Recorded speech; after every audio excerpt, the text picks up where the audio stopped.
A rank black demon portal opened right in the middle of the city. When the hunters got there, they saw inside the dungeon a naked kid covered in blood and every demon in the dungeon dead. The Hunters Association took the kid to the interrogation room. Kim Jinsu and Han Hari just stood there staring at him thinking, how did this kid, all by himself, clear out an entire dungeon? People had survived dungeons before, but never one this dangerous. A bald guy came in to question him and asked how he beat the monsters and how he even ended up there. When the kid told them to call him Your Majesty, demanding food and even a throne, the bald guy was completely lost. He thought, who does this kid think he is? Truth is, the kid really is a king, but before that he was just a regular human who got reincarnated into this other world. He was born a prince in the Lionheart family. At 8 years old he started training with a sword, dreaming of becoming a knight. His master was Gothic, a sacred knight of the palace. The kid gave it everything to get strong, but Gothic always wrecked him. At 16, coming back from a mission, he saw orcs attacking his village. That was the day he started to actually become famous across the kingdom. At 20, after a ton of hard work, he met the goddess Ariana. She gave him a quest to test his faith, and he passed, becoming a sacred knight. From there on, the guy never stopped. He killed orcs, wiped out evil cults, became the kingdom's war leader, the one who commanded all the other knights. At 35, the king dies fighting archdemons summoned by the enemy empire. The goddess chooses the protagonist as the new heir to the kingdom. She hands him the sacred sword Lionheart, and he becomes the new king. At 80, he had already won brutal wars against orcs and archdemons. At 96, some lunatic convinced 3 million people to kill themselves to summon the Lord of Chaos, but he took down the boss with the sacred sword. At 121, the world was almost over. He gathered his knights, who stayed loyal till the end, and went head-to-head with billions of demons invading the planet. This war lasted for centuries, and it felt like it would never end. At 256, he destroyed the last portal, finally putting an end to the monster invasion. At 300, everyone finally watches a furious warrior take down the most overpowered archdemon of them all, with a single hit. When they ask who he is, he just says he's King Lionheart, the toughest of all knights, and the guy from the divine temples. Right at that moment, the portal opened, and he managed to get back to the real world, right where he's being interrogated. As soon as he realizes that demons are invading Earth, Hari takes the chance and makes him an offer, inviting him to join the Hunters Association.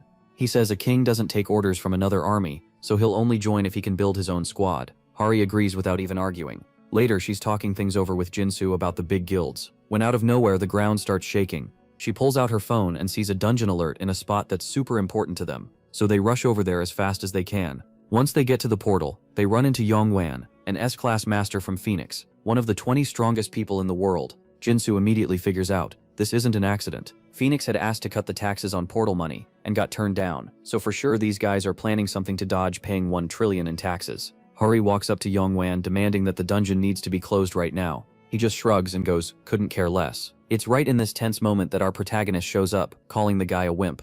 Yongwan got furious and went straight at him, but when he sees the survivor was the one who mocked him, the guy instantly switches up and starts kissing up to the protagonist. Hari explains the situation. When a dungeon breaks, it infects the land with demonic energy, stopping anything from growing there. To fix it, the protagonist asks for something insane, straw dolls and the mothers who made them. When he found the right doll, he did some ritual, grabbed a chalice and pulled off some crazy witchcraft. Right then, a goddess named Demera possesses the doll and leaves everyone with their jaws on the floor. The protagonist bows and asks her to cleanse the land. She comes through blessing the entire land, and in the end, she announces that anyone who steps there is now a spiritual follower of the protagonist. Yongwen got salty about that, and started yelling that the food was poisoned, demanding proof he wasn't lying. He calls in an appraiser who scans the rice with magic, and turns pale on the spot. That rice had turned into some bizarre rare plant capable of curing serious diseases like cancer. Everyone was completely shook, and soon saw the thing actually worked. Even a stray dog that was about to die got cured fast just by eating the rice. Now that he's already proven he can summon a goddess, he thanked her for the awesome buff and went off to clear the raid. Yongwan warned that the dungeon already had an owner and that the monsters were rank A, so just any random survivor wouldn't last even a minute in there. Leon leads his troops from Earth into the gate, and quickly realizes these gates only close after the final boss dies or the main quest is completed. He actually likes that system. What Hari didn't mention is that these dungeons love to overwhelm people. They find a burned skeleton, probably someone who failed before them, and soon realize the dungeon is packed with monsters. When asked, Hari says killing monsters usually cuts their numbers down. But undead like skeletons, zombies, and demons keep coming back until the final boss dies. Leon gets it right away. The only way out is beating the boss. Hari suspects the skeleton army is being controlled by a necromancer. Then a red warning appears. Dungeon break. Everyone inside now has 3 hours to kill the commander knight, Delahan, before his troops overrun them.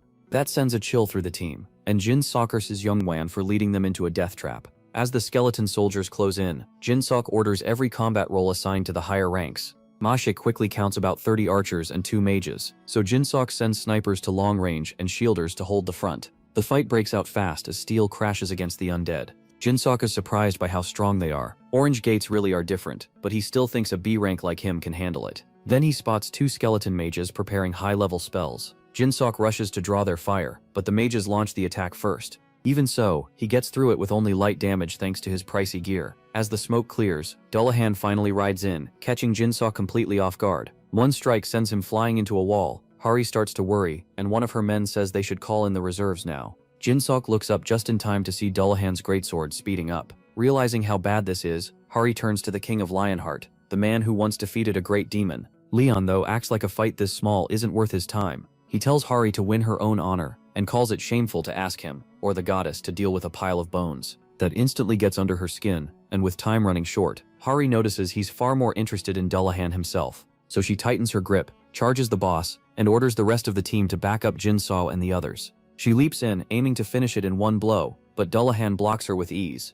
Hari decides she has to pull him away from everyone else no matter what. In a flash, Dullahan throws his own head to block her sight, throws her off, and smashes her into the wall. Even so, Hari manages to force him away from the group. With the field clear, she unleashes her full power, saying it's too much for anyone to withstand. She burns Dullahan badly and moves in, sure the next hit will end it, but he catches it with the blunt side of his blade. And that's terrible news for Hari, because the massive sword is already coming down on her. Right then, Leon starts clapping, impressed by Dullahan's one-handed swordplay. He's sure this undead was once a noble knight, and even apologizes for judging him too quickly. Then the protagonist calls for a proper duel between knights. The whole battlefield goes still, and to everyone's shock, Dullahan accepts. After hearing the challenge, Dullahan dismounts, and Leon welcomes him with full knightly respect. MC can tell he's really a dual sword fighter, so he demands a proper match with both blades. Dullahan says nothing. He casually draws his sword, and only then does Hari admit Dullahan won't die unless he's beheaded. The protagonist treats that like it changes nothing, which leaves Hari confused about how he plans to win without using the obvious method. Leon simply says a knight's honor will decide this fight. Stepping forward, he names all his titles: First Knight of the Goddess of Light and Justice, Archduke of Dragonia, and Lion-Hearted King of Lionheart. With that, he formally begins the duel, but Dullahan skips the ceremony and attacks at once. Leon barely moves, stopping the strike with one hand and throwing Dullahan off balance before knocking him away with a single hit. Dullahan tries a fast close-range attack, but MC reads him perfectly and counters on the spot, stunning everyone watching. Hari is amazed, and when Jinsu asks what just happened, she's the only one who can explain it. Leon shifted the force through the guard, the instant the blades met, then followed with a crosscut, so precise most fighters wouldn't even attempt it. It's been a long time since Dullahan faced a real knight in a true duel, and even if part of him knows this may be a way to stop the chaos, he still can't ignore his straight posture and the look of someone who survived endless battles. Leon steadies himself for the next strike, then blocks again, and knocks Dullahan back for the third time. Calmly, he asks if Dullahan still wishes to continue, while Dullahan sees him as the perfect image of a noble knight and decides not to use necromancy against him. All he wants now is to fight the protagonist the proper way, with no tricks. Somewhere along the way, Dullahan had forgotten how to stand before a true knight, like he once did when he lived with honor. By the 10th exchange, Dullahan's sword is knocked into the air. Leon praises the sharpness of his technique and asks if he remembers his life before death. Thrilled, Dullahan feels this knight has called back his glorious past. After so many dishonorable battles, ending his cursed path like this feels fitting. MC smiles, glad to see the fallen knight recover his dignity. As Dullahan kneels, Leon quietly prays for his soul to rest, or for the goddess of light to guide him to paradise. He says he hopes they meet again in the god's banquet hall. As Dullahan disappears, his human face looks finally at peace. Outside the gate, Jinsu is stunned that he really kept his word and ended it through a duel. Everyone, Hari included, is shaken by the divine power that erased the undead so completely. Hari knows the protagonist could have ended it much sooner, but he explains Dullahan would have died as a necromancer. Instead, he let him leave as a knight, because honor comes from deeds, and deeds come from will.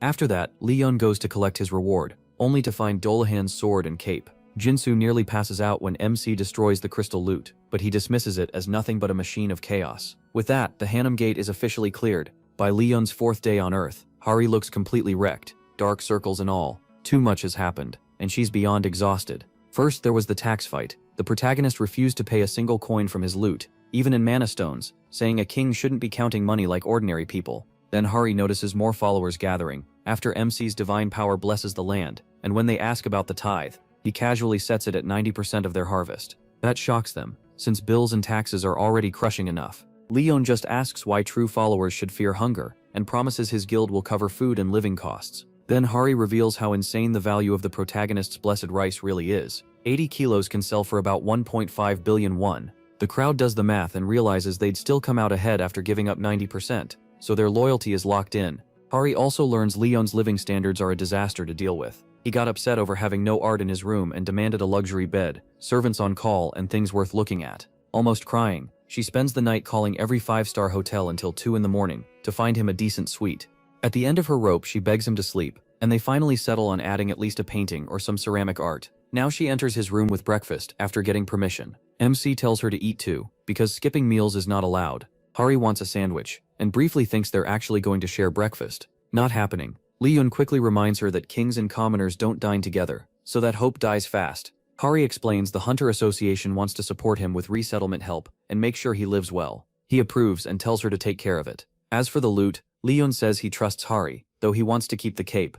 When they arrive, she picks a convenient place near the Hunter Association, complete with a helipad. Then a stranger suddenly greets assistant manager Hari. Even though this move was supposed to be secret, he introduces himself as Jongchun, director of Dujung's Food of the Future. Hari is stunned that someone from Dujung Group, one of the country's top 3 chaebols, was waiting for them. Jongchun quickly recognizes Leon as the survivor, confirming her fears. He tries to offer a handshake, but the protagonist takes it as disrespect. Hari gets MC settled into the new place, assuring him the Hunter Association will cover rent and everything else for a year, but she can't stop wondering how the news leaked, when his identity was meant to stay hidden. Survivor information is usually kept quiet, and luckily, Leon ignores director Jongchan completely, which helps Hari. Even so, she still doesn't get why a businessman is this interested in him. The protagonist thinks the answer is simple. Men like that only care about profit, especially with a rice field sitting on the Hanam Plains. Turns out the intel team slipped up. A streamer filmed everything, and even after the government asked for it deleted, farmer Mr. Park re-uploaded the part where Leon performed his miracle. Meanwhile, Jongchan asks his scientists if the hype around the rice is real,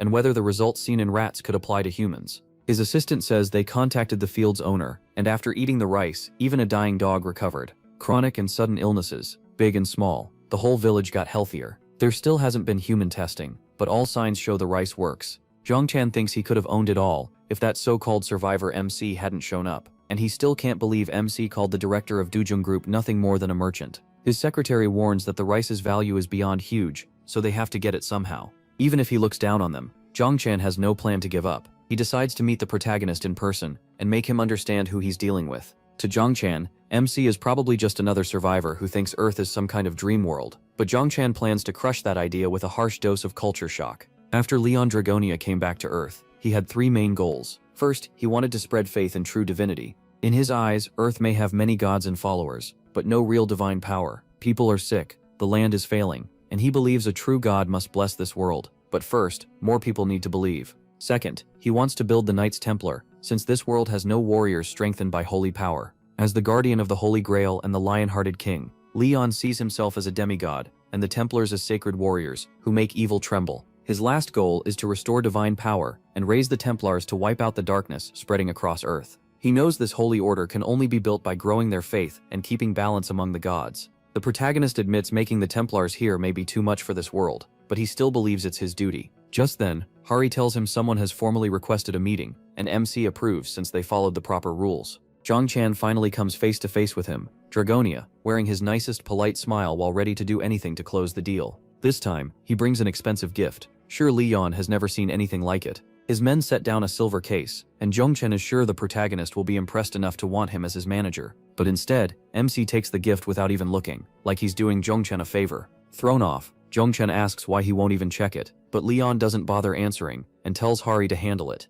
The moment she touches the box, it opens by itself, showing off some of Dujung Group's best weapons. Jongchan tells him to pick whichever one he likes. Hari immediately recognizes them as top-grade gear, made by Dujung's best smith, and Jongchan proudly says they're the finest they have. He adds that since Leon now rules over hunger, they might be useful. Hari can hardly believe it. Jongchan is giving away unique rank weapons that money usually can't buy. Then the protagonist brushes them off as worthless trash, and that hits Jongchan hard. Even Hari has nothing to say. MC says a sword without starlight or divine blessing has no value, and asks if it's only good for killing beasts. Zhang Chan starts wondering if this lunatic expects him to leave swords in the sun and pray over them. Leon calls him faithless, saying men like him love showing off shiny garbage. Zhang Chan thinks he could humor him, but deep down he knows he sees those swords as nothing more than kitchen tools. Then the protagonist pulls out his own sword from a portal, like a magic trick. The blade looks ancient, and Zhang Chan almost laughs, thinking this madman is comparing that old thing to his treasures. Still, he wants to see what this king's sword can do.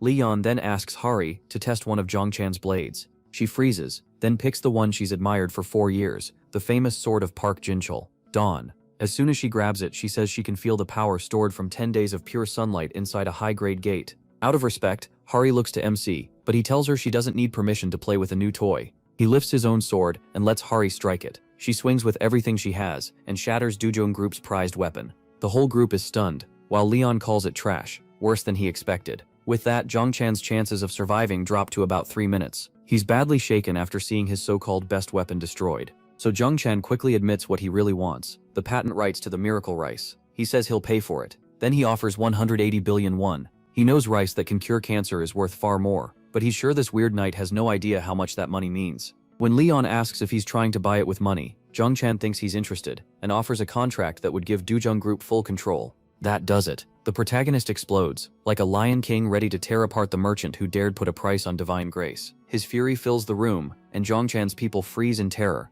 Zhang Chan is covered in sweat, realizing he's a breath away from death. Leon declares that this fool has confessed his own sin. Zhang Chan finally breaks, dropping to his knees and crying that he doesn't even know what he did wrong. MC tells him the crop is a holy gift from goddess Demera, given to farmers who work the land with sweat and love. It can't be bought with money, only gratitude and real faith can receive it. Then Leon calls out his greed, asking why he wants divine blessings when he doesn't even believe in the goddess. As Zhang Chan loses every bit of pride, Hari steps in and reminds him that, rude or not, this man is still important, but he couldn't care less. Instead, he asks whether Hari finished the task he gave her. She says the association already made the call, and asks if he'll take the test too, since that would make things easier. The protagonist is stunned that this fool expects a king to take a test. When pressed, he says he's here to recruit and judge real warriors. All Hari can do now is fight back tears. Later, unaffiliated D-rank hunter Daesung notices Kim Do-han has shown up for this year's test too. Do-han casually asks if Daesung thinks he can rank up, and Daesung says he'll just do his best.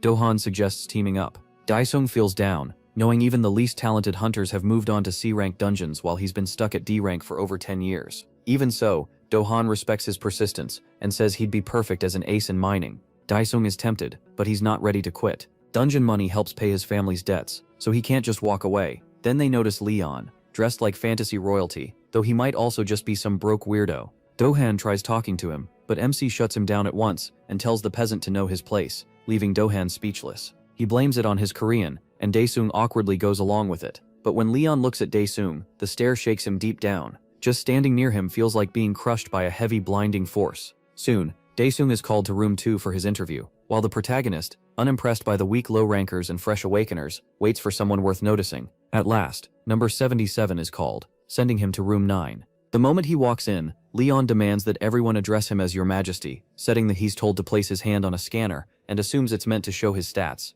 Instead, he snaps at both the machine and the staff for daring to judge a knight, something only other knights or gods should do. The staff, confused, ask why he came at all, and Leon says he's here to find worthy soldiers, but this group clearly isn't enough. What interests him is the next phase, which turns out to be a gate test that finally catches his attention, a chance to see if anyone has real skill. Daesung knows most cleared gates get sealed, except for a few kept open for tests like this. Thinking back to last year, he knows he'll need an outstanding performance if he wants to stand out. Jinmi and Taminhuan act way too relaxed, like rookies who have no clue what they're walking into. Besides Daesung, there's also an old man around 60 acting like he's out for a peaceful walk. Most of the group seems to be C or D rankers. Daesung also notices the foreign worker he saw in the lobby earlier, and he looks young enough to be a beginner too. With so many newbies around, Daesung starts to worry this raid may not go smoothly at all. To get started, Gumener Daesung introduces himself as mainly a dealer, says he's been a hunter for 10 years, and a warrior. Next is Shin Taehoon, who awakened this year and uses a shield and spear.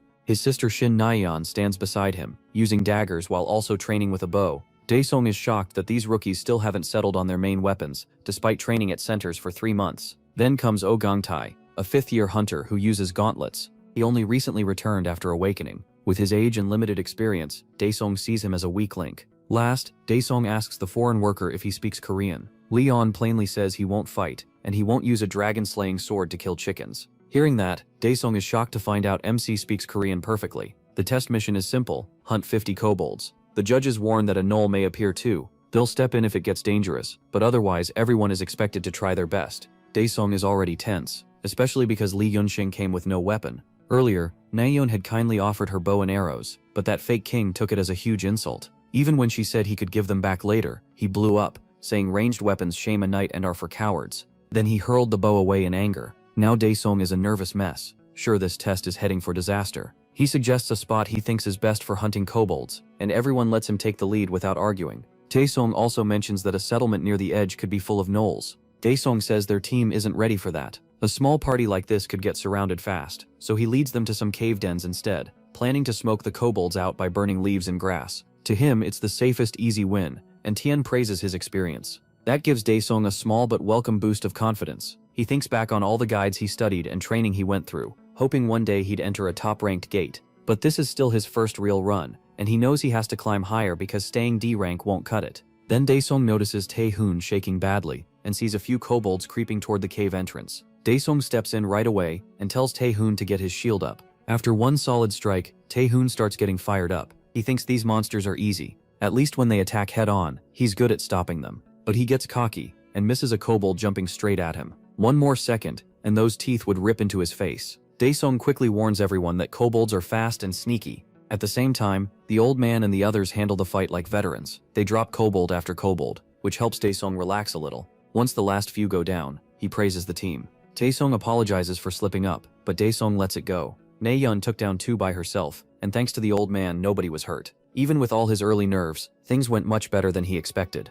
Well, except for that foreign guy acting like royalty. So Daesung finally calls Liam out and asks why he didn't do anything. The judge awkwardly says he'll note it down. That only makes everyone more annoyed, but they keep moving and soon reach the cave. When they get there, Daesung sticks with his plan and tells everyone to start the fire. Then, Liam gets on his nerves by asking if that's really his best idea, which is rich coming from someone who hasn't helped at all. Daesung fires back that he's used this plan 3 times, and it worked every time. The protagonist still isn't impressed, asking why he's so confident with that little experience. That makes Daesung so mad he nearly pops a vein, as he lights the fire. Once the trap is ready, he warns the team that the kobolds are coming, and orders everyone into position. Just like he expected, the kobolds rush out like wild animals, and the hunters attack all at once. Daesung starts feeling like a genius. Sure, this plan can't fail, and that with these kobolds and a few gnolls in the plains, they'll pass the test easily. But just as he starts feeling good, a deep growl cuts through the fight. It's the gnoll captain, the gate boss, and way stronger than a C rank should be. The monster locks eyes with Daesung,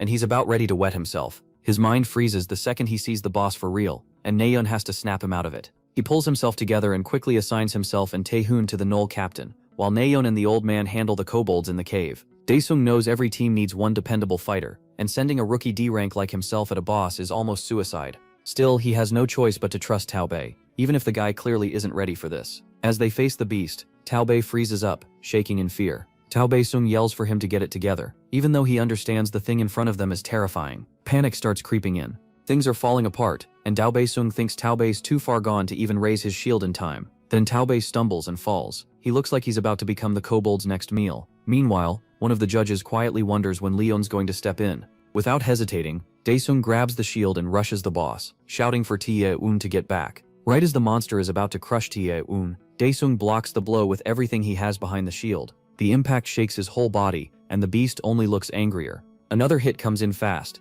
and Daesung doesn't know if he can stop it again, or if this is the end. He thinks they might have had a chance if Tae-eun hadn't fallen apart. Now death feels way too close. Then Leon suddenly steps in out of nowhere, catches the gnoll captain's blade with 2 fingers, and casually tells Daesung to try again since his first move wasn't bad. Daesung can only stare, stunned that this foreigner just stopped a high-level beast with his bare hand. MC calmly tells him to raise his shield and fight the gnoll captain again, even asking why he can't win if he held out once already. Daesung is completely shaken by all of this. Leon tells him again, get up, block the kobold's attack, and strike back. Daesung tries to tell this crazy man they're in serious danger, but he clearly doesn't repeat himself, and after seeing what he can do, ignoring him feels even more dangerous. The protagonist says it's rare for a Templar to teach a common foot soldier, and Daesung wonders how long it's been since something like that happened. Still, one thing matters most to him, staying alive. Then the kobold growls at Leon, and MC seems to think this stupid rabbit has a death wish. He glares at the ugly beast, and it starts trembling. The fight starts up again, and Daesung realizes the creature is strong enough to rip his shield away.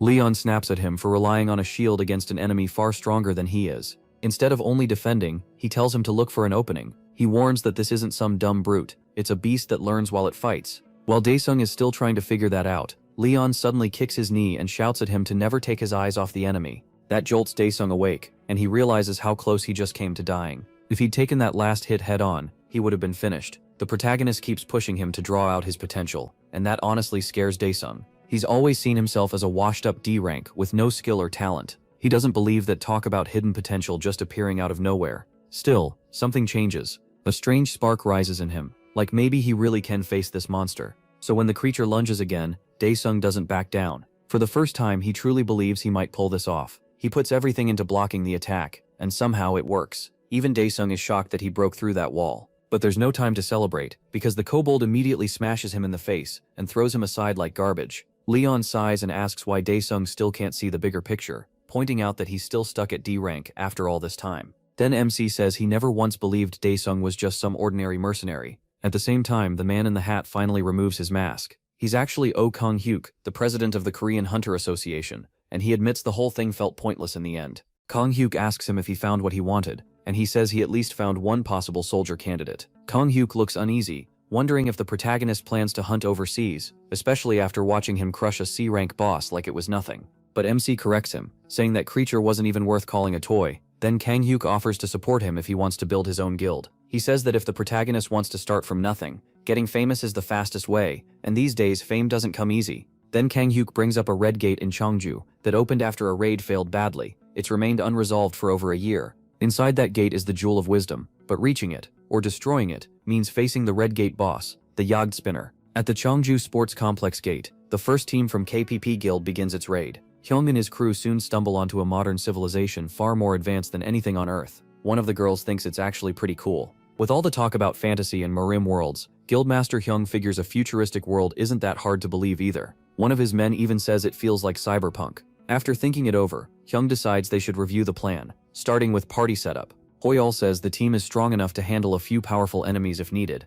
After checking the area, Hyung picks a nearby building as their base, since it gives them a good spot to watch from above. Hoyol says he hasn't sensed anything strange yet. As for Yagdespiner, Hyung points out that the boss should be here, but there's no sign of it. It's hard to believe a city this big has no monsters or people anywhere. Part of Hyung thinks that's a blessing, no nightmare army, and no random resistance group on their backs. Even so, he calls out the KPP team for not having enough info on Yagdespiner. He tells them to stay alert, watch for anything strange, and choose a scouting team. But before anyone can move, a beam shoots out of nowhere and blows Hyung's head apart. Hoyol stands there in shock, watching Han Soo-hyung die in the worst way possible. The rest of the crew freezes as their guildmaster's head bursts like glass. That sudden attack sends everyone diving for cover, trying not to get burned to ash. Then fire arrows start pouring down from above, setting the ground ablaze, and everyone runs for their lives. Hoyol realizes that if even an A-rank tanker like Han Soo-hyung couldn't dodge that, then whatever they're facing is far beyond them. This place is a death trap. One of the girls spots movement at 3 o'clock,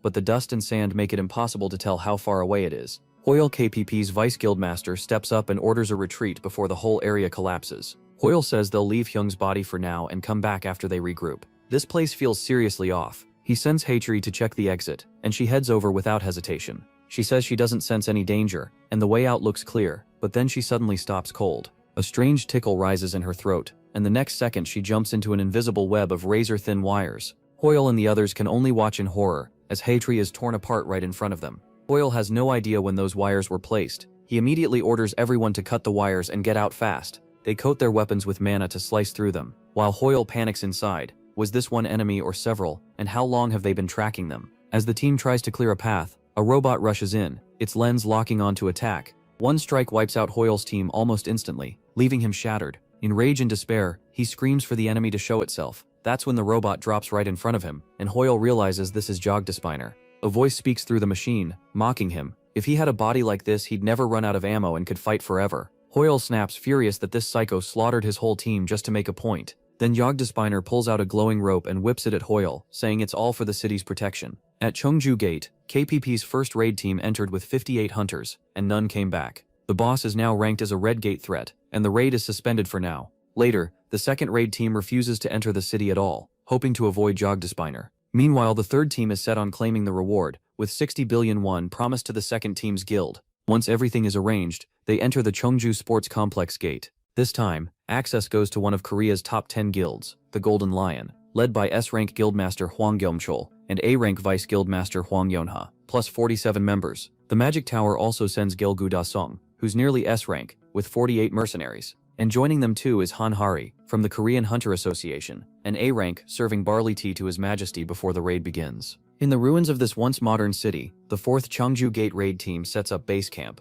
Leon notices Hari seems uneasy and asks what's on her mind. Hari admits she has a bad feeling. She doubts this will go smoothly, but if it does, that worries her too. In her eyes, the best outcome is a clean raid, where MC never has to step in. The problem is, that could also cost him the fame he needs. He doesn't mind. He says if the Lionheart King never has to move, then things aren't that serious. To him, anyone can lead as long as pride doesn't blind them. But the King of Knights is different. That catches Hari's attention, and she realizes every time Leon has acted, it's because something happened that no one else could stop. The protagonist explains that when the king enters the field, it means everything has already gone terribly wrong and everyone else has failed. Looking at this team, he figures it won't be long before he has to act again. Hari still thinks this raid may be different, since they have S-rank Hwang Gyeom-chol and a powerful mage. Leon agrees they're far above normal people, but says they still don't understand war the way he does. More than that, he doubts their whole plan, especially their belief that the outer edge of the city is safe. Even after meeting enemies, MC can't believe how much faith they put in their data. To him, studying monster habits and reacting afterward is not real strategy. He calls that foolish. No true commander would depend on a plan like that, especially against someone like Yagdid Spinner, who he doesn't see as a monster but as a clever and dangerous warlord. Then an explosion suddenly rocks the area and catches everyone off guard. A boy speaks to the robot Yappy, apologizing that it has to end this way, and asks for one last favor. Yappy accepts his final order: erase every outsider who enters the city. With that command, it moves to carry out the boy's last wish and kill all intruders. Now completely unleashed, Yappy goes on a rampage and terrifies everyone. As its lens locks onto targets, a man suddenly swings a hammer and knocks the small machine away. A huge blast follows, and the team is stunned, unable to understand what kind of monster just erased 23 of their life force. Yappy prepares to attack again, but the hammer wielder slams it once more, sending its internal pressure soaring. Gumsoon then gets ready to finish off the metal can. After that, the guildmaster takes command and moves to destroy it himself, which seems to push the machine over the edge.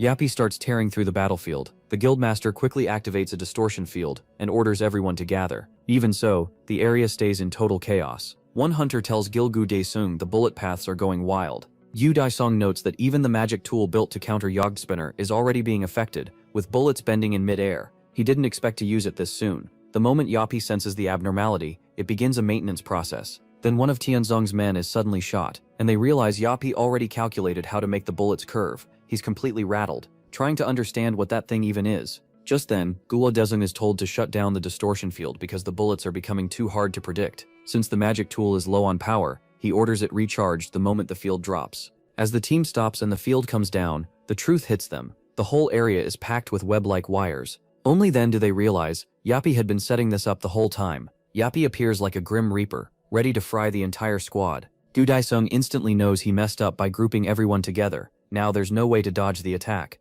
Just as the charging is completed, the team sees a horse approaching. Then they freeze in shock. It's Leon Dragonia, riding in like an old comrade from another age. The protagonist mounts up and speaks of the courage needed to ride alone into a sea of enemies, declaring the King of Lionheart worthy of praise. Then, without pause, he grants Yogd facing him in a duel, like a royal command. The others can only stare, wondering if he's crazy or completely serious. Leon keeps talking, praising the bravery of charging into countless enemies on horseback, and naming himself the King of the Lionheart. Certain of himself, he gives Yagdspinner the honor of meeting him in battle. Yappy, meanwhile, is completely baffled by the whole speech. Still, it powers up its railgun and sticks to its mission: kill every foreign being in sight. Then MC bursts forward like a blazing sun, riding his old companion straight into battle. As Yappy fires, Leon rushes in like a true knight, not the least bit shaken by a long-range shot. With blinding speed and his spear shining, he and Yappy clash at full power. A massive explosion erupts, and Yappy takes a crushing blow. At that instant,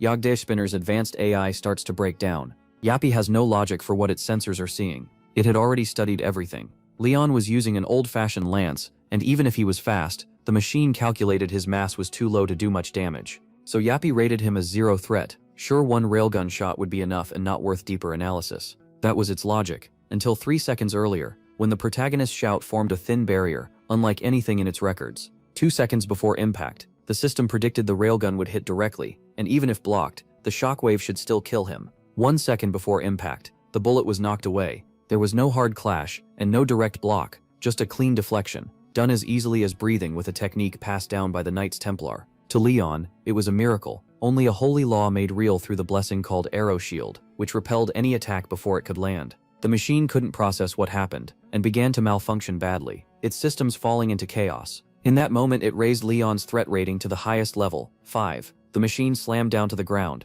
retreating in a desperate and pathetic scramble. Even then, Yappy keeps repeating. With its systems failing, and balance nearly gone, Yappy locks Leon in as a level 5 threat, and begins emergency modulation to counter his weapon. Then Yappy hears Jog's voice, thanking him for everything, and its counterattack modulation finishes loading. Meanwhile, in Block 8 at the center of Chongju Sports Complex, a man about 250 meters away spots part of a machine gun across the street. He orders the long-range attackers into the building facing Jog's spinner, while the rest hold their ground. But when he rounds the corner, he's met by a gruesome massacre. Bodies ripped apart, flesh and bone caught in tangled wires. The sight makes all the color leave his face. Then he suddenly feels something sticky brush against him. He whips around to attack, heart racing, but nothing is there. Even so, he's soaked in sweat, certain something was right behind him. The blades rip him apart, ending him on the spot. Yappy finishes off 5 intruders, but one coward stays hidden until he sees his boss get shredded, and the sight scares him enough to run. Yappy hunts him down all the way to the cemetery, where the man collapses and begs to live. Then Yappy remembers the boy saying he wanted to rest in this cemetery, like everyone else, to stay part of the city forever, and that he wanted Yappy to guard this place. That memory hits hard. After looking at the crying man, Yappy's logic system shuts down and its priorities change. The survivor can only wonder if the little machine decided to spare him. Yappy says nothing, and quietly rises into the sky. A moment later, Gudai-sung arrives. The shaken man says the metal spider must have been too worn out to kill him, and just left. He goes on about Yappy's face, saying it looked like the machine knew it couldn't win, maybe because it spotted Gudai-sung coming. What bothers Gudai-sung most though is how this cemetery is much cleaner than the rest of the city. Meanwhile, Yappy runs the numbers, sees a 92% success rate, and chooses to pull back, putting the citizens first, even the dead ones. Go-dae-sung and his group hate the eerie feel of the place. At the same time, Yappy counts 49 targets still active, and both the level 5 and level 3 threats are still in strong shape. Its odds of beating the level 1. Then someone spots Yappy hiding, and trying to repair itself and mocks it for wasting time playing with weaklings. That person is Leon. MC lives by chivalry, so fully that calling him its living symbol isn't an exaggeration. The King of Lionheart hates cheap ambushes more than anything, and wants a fair direct fight, so he openly asks Yappy if it's ready. Yappy is instantly put on alert by this sudden intruder in its area. It knows the enemy has no reason to fight honestly, but Leon would never throw away his knightly code. That code drives his will, and that iron will is the source of his power, making him the chosen one. The protagonist figures a machine could never understand honor. With 480 rounds left and the rest of its gear still working, Yappy fires at the cocky knight right away. But Leon's glow never fades, guarded by divine law and the blessing of the arrow shield. Yappy notices the strange pattern in this clash, and starts tracking the bullet paths. It fires again, set on proving that level 5 threat warning wrong. MC, still wearing that smug grin, doesn't flinch. He rushes in at once, cutting his way through as he slips past Yappy's attack. He appears so fast the machine gets no time to react. Yappy answers with a laser, but it's shocked to see Leon charging straight through on his knightly horse. Without slowing down, Yappy unleashes a storm of bullets to tear him apart, but landing a hit is far from easy. Even the machine can't make sense of the protagonist's nerve. With a grin, MC calls his mount a stallion, and jokes that the enemy must want to play hide and seek. Now the fight explodes, both moving at insane speed, each trying to end it fast. Yappy still can't understand what Leon even is, because no human should be able to move like this. Then the machine unleashes a huge attack, and he shouts for his stallion to go even faster. When they finally clash head-on, Leon even praises Yappy for holding up this well, but the fight doesn't slow at all. Yappy keeps spraying bullets, chasing the perfect hit. The protagonist isn't some amateur. An explosion erupts, and he uses it with his stallion to launch himself forward. After flying up, Leon drops straight onto Yappy, ready to take the impact head-on. He doesn't even think about dodging. He dives down and lets gravity help him. With one final cry of glory for MC Dragonmoya, Lionheart, the Golden Sun unleashes his strongest blow. It shatters Yappy into pieces. As the fatal hit lands, Yappy hears the boy's last order: never let what is sealed inside get loose. To honor that wish, Yappy triggers self-destruct and leaves nothing behind. And that wasn't all. It had already set the landfill's explosives to blow too, something Leon never expected. Then a massive blast tears through the center. When JS-10-253 opened its eyes, it was inside a storage container, with oil thick in the air. A man yelled at Jagged Spinner to do its duty and defend the city. Right after that, Yappy watched an alien monster crush the man into scraps. Yappy answered instantly, pouring out a barrage of bullets at the creature. Deep down, it understood its mission from the start was to back up its allies and protect the city. That was the end of Yappy's tale. The Jagged Spinners defeated the invaders and became heroes, later known as the city's guardians. That's the story of the unmanned tanks that saved this place when hope was almost gone. They even won back the trust of the people. The Jagged Spinners became a symbol of hope, steel knights. But even they had to be rebuilt, over and over, just to keep serving under their commander's orders. And they did, guarding the city until there was nothing left to protect. Then the boy gave Yappy its final mission: protect the city, no matter what. He didn't want anything escaping this place. So the last battle machine received one last order: make sure nobody ever gets their hands on that strange thing. Yappy, the last of its kind, kept repeating the cycle of preparing, guarding, and repairing, until Leon finally brought it to an end. After that, he finds what the machine had been guarding so fiercely all this time: the Jewel of Wisdom. The protagonist knows this is something that never should have existed. Then he senses someone behind him and turns to ask Yappy how long it stood watch here by itself. For the first time, Leon recognizes the machine as a true knight, loyal and devoted, one all living beings across the continents owe a debt to, thanks to Sir Jagged Spinner's service. Certain of it, MC declares that Jagged Spinner's mission is finally over. He ends it by destroying the Jewel of Wisdom, hoping the machine can rest in peace. The last thing Yappy hears is the boy softly thanking it. Later, Kang Yuk learns the full story, including how Leon destroyed the Jewel of Wisdom. Kang Yuk believes he had every right to decide its fate, since he was the one who overcame the Jagged Spinner. The protagonist tells the old man the jewel was pure poison, made by twisted wisdom to tempt humans. Put simply, MC calls it a demon's object. That shocks Kang Yuk. Leon explains that the jewel grants wishes, but always takes something back, like feeding a beast to keep it quiet.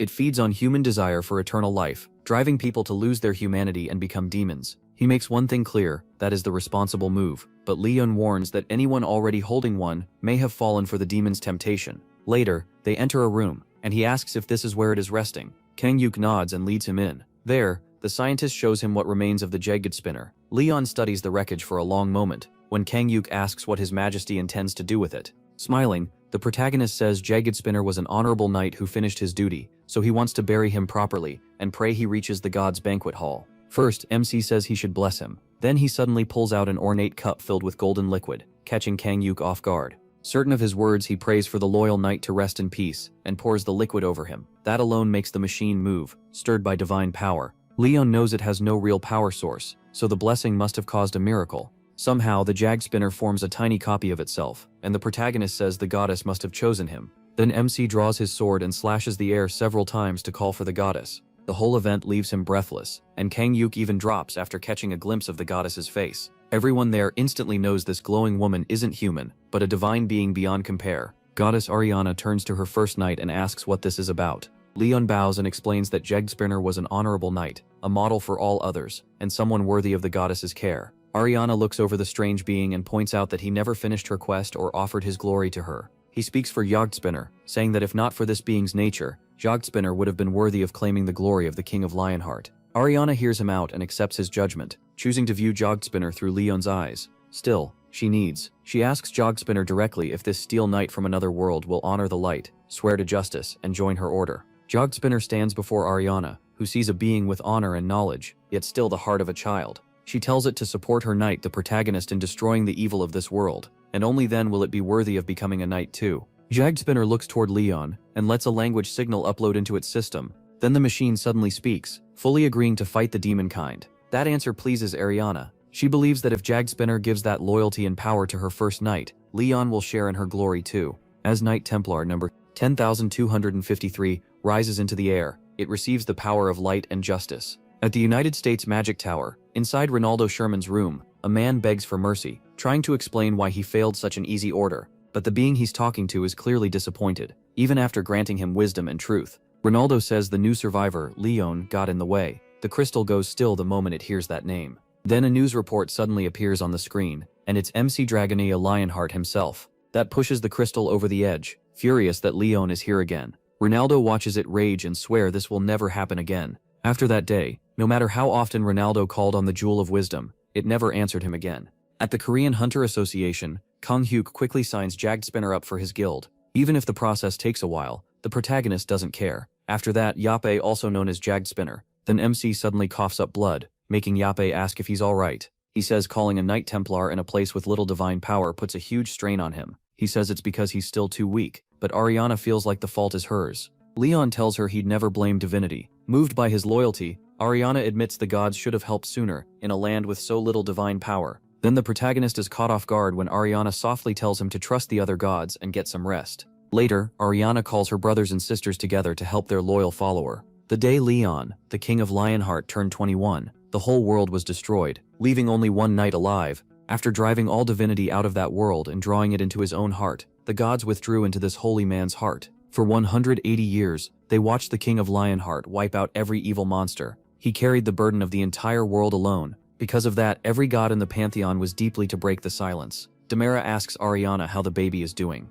Ariana says her favorite knight has pushed himself way past his limit. Everyone knows it's far too much to place on one Grail knight. Then Petos, god of war and fire, asks where the mighty king of Lionheart empowered by the gods has gone. Ariana snaps back, telling Petos to be ashamed. Her knight fought for 2 centuries and still won. That makes him lose it, angry. Then the room falls into a heavy silence. Ariana says 180 years is more than enough, and now it's their turn to act. She won't let their knight suffer any longer. Hato, the god of steel and blacksmiths, agrees with Ariana and says they should bless people directly to build faith among humans. He adds that thanks to info from Demera's followers, they can use the internet and spread divine miracles across the world. Hatos asks why their knight, being from Earth, never thought of that. Hato defends Leon, pointing out the internet didn't exist in his time. Ariana wants to know how much trial and error this plan took, since it took MC 20 years just to get the news started. Even so, Hato believes their Grail Knight is what will make it work. Not long after, a strange event hits YouTube and leaves Baldy and manager Kim Jin-soo completely confused.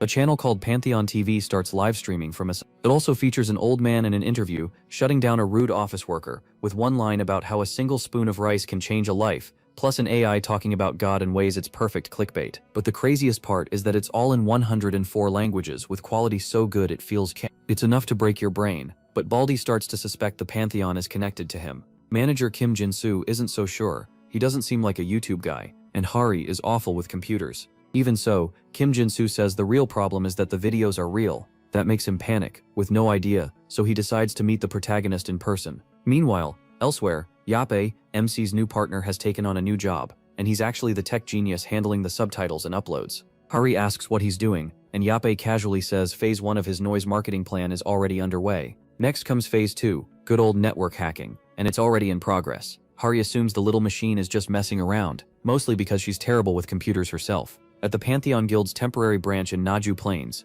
Kim Jin-soo rushes in, panicking and demanding the videos be taken down. Caught by surprise, Hari offers him barley tea to calm down, but he jumps right back to the main issue. Leon calmly says Sir Jagdespinner is the one behind all of it, leaving Kim Jin-soo stunned. He can't believe that brutal machine can do this. Then he notices Yappe busily working nearby. Kim Jin-soo explains that the Fifle can believe if that gets out, people from all over the world will come after it, and the plains will be full of dangerous thieves. He says the association will send backup once the Food Administration approves planting. Until then, Leon needs to wait. He understands they have their own rules. Still, he isn't concerned. Crops blessed by the goddess can't be stolen. Kim Jin-soo has no response to that confidence. Late that night, a few cars where thieves plan to steal the seeds and burn the rice fields. But they're shocked to find the valuable area completely unguarded. The Viper Squad, assassins from the Korean branch of the Demonic Human Association, has been hired for the job. They unload gasoline tanks and slip into the fields, but a shadow suddenly startles them. It's only a scarecrow, though one man swears it moved and blames the wind. Then they notice more scarecrows, and the mood gets worse. Hyun can't believe this guy joined. He orders them to find the biggest area to burn and steal seeds from storage.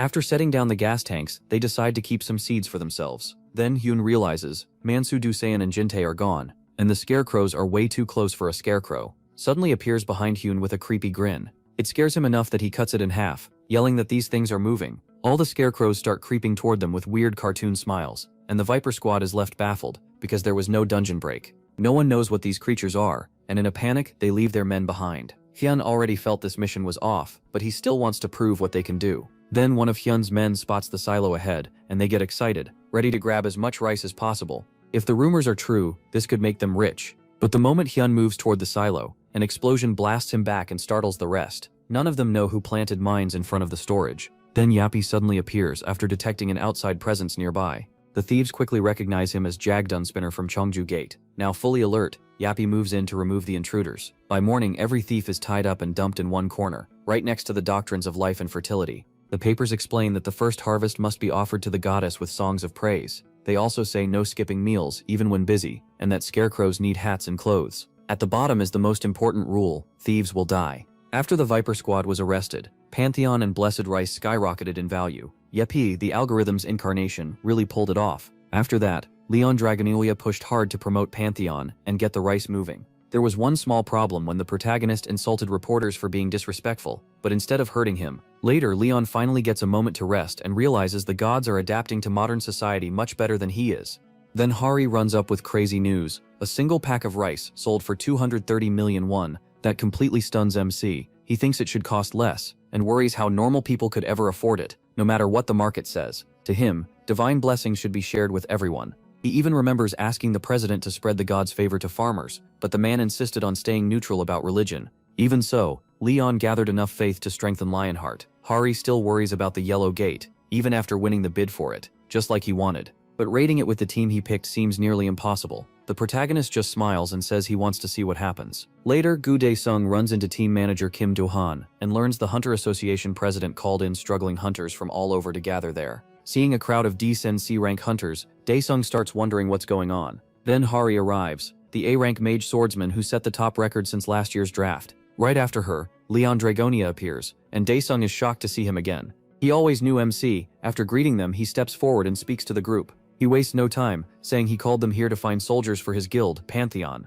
Anyone who proves themselves and passes the training can join his army. Deng Dae-sung is stunned. Leon isn't just recruiting guild members, he's building a real military force. Then the protagonist announces the entry test. They have to clear the Yellow Gate at Samjeon Station. That shocks the hunters, since most of them see it as a suicide mission. Honestly, that reaction makes sense. A gate's color shows how dangerous it is, with black, red, and orange at the top. After that come yellow, green, and blue. Dae-sung remembers his first test was a blue gate at Seoul Station, so for Seathal and D-rank hunters, a yellow gate is basically a death sentence. Baldy tries to settle everyone down, telling the low-rank hunters they can survive this test. Still upset, people start leaving. Most just want to go sleep after what feels like a total waste of time. Before long, almost everyone is gone, leaving only a handful behind. Leon points at the guy with the afro and asks why he stayed. Nervous, the man stammers that he figured there had to be a reason for all this. Some stayed without a clear reason, and others stayed because of their friends. Then MC turns to Dae-sung and asks him the same thing. Since the guild is led by an S-rank hunter,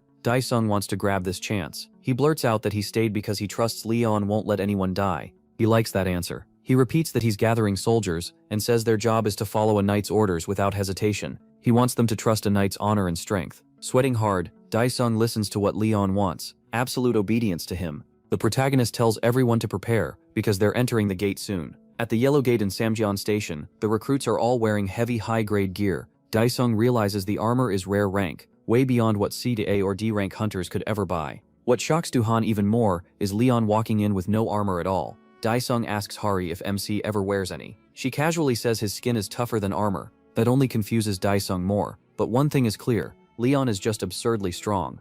Then the protagonist starts the test by cutting an ogre's head off in one swing. The recruits are left speechless. MC shouts that these monsters aren't honorable warriors, they're insects, and they deserve to die like insects. Hari leads the recruits in, thinking the battle would just be out in the open. They're told to act as mercenaries from the outer territory, and choose one side in a tribal war. Dae-sung figures this is some kind of NPC support quest, and quietly asks Do-han which side would be easier to deal with. Then a pack of monsters suddenly rolls in on boards and surrounds Leon's group. They demand to know who dared enter the Battleaxe tribe's land. That wording clearly irritates him. Hari, knowing how short his temper is, watches closely while Yappy asks if they should move. The protagonist forces himself to stay calm, and tells Yappy to do as they please. Hari then steps forward and says they're mercenaries willing to help for a reward. The monsters decide these must be the outsiders their leader warned them about. When Hari sees how angry Leon looks, he knows this won't end peacefully, even as the tribe tells them to follow. Soon they meet Karta Karik, chief of the Battleaxe tribe, who takes one look at MC's group and sees only weaklings. Karta says they need help in a large war, calls it a chance for an honorable death, and says the winner takes everything. But he has heard enough, and rage starts pouring off him. He mocks the idea of beasts like them talking about honor. That instantly enrages Karta, but before he can do anything, Leon cuts his head off. The protagonist roars that orcs are bugs meant to be crushed, making his hatred painfully clear. Standing over the corpse, he calls this justice, as the orc slayer and a living legend. The rest of the battle axe tribe, seeing their chief die, rush in screaming for revenge. Sung and the others go on full alert, but Leon, still furious, orders his soldiers to raise shields, form a circle, and hold the line. They obey at once, and while Sung panics over how D-rank hunters can fight real orcs, he somehow blocks an attack himself, which shocks him. A blue window appears, giving Sung Lionheart's aura buffs: stronger defense, fortification, wide reinforcement, bravery, lighter armor, thick skin, and more. It also gives a 50% chance to inflict casualties on orcs by throwing them into panic and despair. Sung can't believe he's getting blessings like Knight's Blessing, Dragon Slayer's Honor, and the Grail Guardian title, even if some effects won't work because the Legion is still low level. Even so, he's thrilled. Leon orders the troops to clean out the trash and strike at the right moment. The soldiers charge in and start stabbing down orcs like veterans. Then MC spots a group of orcs praying to warrior gods, and that pushes him past his limit. Furious, he orders their heads cut off for daring to insult the gods. He mounts his stallion and tramples orcs under its hooves, then draws 2 blades and tears through the battlefield. Soon, not a single orc is left standing. Leon lifts his sword and declares victory, and the soldiers cheer with him. But Hari cuts in and asks why he wiped the orcs out like that. With a hard look, the protagonist bluntly says helping orcs is nonsense. He'd rather die than aid those green beasts. He says they don't deserve even basic respect. Grinding his teeth, Leon makes it clear he sees them as beneath real people, and says their savage nature can't be compared to the courage of true knights. From that look alone, Hari realizes MC is deeply racist against orcs. Hari pushes back, saying there have to be some good orcs somewhere. He shuts that down at once. The only good orc is a dead one. When the gates opened on Earth, many orcs crossed over alive, and humans actually welcomed them. But the orcs answered with violence, joining demonic humans to slaughter people like bugs. From that point on, orcs became one of Earth's biggest threats. Later, Yappy arrives and says that if he handles this right, they might wipe them out completely. Leon and Hari, wearing odd head covers to hide their hair color, leave the matter to Yappy. Yappy quickly reports that the core uploader is at 99% capacity. He immediately throws it into the pool, which Hari thinks looks disturbingly like poop. Hari asks if dumping radioactive material into the river to kill orcs really fits a knight's honor. Leon smirks and says this isn't a war or a proper battle, it's simply what must be done to kill beasts. Hari can practically feel the racism coming off him, and judges him hard for it. The protagonist doubles down, saying again that a good orc is a dead orc, and nothing will ever change his mind. Meanwhile, the orcs go mad and start stabbing each other. Groktard smashes Galdan's skull, and his clan praises him, saying the warrior god will welcome him into the endless fighting grounds. They even raise drinks to celebrate, mumbling about Groktar enjoying his win. Then a giant orc drinks from the river, but instantly feels something wrong. The water prickles and itches. He blames the blood in the river, not knowing the truth. A second later, he drops clutching his chest and screams for a witch doctor. He isn't the only one. Other orcs start collapsing too. None of them has ever seen a poison or curse like this. Then Leon appears, calls this his kind of honor, and blasts the orc into the air, finishing off the rest. As the next command goes out to kill them all, a huge force of soldiers storms the area and wipes out the surviving orcs. Right on time, the Battle Axe tribe is erased from the Great Plains. That makes the entire orc race an enemy of every soldier there. The new order is simple: kill every orc in the hidden quest field. Leon is delighted to get an even better quest. And just as he starts to raise his troops with a speech on justice and honor, an orc suddenly speaks. It accuses MC of poisoning the river. The orc calls him a coward for still pretending to be a warrior. Leon is stunned that a beast would dare speak of honor at all. The sight disgusts him so much he wants to tear out his eyes, but instead he tells the orc to kill itself. That sends the orc into a frenzy. A muddy aura bursts out as it screams that Groktar will never forgive him. The protagonist notices chains on the orc, and that catches his attention. He moves to strike, but he's too late. The orc raises Groktar's body as a sacrifice, and glowing strings wrap around him. He gains Groktar's right eye and right arm. At that very moment, a hidden quest appears. Now Leon and his party have a new goal: eliminate Gokrok, the enchantment god orc. MC now faces a bizarre new threat, as Groktar's eye seems bent on killing him. It fires a laser-like attack that covers everything in smoke. The eye speaks, saying a being like Groktar is protecting Leon, and asks what god he serves. That question makes him absolutely furious. With an angry roar, he activates his divine law, blessing of the arrow shield, and charges, demanding to know how a beast like Gokrok dares compare himself to a god, just because he's captain of a pack of monsters. The protagonist surges forward, every muscle burning, done listening to this nonsense. Using the great eye, Gokrok swings a crushing fist at Leon, but MC cuts straight through the hand with one slash. Gokrok screams in pain. Shocked, he can't understand why it hurts when his original body wasn't even damaged. Then he realizes Leon is holding the Holy Sword of Radiance, and is the orc executioner and a demon slayer. Gokrok remembers him as the only survivor of that nightmare world, and fear hits him hard. He decides to fall back for now. Before leaving his summoner behind, he curses the protagonist and swears the orc will pay for this stupid move. Leon watches Gokroc run, thinking that's about all a god can do when he's stuck with worthless followers. The orc now looks, but he still wants revenge for his fallen comrades. Leon is done hearing it and cuts the orc's head off at once. To him, beasts like that don't deserve to live. Once every hidden quest is cleared, everyone gets the titles Orc Hunter and War Knight's Men-at-Arms. Orc Hunter raises damage by 30%, and fighting with a War Knight gives 20% more physical resistance, a perk usually meant for tankers. Daesung and the others are shocked by the new system rewards. Then he loudly orders everyone to collect the spoils, since loot belongs to the winners. The soldiers rush off to gather great rank and advanced warrior gear, plus anything the witch doctors left behind. In the middle of it all, Hari asks what to do with Gokrok's severed arm, the one from the so-called god orc witch doctor. Just then, Yappy plays a message from Hedo. It warns them that the cut-off arm is giving off a huge wave of mana. Hititi tells Leon to use the Holy Grail to drain it all, saying it will reward him with power. The protagonist doesn't hesitate. He points the shining cup at the massive arm and drains every bit of mana from it. Once it's absorbed, Leon feels a divine energy much like his own, and realizes this god truly enjoys the beast's worship. But that same god's hatred for other races disgusts MC, making him want to wipe that evil out for good. Then Ariana appears, drawn in more easily by the beast's mana.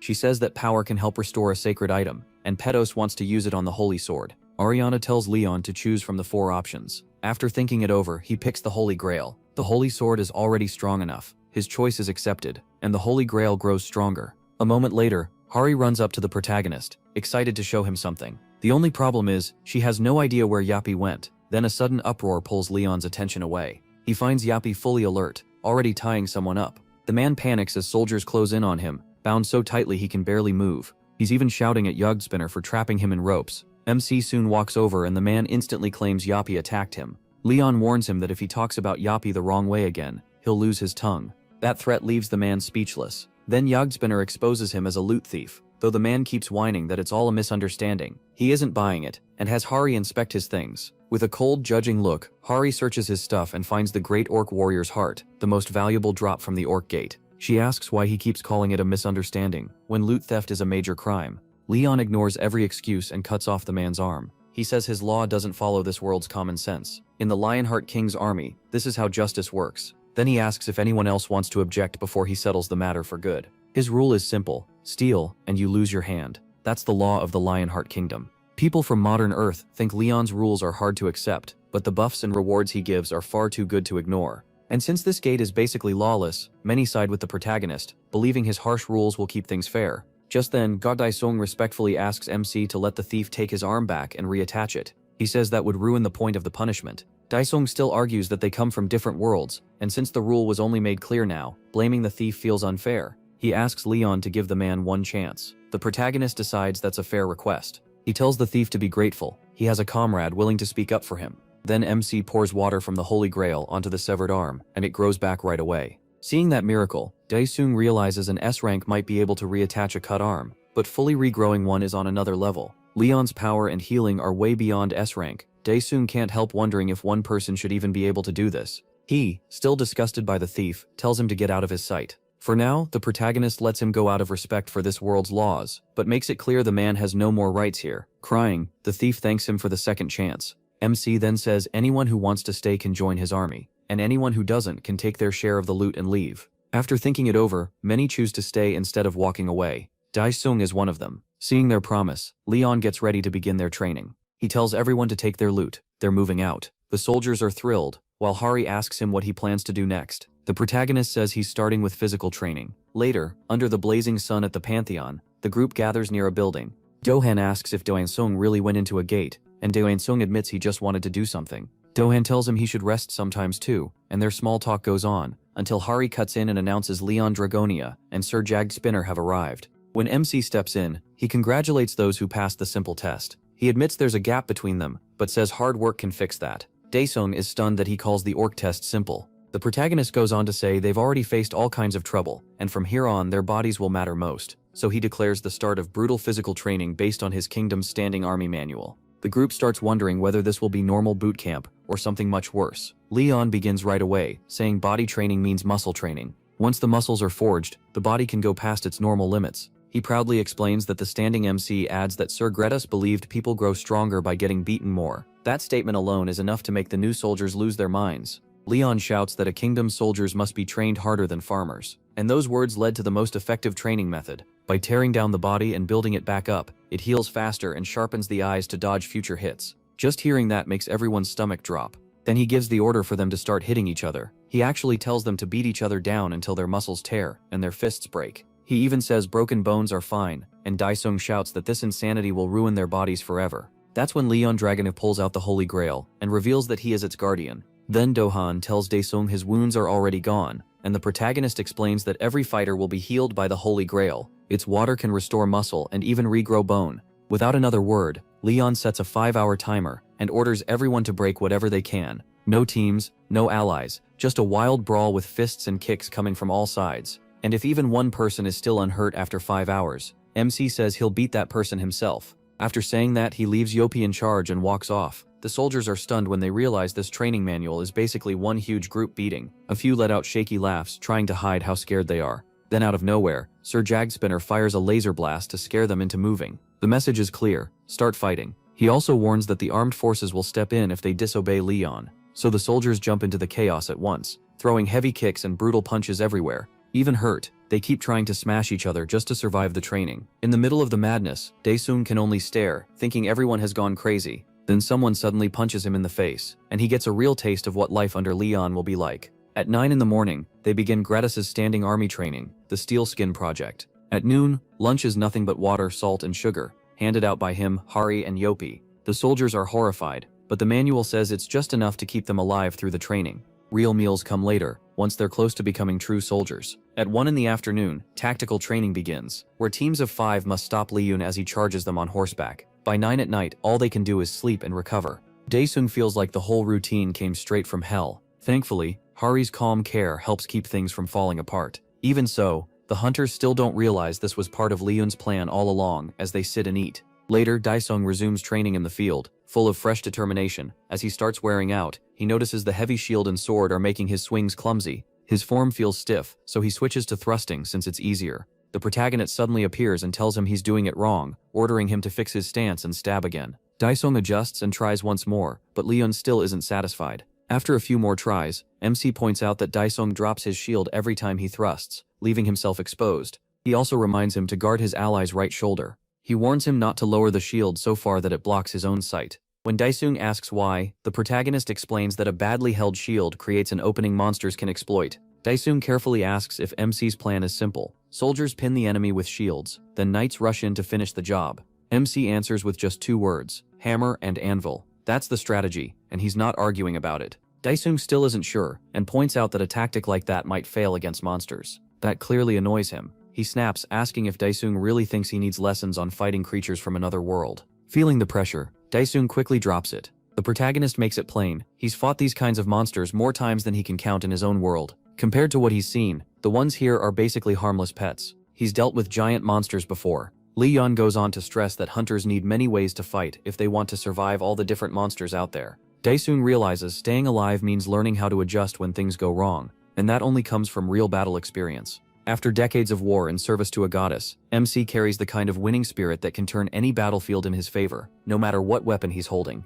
That's why he's using this chance to shape the soldiers into balanced fighters, something they need if they truly want to become knights. Leon says survival starts with being exceptional at least one skill. Still, Daesung wants more than just one strength. When he asks, Daesung admits a peasant like him never thought he could become a belle. The protagonist cuts him off at once. He says a knight isn't defined by birth or noble blood.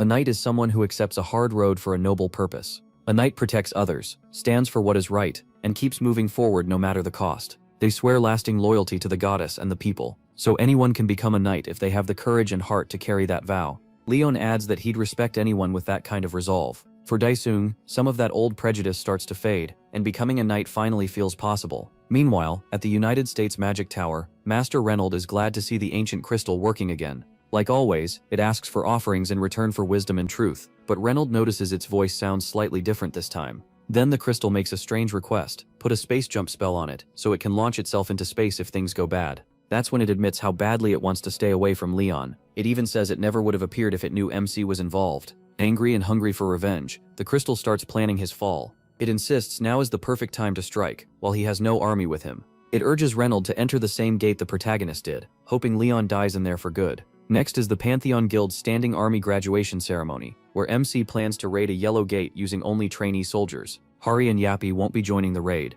so Chief Jin So Kim has to manage things inside. With Chief Jin So Kim beside him, he speaks to the soldiers who survived the last month of brutal training. Now they have to prove themselves in a real test. Usually fighters like them aren't allowed into yellow gates, but Leon throws them straight in, forcing them to learn what it means to serve under the Lionheart King. He tells them they will serve the divinity inside the gate. Then, in a commanding voice, he orders Pantheon to move out immediately. The protagonist Dragonia Lionheart enters the gate with 49 average D-rank hunters and 1 Hunter Association observer. At the same time, Hari tells Yappy not to worry. If Leon is there, things should be fine. But Yappy feels that something is wrong. It points out the numbers don't match. Counting the observer, the trainees and King the 1100th, there should be 51 people. Hari doesn't understand until Yappy explains. 52 people just entered the gate. That leaves her stunned. After spotting the anomaly, Yappy's emergency protocol kicks in, and it fires itself into the gate. Hari rushes after it, but the gate closes before she can get through. She slams into the barrier and drops to the ground. Then Hari and the others see the gate's mana begin to shake, and its color shifts toward red. That sudden change is enough to alarm everyone. Inside, the situation is a nightmare. Demons are everywhere. Leon immediately orders the soldiers to raise their shields. Without hesitation, he calls for Lionheart's testudo formation and commands them to advance. Chief Jin So Kim can hardly believe it. They're moving deeper into a demon gate, instead of retreating. Then, he notices something even stranger. None of the soldiers look afraid. He checks the effect of Lionheart's aura and is shocked. The buff is far beyond commander level, and it's covering the whole group. A pack of demons charges at the testudo formation. Leon shouts for shields up, and the soldiers stop the attack cleanly. Jin So Kim is deeply shaken watching these trainees hold back demons through sheer grit. He can't help wondering what kind of hell they trained through these last 4 weeks. Then Leon orders them forward, drive the enemy back and counterattack, hit every opening and never let the demons recover. The soldiers obey without hesitation, taking control of the fight and pushing ahead. Then Jin So Kim spots a demon troll and shouts a warning. He panics, sure they're finished, since that monster usually needs an A-rank hunter. But Squad 3 Captain Gu Daisung steps in and blocks the troll's attack, brushing it off compared to the hits Leon trained him to endure. Jin So Kim is stunned that his soldiers can take a blow like that, and stay standing. The demon troll flies into a rage but Yappy arrives just in time and pierces straight through it, killing it on the spot. Caught off guard by Yappy's sudden arrival, Leon quickly praises the solid block that opened the chance to bring the beast down. The other demons freeze in shock as their strongest fighter dies instead of being reverse summoned. That breaks their nerve, and the demons start fleeing. The humans are just as shocked to see demons running away for once, and they realize they've actually won. Everyone starts praising Leon's squad for saving the Sparrow Kingdom from ruin. Then they learn the true mission: stop the Demon King's invasion within 1 week. That revelation rattles the soldiers, because a yellow gate shouldn't work like this. Then the protagonist's subordinate drops worse news. The yellow gate they came through is gone. MC keeps everyone steady, even when Yappy reports a foreign invasion. Wanting answers, Leon turns to Daisung, who explains that they're trapped in a fluctuating gate. In a place like this, the gate's difficulty can jump without warning, and there is no clear exit until it's fully cleared. Hearing that, he starts to think this may not be an accident. Even so, he decides to keep raiding the gate. Daisung warns they could face demon kings, but Leon reminds them he is the king of Lionheart, a man who has already killed 2 demon kings and over 30 great demons. Just hearing how much anti-demon power the protagonist carries raises everyone's spirits and calms them down. Still, MC quietly wonders if he has enough divinity left to beat another demon king. But as a knight, he knows he must remain the hope everyone can lean on.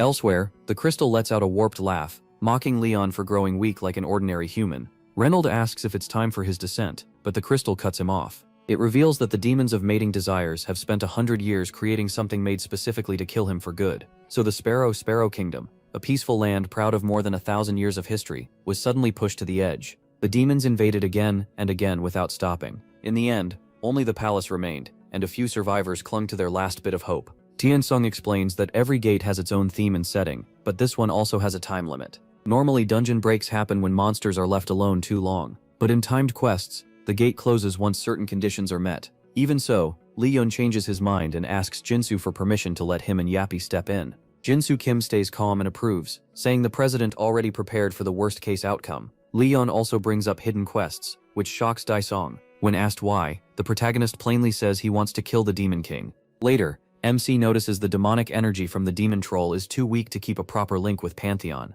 A moment later, Ariana checks on her favorite knight and asks if he sensed it too. He says yes, there's a different kind of energy inside the gate. Ariana explains that because he's still alive, the eerie power hasn't hit too hard yet, but it has already begun spreading through the world. She says the force is overwhelming, so much that even she missed it at first. Her guess is a Demon King level power, maybe even at Lord class, though the source strangely feels weaker than it should. Ariana also passes along a message from one of Pantheon's gods. Pleu wants to inspect this world, likely because something is wrong. Ariana asks for the energy needed to descend, and Leon already understands what he has to do. The carriage reaches the palace, where head butler Farco greets King the protagonist and his attendants. He's ready to serve them as best he can. Inside, Leon praises the king's taste in art. Farco explains that Sparrow Palace shows the kingdom's long history, starting with its first queen Fiora, and leading all the way to the current queen Beatrice. Dohan realizes the kingdom is a matriarchal society, ruled only by its queen. MC spins around and shoots Daisong and Dohan a hard stare. He warns them not to gossip about royalty. Then he apologizes to Farco, saying the emergency forced him to bring a couple of rude fools. Farco stays polite and guides them to the audience chamber. There, the queen is waiting eagerly. Once inside, Leon keeps a serious face and walks straight ahead. Everyone's watching him. Chancellor Duke Archeum speaks first, asking if he helped in the war against the demons. He quickly presents the protagonist as a knight because of what he did in the last battle. Leon cuts him off and goes straight to the queen instead. An old man suddenly steps in and blocks his path. He says MC's deeds don't matter. An outsider still has no right to approach the queen. Daesung, Jinso Kim, and Dohan watch the chancellor bark at him and wonder if he's about to snap. And honestly, the protagonist is barely holding back. So he faces the queen and boldly names himself MC Dragonia, King of Lionheart. The chancellor sees that as open disrespect. He instantly orders Leon arrested. He moves first. He grabs the Duke by the neck and twists it with pure disgust. The move drops Duke Archeum to his knees. The armored old man gets furious and demands an explanation. Daesung can tell Leon is one step from exploding. At the same time, the queen's guards pull their swords on him. The protagonist glares at the Duke and asks how long he plans to keep acting, like the King of Lionheart wouldn't see through him. In that instant, MC catches the foul scent of a demon on the Duke. The Duke answers with a twisted smile. Then his skin starts peeling away. His real form is finally exposed, and he's not the only one. Others rip off their human disguises too. The whole court freezes in horror. Leon barks at them to calm down and get control of themselves. Then he orders his team to form up an attack. With just his fingertips, he catches a blade in midair and cuts the demon down in one clean strike. The old man is stunned. He can't believe demons were hidden in the castle this whole time. Meanwhile, the demons throw the room into panic. The old man finally joins the fight and cuts them down, shouting that demons have breached the castle. He orders everyone to make sure none escape alive. After several minutes of fighting, the area is finally secured. Leon turns back to the queen, but the old man blocks him again. He says his loyalty belongs only to the queen. He doesn't care. He pushes past him and knocks the blade aside like it's nothing. As a king like their queen, Leon says he has every right to judge the situation and tells the old man to know his place. At last, the old warrior admits the queen isn't fit to rule right now. So with the chancellor gone, authority falls to him. The protagonist accepts that without argument. Then he explains that dark energy has spread deep through the castle, and the cleansing must happen sooner than planned. When they question him, Leon gives one answer. A king does not lie. He demands control of the soldiers and the right to destroy the evil while the queen cannot act. Later, in the Sparrow Kingdom's central square, Leon gathers the shaken survivors and tells them he's now the one in charge. Introducing himself as MC Dragonia, Lionheart, he warns that many of them are already possessed. The demons were planning an uprising and slipped into the castle to set it off. He says he can sense the possessed ones, and he proves it by pulling 2 people from the crowd and issuing a challenge. Anyone who claims they aren't evil, corrupted, or hiding something demonic must walk through the flames to prove it. To show he's serious, Leon throws the 2 in himself. The crowd is stunned. The young soldier burns up, but the girl stands in the fire unharmed. Leon explains that sacred fire burns only the truly wicked. He thanks Patos, god of war and fire, and tells the people to praise his name as they pass through the flames and prove they're clean. When the crowd hesitates, the protagonist snaps and orders them into the fire, warning that if they're corrupted, he'll cut them down himself.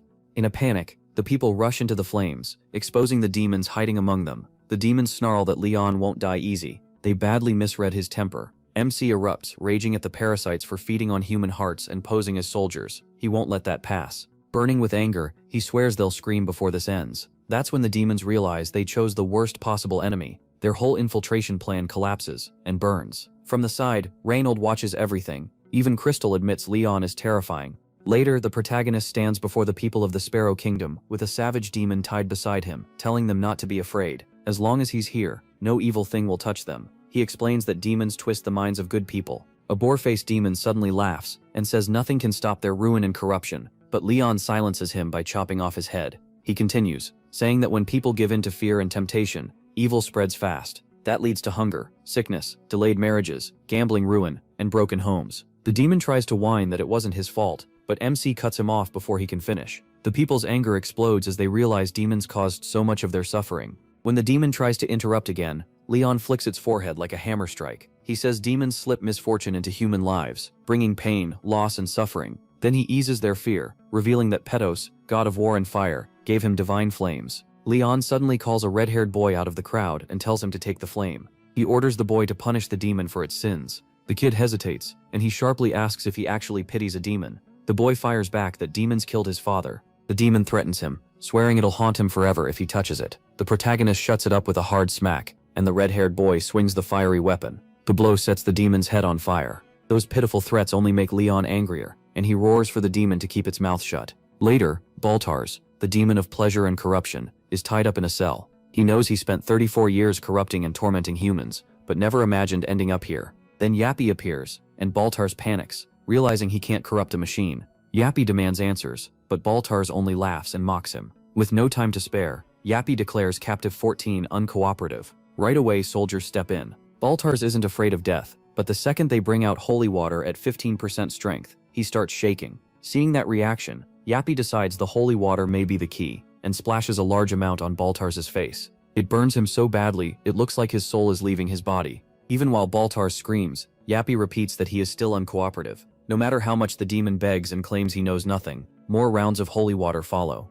At last, Yappy gets results. Captive 14 spills a 30,000 character report, while the first 13 captives averaged around 39,000. Even so, Yappy is sure Baltars is still hiding something. Baltars snaps that the dumb machine isn't dealing with a mind reader, and he has no idea what the others confessed. Yappy makes one thing clear: the only reason the prisoner is still alive is to give useful information. That lands hard on Baltars. He quickly changes his attitude and asks what Yappy. Later, the intel from 32 different beings shows a shocking match rate of over 89%. Leon praises Jagged Spinner and says the Song of Justice is beautiful. Then his mood suddenly changes. His heart pounds with rage and he explodes, saying he can't stand sharing air with evil creatures living on human land. When asked, Yappy answers plainly, their kind should be erased without hesitation. Leon fully agrees. Since neither the demigod nor the machine gets tired, they begin a late-night mission that marks the start of the 4 brutal nights of cleansing. Purple smoke and energy burst out around Reynold Sherman as he holds the Crystal of Temptation, once called the Jewel of the World.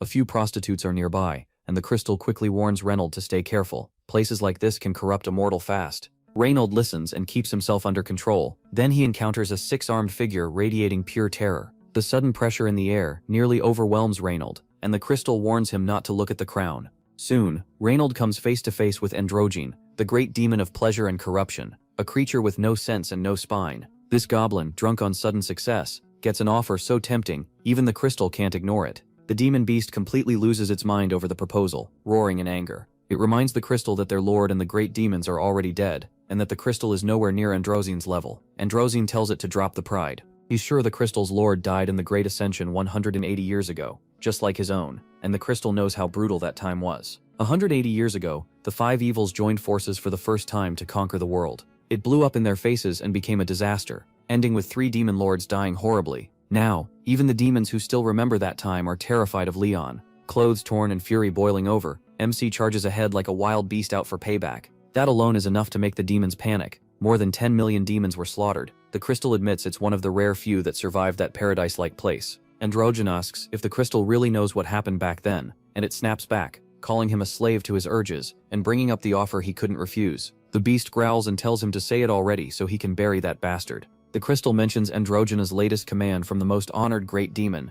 Androgyne says it's nearly done, and even if she's still hanging on, she's only human. To him, the end is coming for sure. Later, the crystal tells Reynold this is the best plan they have. It gives Androgyne a 70% chance to win, with Leon sitting at 30. Shocked, Reynold asks if that means the crystal could beat an S-rank mage in a direct fight, but the crystal doesn't want to fight. Instead, it heads for the corpse harvesters near the palace forest. They're known for crushing attack power. When they arrive, Reynold runs into one that acts like a mindless zombie. Sir Jagged Spinner kills it instantly, scaring both Reynold and the crystal. Yappy reports that more are hiding nearby. The crystal quickly turns invisible just before Leon arrives. Reynold can't believe he got that close without making a sound. He figures it's the Grail Knight's law of silence, the power that erases even the noise of horses. and likely helped the protagonist wipe out the forest demons. Then Leon says he can feel an unwanted presence. It's only inches away, and Reynolds starts panicking. At that moment, Sir Yappy reports that a satellite spotted the target, and says more enemies are still out there. MC ignores everything else, and rushes off at once.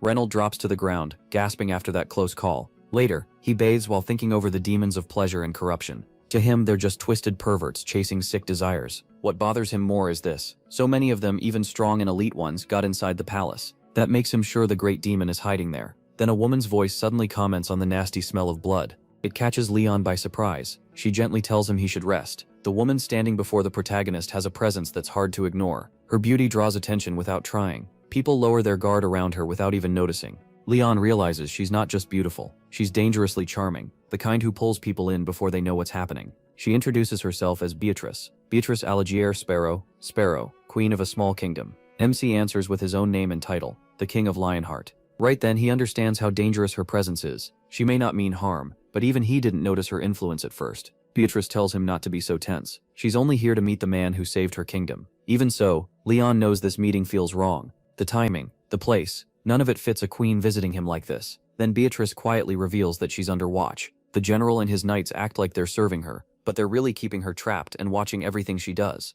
The protagonist struggles to believe it, since the general never seemed like a traitor. But Beatrice sounds desperate, and says there's no time to explain. Then she asks Leon for a favor: kill the general and his knights. In return, she'll hand over the whole kingdom. She also tells him to check the castle's underground floors, hinting that something important is hidden there. That leaves MC even more uneasy, and he decides to look into it. He learns the general is hiding below ground. That night, the general suddenly knocks and walks into the protagonist's room, apologizing for disturbing him so late. Leon rebukes him for entering a king's room unannounced, but the general says it's urgent. Later, MC mentions that he met the queen, waiting to see how he reacts. The general stays calm and says Beatrice often wanders around at night. Leon gets irritated and points out how reckless that is with demons everywhere. The general calmly claims demons don't attack at night, but he knows that's false. Demons have never cared about day or night, and that makes his suspicion grow. The general's calm denial only makes the protagonist trust him less. It feels like the man knows far more than he's admitting. The general quietly leaves, but the whole thing feels wrong.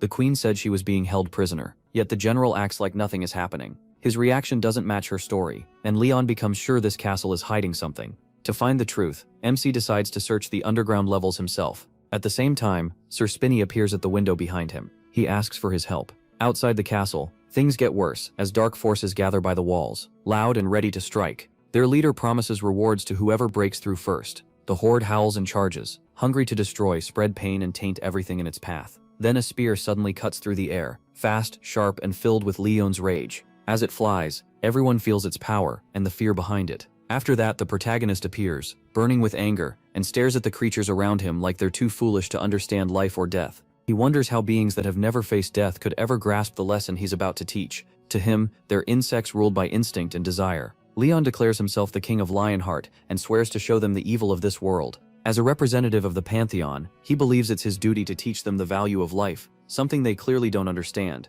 His rage keeps rising, as he says fear will now become part of their world. They'll face the terror in their own souls, and feel a kind of fear they've never known. From where he stands, MC has decided these filthy souls are finally going to learn. General Ricardo appears out of nowhere, right in the middle of the battle. Someone nearby wonders why he'd come now, before the fight is even finished. Ricardo doesn't seem concerned. He trusts the outsider to handle it, and focuses on something else, the seal, asking if it's still holding. The answer is yes. Ricardo stays calm, and says they only need a little more patience. Soon the anger and suffering built up over 100 years will finally end. As Ricardo speaks, Sir Spinny watches from above, carrying a heavy look that hints at what's coming. The monsters are marched along in a line with their hands tied like cuffs. One of them stumbles and falls. A soldier warns him to watch it, showing how weak he's become. Nearby, a girl among the captives edges closer to the hunter. Her hands are tied too, but the look in her eyes is different. She leans in softly and asks him to untie her, acting sweet and innocent. Then her tone shifts. If he helps her, she'll reward him. She's clearly trying to seduce him. The moment she makes her move, a strange force spreads through the air, and corruption resistance activates. Everything changes at once. The hunter realizing the truth, the soldier steps back, thinking he almost fell for it. His voice shakes as he wonders how that demon power failed so fast. He had nearly controlled the hunter by turning into a tempting girl, and now he can't understand why it didn't work. While the monster panics, Leon arrives and demands to know who caused the trouble, and the soldier immediately points at the monster. He curses him on the spot, accusing him of trying to seduce one of his soldiers with that body. The monster begs to be spared, but Leon cuts him off, saying someone that filthy has no right to speak. Even as the monster keeps apologizing, the protagonist shows no mercy. He says he doesn't need excuses, and makes it clear the creature means nothing to him. The other monsters are stunned. They realize MC is even scarier than a demon. One soldier tells him something feels wrong. They won the battle, but the mood is strangely dead. Instead of cheering, the people seem distant and empty, like the victory means almost nothing. He explains that even a weak demon can seduce a human and corrupt them. A war against demons never truly ends. It only changes shape. That's why only the strongest, the ones who know the cost, can feel any joy after winning. That's the truth of demon war, endless and exhausting. To keep that fear alive, an order is given. The citizens themselves must hang the demons. They need to watch their enemies die with their own eyes, so they understand the danger. The order is accepted at once. Leon and his men return victorious, but a massive castle in the distance stops them cold. It feels wrong, like it should not be there. The protagonist reminds them, no one is waiting to celebrate their return. As they near the entrance, the mood grows tense. At the gate, 2 guards block the way at once. Their meaning is clear. No one enters, not even heroes coming back from war. After smashing through the gate, Leon marches his soldiers inside without a pause. The broken doors crash behind them as they head deeper in. With every hall, the silence feels worse. The farther they go, the more MC feels something important is being hidden here, something meant to stay buried. Then someone suddenly calls out for the others to come look, and what they find stops everyone. Beneath the castle, they uncover a hidden chamber, something none of them expected. Leon points to a bed set right in the middle. This is more than a room. It is clearly a secret being kept. He wonders if this is the truth the queen once hinted at. Everything here was meant to stay out of sight, so he steps in to find out for himself. Inside, they see someone lying on the bed. It is a woman, resting in total silence, and the moment feels far too important to ignore. There is something unnatural about her, and a dark energy hangs around her. For a second, some of the soldiers get pulled in and stare too long. Leon catches it right away and warns them not to give in to the dark force around her. But the pressure in the room keeps building, and even the protagonist can tell his aura is not enough here. Realizing that, he acts himself. Without warning, MC slaps one soldier hard across the face and snaps him back to his senses. Then he does the same to another man, jolting him out of it too. Leon glares at them and says this was not the woman's doing alone, and not just magic either. Their own weakness opened the door, and they walked into the trap themselves. After that, he tells them to control their breathing, slow in, slow out, until their minds clear. Just then, General Ricardo walks in and takes in the scene.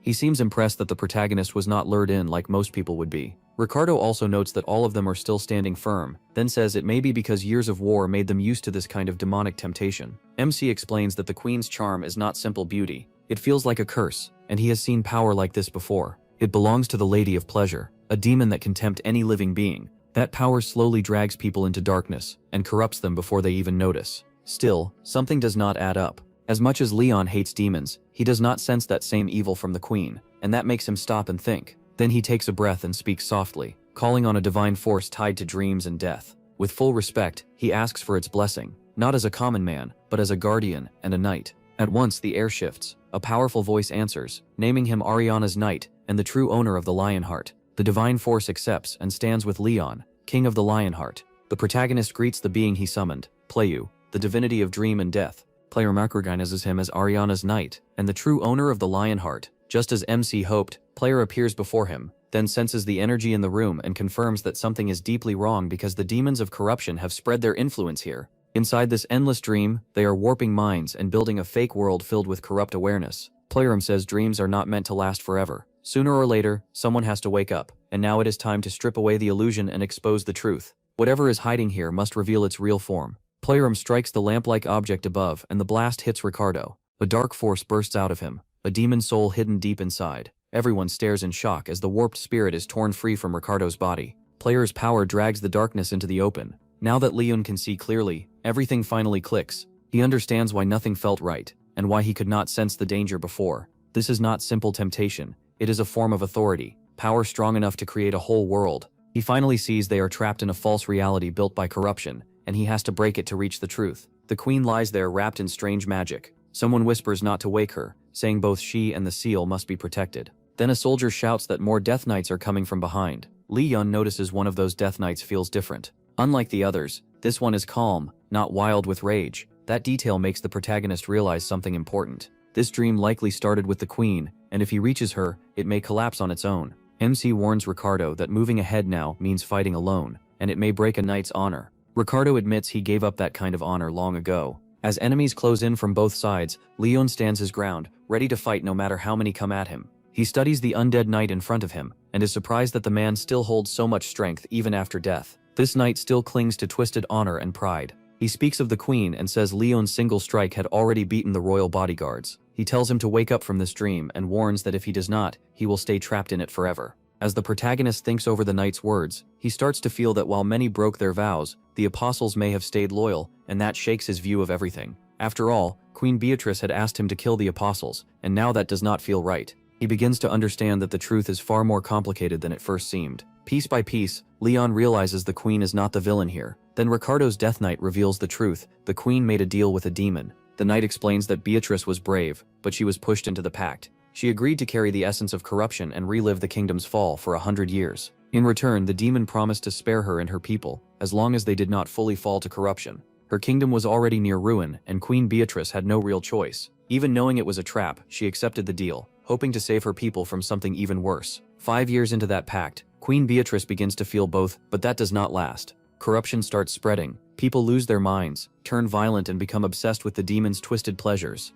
By day, Beatrice watches demons slaughter her people. By night, the corrupted whisper in her ear and feed her guilt. The burden grows so heavy that she starts questioning everything, finally seeing the demon's trap for what it really is. The pact is built on lies, and there is no easy escape. Anyone who tries to end it with suicide becomes a lost spirit, and when the 100 years are over, everyone else will fall fully under the demon's control. As the years drag on, the queen begins to lose her mind, watching her kingdom rot, while corruption grows stronger inside her. After 50 years, even her loyal knight gives in to temptation, and enters the queen's bed. That is the turning point. Proof that corruption can break even the most faithful. After that, General Ricardo understands that no one can truly resist the pact's seductive power, and all of them are trapped. Faced with that truth, Ricardo makes a painful choice. To protect the queen from the demon, she has to die, and they must die with her. He knows suicide would break the contract and leave them as wandering souls forever. Even so, Ricardo also knows that if they do nothing, they will become servants of corruption when the 100 years end. So Ricardo and his comrades stay loyal to Queen Beatrice, ready to give up everything, even their souls, to keep her safe from the darkness controlling their fate. Long ago, Queen Beatrice and General Ricardo made that terrible choice.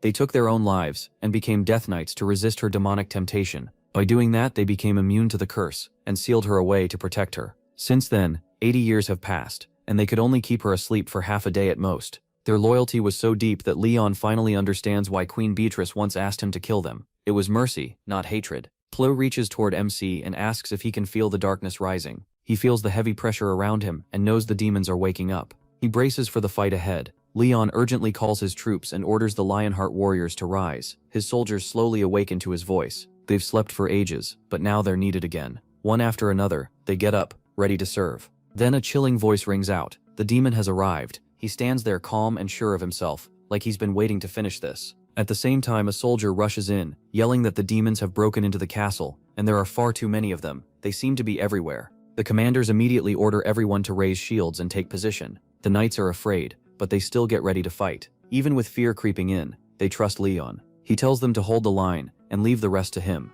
The fight starts, and the demons are disturbing. They laugh as they battle and use a twisted power that makes pain feel good. It's unsettling, but they keep coming non-stop. Even so, the knights don't break. They're here to protect their home, and they believe the protagonist will lead them to win. As the clash gets fiercer, Leon calls for Stallion, his trusted partner. The soldiers are getting overwhelmed by the huge number of enemies pouring into the castle grounds. Their shields are up, but it still doesn't feel like enough. Still, they hang on, trusting MC to change the battle if they can last a little longer.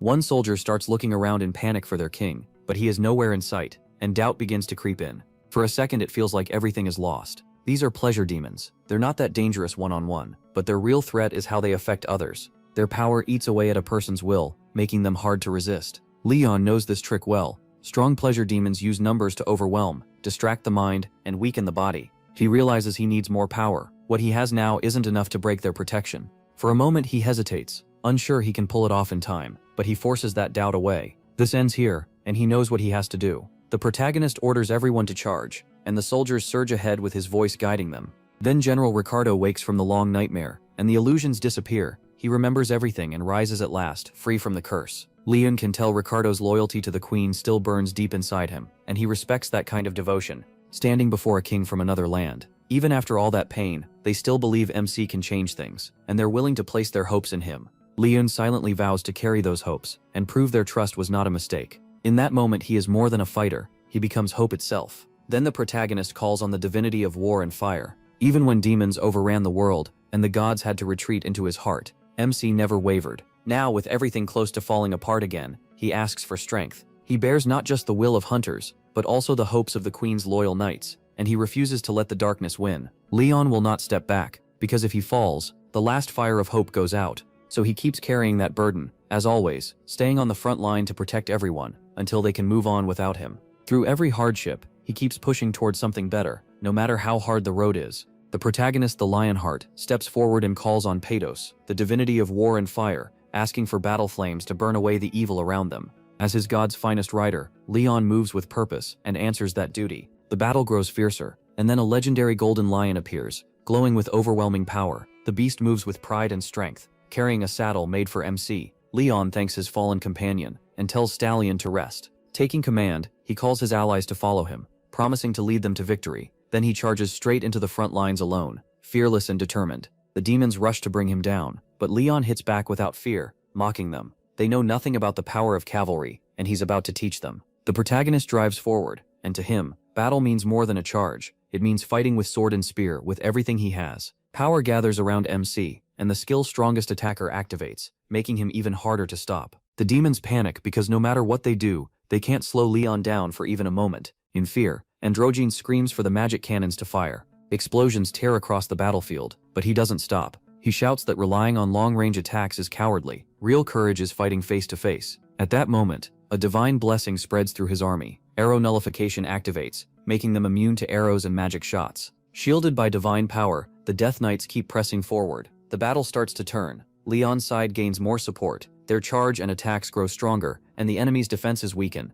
Fire burns on their blades as the Patos horsemen empower them, while curses spread through the demon ranks, draining their strength, defense, and even their divine link. The Androgyne demon rushes at the protagonist, screaming, but MC keeps advancing. His goal is simple: lead his army and win. Soon the Androgyne demon is wounded and looks around in confusion. He, the warrior they feared most, has vanished, and the crushing pressure he brought is suddenly gone. Because of that, the demons start shouting in panic, unsure what to do. Leon tells his side to hold on for one more minute, and short as that sounds, everything has changed. The Androgyne demon realizes the Knights of the Fallen Kingdom are not weak anymore. They're standing stronger than anyone expected. Then the protagonist returns, and the demons understand that 1 minute was never about waiting. It was the time the protagonist needed to set up the final blow. The Androgyne demon recognizes him, and is horrified to realize this is the same man who killed Dothradon. That huge twisted demon fell to Leon, just like so many others before him. Now the demon army feels the truth of their situation. MC isn't just another knight, he's a storm in motion. MC tells the Androgyne demon he'll soon end up just like the rest, except this one has more limbs for him to rip apart. The Androgyne demon roars that he'll kill the protagonist no matter what, and throws himself into the attack. Leon doesn't even flinch. He points out that the Androgyne demon isn't using his own strength at all. He's leaning on magic, and that's why all of them are so weak. The Androgyne demon unleashes one strike after another, but MC knocks them all aside with ease. When the last attack fails, the demon realizes its body is already too damaged to recover. Leon repeats his promise, colder than before. Then the whole battlefield changes as the demon uses Crown of Desire. The skill forces every living being nearby to give in to their deepest urges, and no one should be able to resist it. One nearby knight feels the danger and shouts a warning, fearing the King of the Lionheart is facing something deadly. The Androgyne demon stares in disbelief, unable to understand how he escaped that illusion of desire. It should trap every living being in their deepest temptation, yet Leon stands untouched. The protagonist says even the Lady of Pleasure couldn't tempt him, so a lower demon like this never had a chance. Panic takes over, and the Androgyne demon starts doubting everything. It can't make sense of it. Every living thing should have desire, so something feels terribly wrong. Fear wins out, and the demon decides to run. It screams for the others to stop Leon, and begs for help, but it's already too late. MC moves in fast, finds the demon's back open, and lands a clean, sharp blow. The Androgyne demon calls him a coward, and claims some divine being interfered. Then it says the knights broke the rules, that a true duel should never be touched by outside help, but the fear in its voice already shows it's lost. The protagonist says honor does matter, and a real duel should not be interrupted, but this is no duel. He reminds them that demons this cruel and corrupted deserve no honor, and this isn't a fair fight between equals, it's an extermination. Desperate and out of excuses, the Androgyne demon tries to twist his words and call Leon a racist, but it changes nothing. At last, Androgyne, the demon of pleasure and corruption, falls, and another piece of evil is erased. In the beginning, the kingdom was peaceful. People lived without fear, had plenty to eat, and believed that calm would last. Queen Beatrice, a wise mage, ruled carefully and did her best to protect that peace. For a time, things really did seem fine. Even small threats were defeated, and each victory gave the people more hope. But Beatrice can feel it. Something far worse is on the way. She knows the evil beyond their world won't stay gone forever. Before long, her fear comes true as demons invade, and those first wins stop mattering. Hope starts to fade, and the peace people trusted begins to fall apart. Then Beatrice learns the worst part. The demons don't truly die. They come back after every defeat. That makes her realize this war was never meant to be won, because no matter how many demons they kill, more keep returning. It turns the whole fight into something cruel and hopeless. As ruin draws near, something strange happens. A demon comes to the queen with an offer. It tells her to take in corruption and relive her kingdom's fall for 100 years. If she can endure it without fully giving in, the demons will stop invading the world. The deal sounds impossible and deadly. Beatrice knows it could be a lie, but she doesn't waste time questioning it. This is the only path left to save her people. She accepts. She clings to one hope, that one day she might restore what was lost. And with that, the Sparrow Kingdom begins to collapse, sinking into pleasure and corruption. The people who once carried hope, the loyal citizens and brave knights, even their proud queen, start to fall. Darkness spreads, and once they surrender to it, they never become the same again. One of the knights finally gives in to his urges and crosses a line no one imagined. Driven by temptation, he enters the queen's room. The moment he understands what he's done, he begs for mercy, but it's already too late. Unable to watch the corruption spread any further, General Ricardo makes a painful choice and seals Beatrice in the underground chambers to protect her from herself and everyone else. Then Ricardo takes his own life, staying behind as a ghost bound by guilt. As the years pass, that guilt only grows, and Ricardo blames himself for it all. He knows how the story ends, yet he's forced to watch it happen again and again. Worse, he knows their own choices caused this, and now nothing can undo it. He longs for the nightmare to finally end. When the fight is over, Leon notices a strange crown and weapon left behind by the fallen demon Spina. He steps closer and taps the weapon, noting that the metal is strong and might still be useful. But MC points out the problem. It reeks of corruption, and it may even hold trapped souls inside. Spina offers to destroy it, and Leon leaves the matter to him. Then Goddess Plo calls out to him. He turns and shows her the crown taken from the dead enemy, warning that it's too tainted, maybe not even worth her seeing. Still, Plo calmly says it's fine, and asks to look at it. Once she sees the crown, it feels familiar, and she explains that all evils of pleasure share this same crown. According to her, it's drenched in wicked power because it lures innocent people, especially children, into fake dreams. It's a tool of lies and temptation. The goddess studies it more closely and feels that something may still be pulled from it, maybe energy or some hidden clue. Leon says he meant to destroy it anyway, since he sees no reason to keep a cursed item like this. After hearing that, Plo reminds him he can keep it if he wants. Then she thanks the protagonist for all he's done, and praises his effort. She says the Pantheon is proud of the honor and glory he earned in battle, but MC simply answers that he only did what had to be done. Then another voice cuts in. Petos, known for strength, doesn't sound very friendly at first. When asked to greet Liunxing, he grumbles out a dry good job, and Goddess Plo gently in the quiet that follows, he makes a request. He asks Petos to do something that matters, guide the souls of the dead, let them rest, and lead them somewhere peaceful. Petos pauses, realizing Leon isn't asking lightly. It's an act of mercy, but the god of battle answers coldly. These souls were thrown out of the natural cycle of life and death, so they no longer belong anywhere, not even paradise. Then the goddess of death speaks up. She reminds Petos that life and death are her domain, not his, so he has no right to decide who gets another chance. Petos fires back, asking what kind of god would let the undead enter a place meant for peace. Pleifsior quietly admits he may have a point. The goddess then turns to the protagonist and calls him by his full name, the protagonist Lionheart. She declares that those who defied death must face judgment, because the heavens can't ignore anyone who escapes the natural order. Then Queen Beatrice steps forward and asks for forgiveness. She doesn't argue or make excuses. Knowing she's taking a risk, Beatrice bows as the failed ruler of a ruined kingdom and humbly begs the goddess of death to reconsider. The goddess pauses, then addresses the loyal knights. She tells them no god in the pantheon can welcome their souls into paradise, because divine law has no place for those who lived beyond their time. Even so, their noble deeds still shine through. In the end, Plo admits their good outweighs their sins. Moved by the knight's loyalty and Leon's sincere plea, she says even the gods were touched by it, and since the king of the Lionheart asked for them himself, she can't turn away. To her, that is the highest sign of worth. So Goddess Plo promises to cleanse their souls and give them another chance at life. But when she looks at Beatrice, she adds one condition. She offers the fallen queen a way to save her knights. Beatrice must become her priestess and stand beside Leon, helping spread faith, the only way to restore the afterlife under her care. Once that realm is restored, Beatrice's knights will be allowed a chance to reincarnate. Beatrice agrees at once, ready to serve, if it means her people can finally rest. After the gods finish speaking, MC asks for a report on the damage. The answer is grim. Most of the wounded are healing, thanks to the sacred grail, but 6 people are already dead. The loss hangs heavy over everyone. Only losing 6 against an endless demon wave may sound like mercy, but every death still counts, and none of them will be forgotten.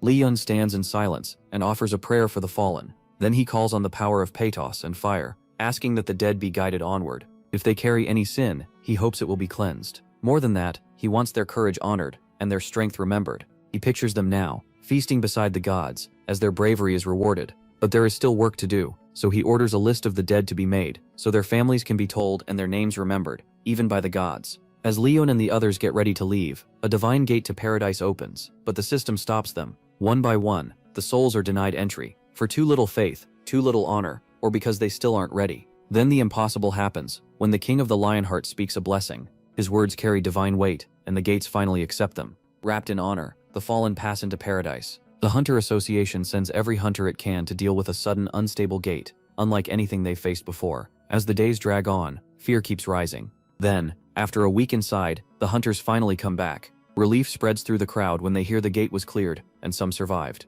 The report is quickly passed to the higher-ups. Association President, Oh Kang-hyuk officially confirms Beatrice as one of the survivors. He also mourns those who didn't return, offering his respect and praying the fallen hunters rest in peace. Later, the president reviews footage recorded by Spina. The Red Gate held a powerful demon, and it's obvious the battle could have gone far worse. With that in mind, the low death count feels like a miracle. After that, Leon decides to visit the families of the dead himself. When someone asks if he really means alone, the protagonist says those hunters were his soldiers, and seeing their families is the least he can do. President O warns him, it may not go well. Still, MC doesn't waver. He knows the families may be full of grief and anger, and he hopes hearing the truth from him will bring them some peace. Then Leon gives O a new order, telling the association to release the footage and gather more hunters. The reason is simple, the demon threat isn't over. He warns that invasion is coming, and they need soldiers and knights ready to fight. O understands and immediately promises to inside the Pantheon building. Leon sits quietly and thinks over the demon's movements.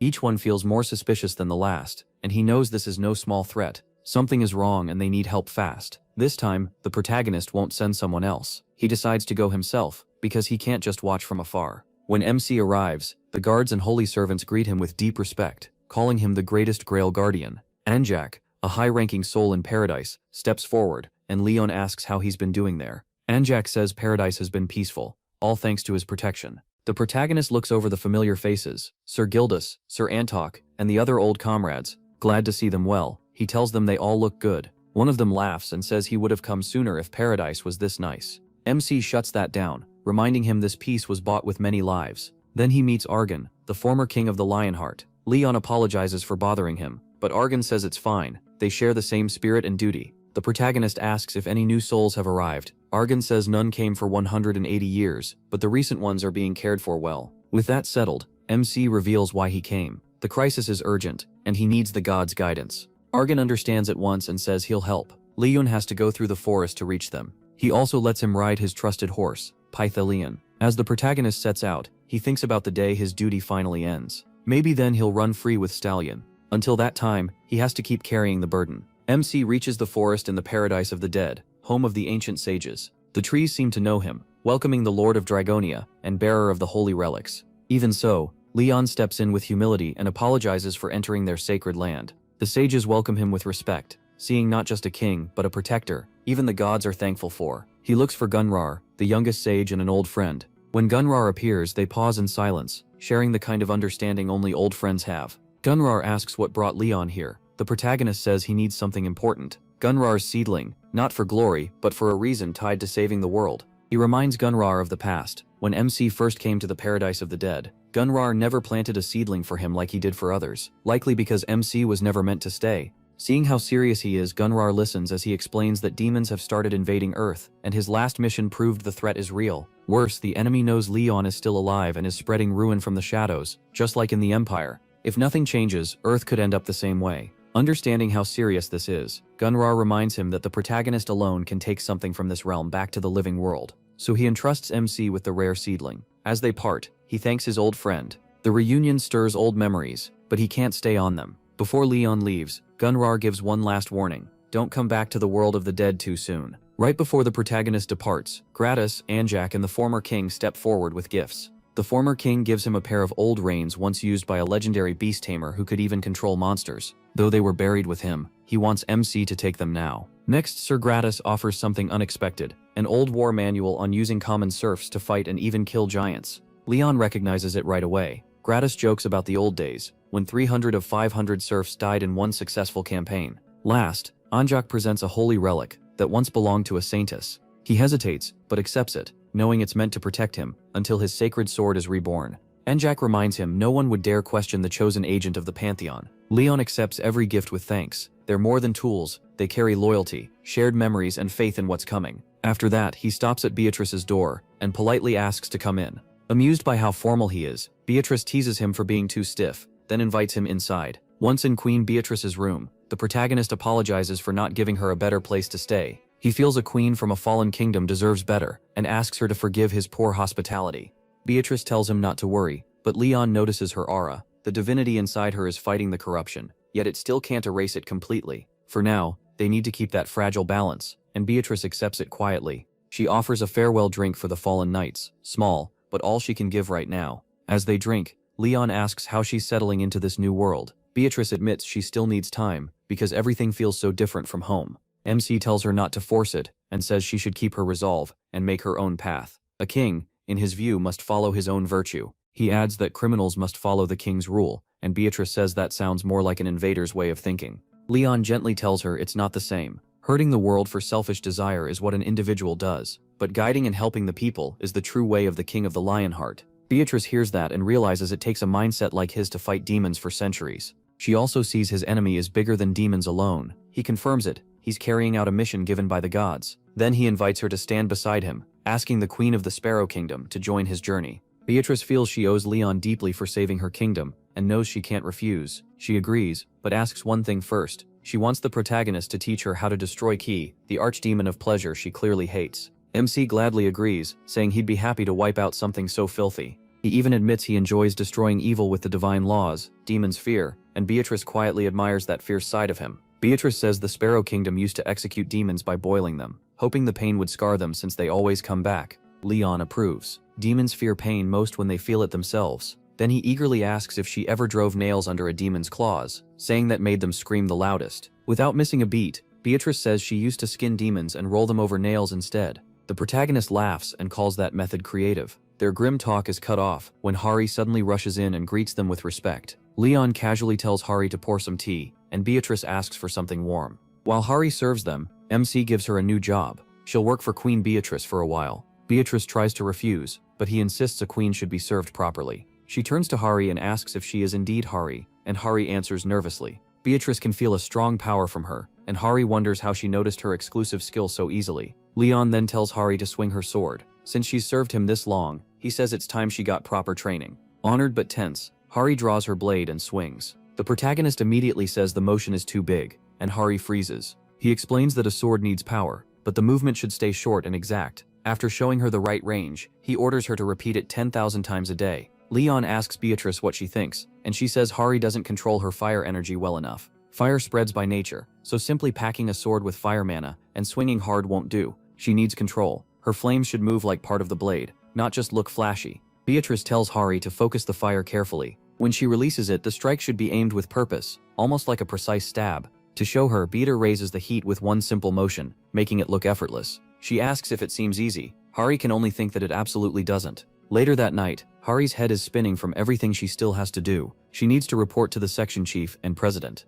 Prepare food like potatoes and sweet potatoes for the new soldiers, find weapons and armor, and somehow track down a blacksmith. Then there are taxes, which she has no clue how to handle. Panicking, Hari realizes the academy never taught her any of this. As she's struggling, Sir Yappy suddenly appears and startles her. Calm as ever, Yappy suggests splitting up the accounting work for better efficiency, and offers help right when she needs it. Hari is instantly relieved. Sir Yappy is basically a supercomputer, so this kind of mess should be easy for him. And sure enough, he starts laying everything out right away. He goes over big data, using hunter administration laws to cover food costs, confirms the equipment and armor production paperwork is done, notes rising crop prices at Naju Plains, and suggests applying for special farming support. He also recommends using the Pantheon farm for more benefits, and points out extra tax breaks. On top of that, he says welfare support is available for the trainees' families too. Hari watches in amazement as the chaos gets sorted out so fast. She doesn't understand a word of it, but she's grateful, and Sir Yappy tells her to report back if more problems come up.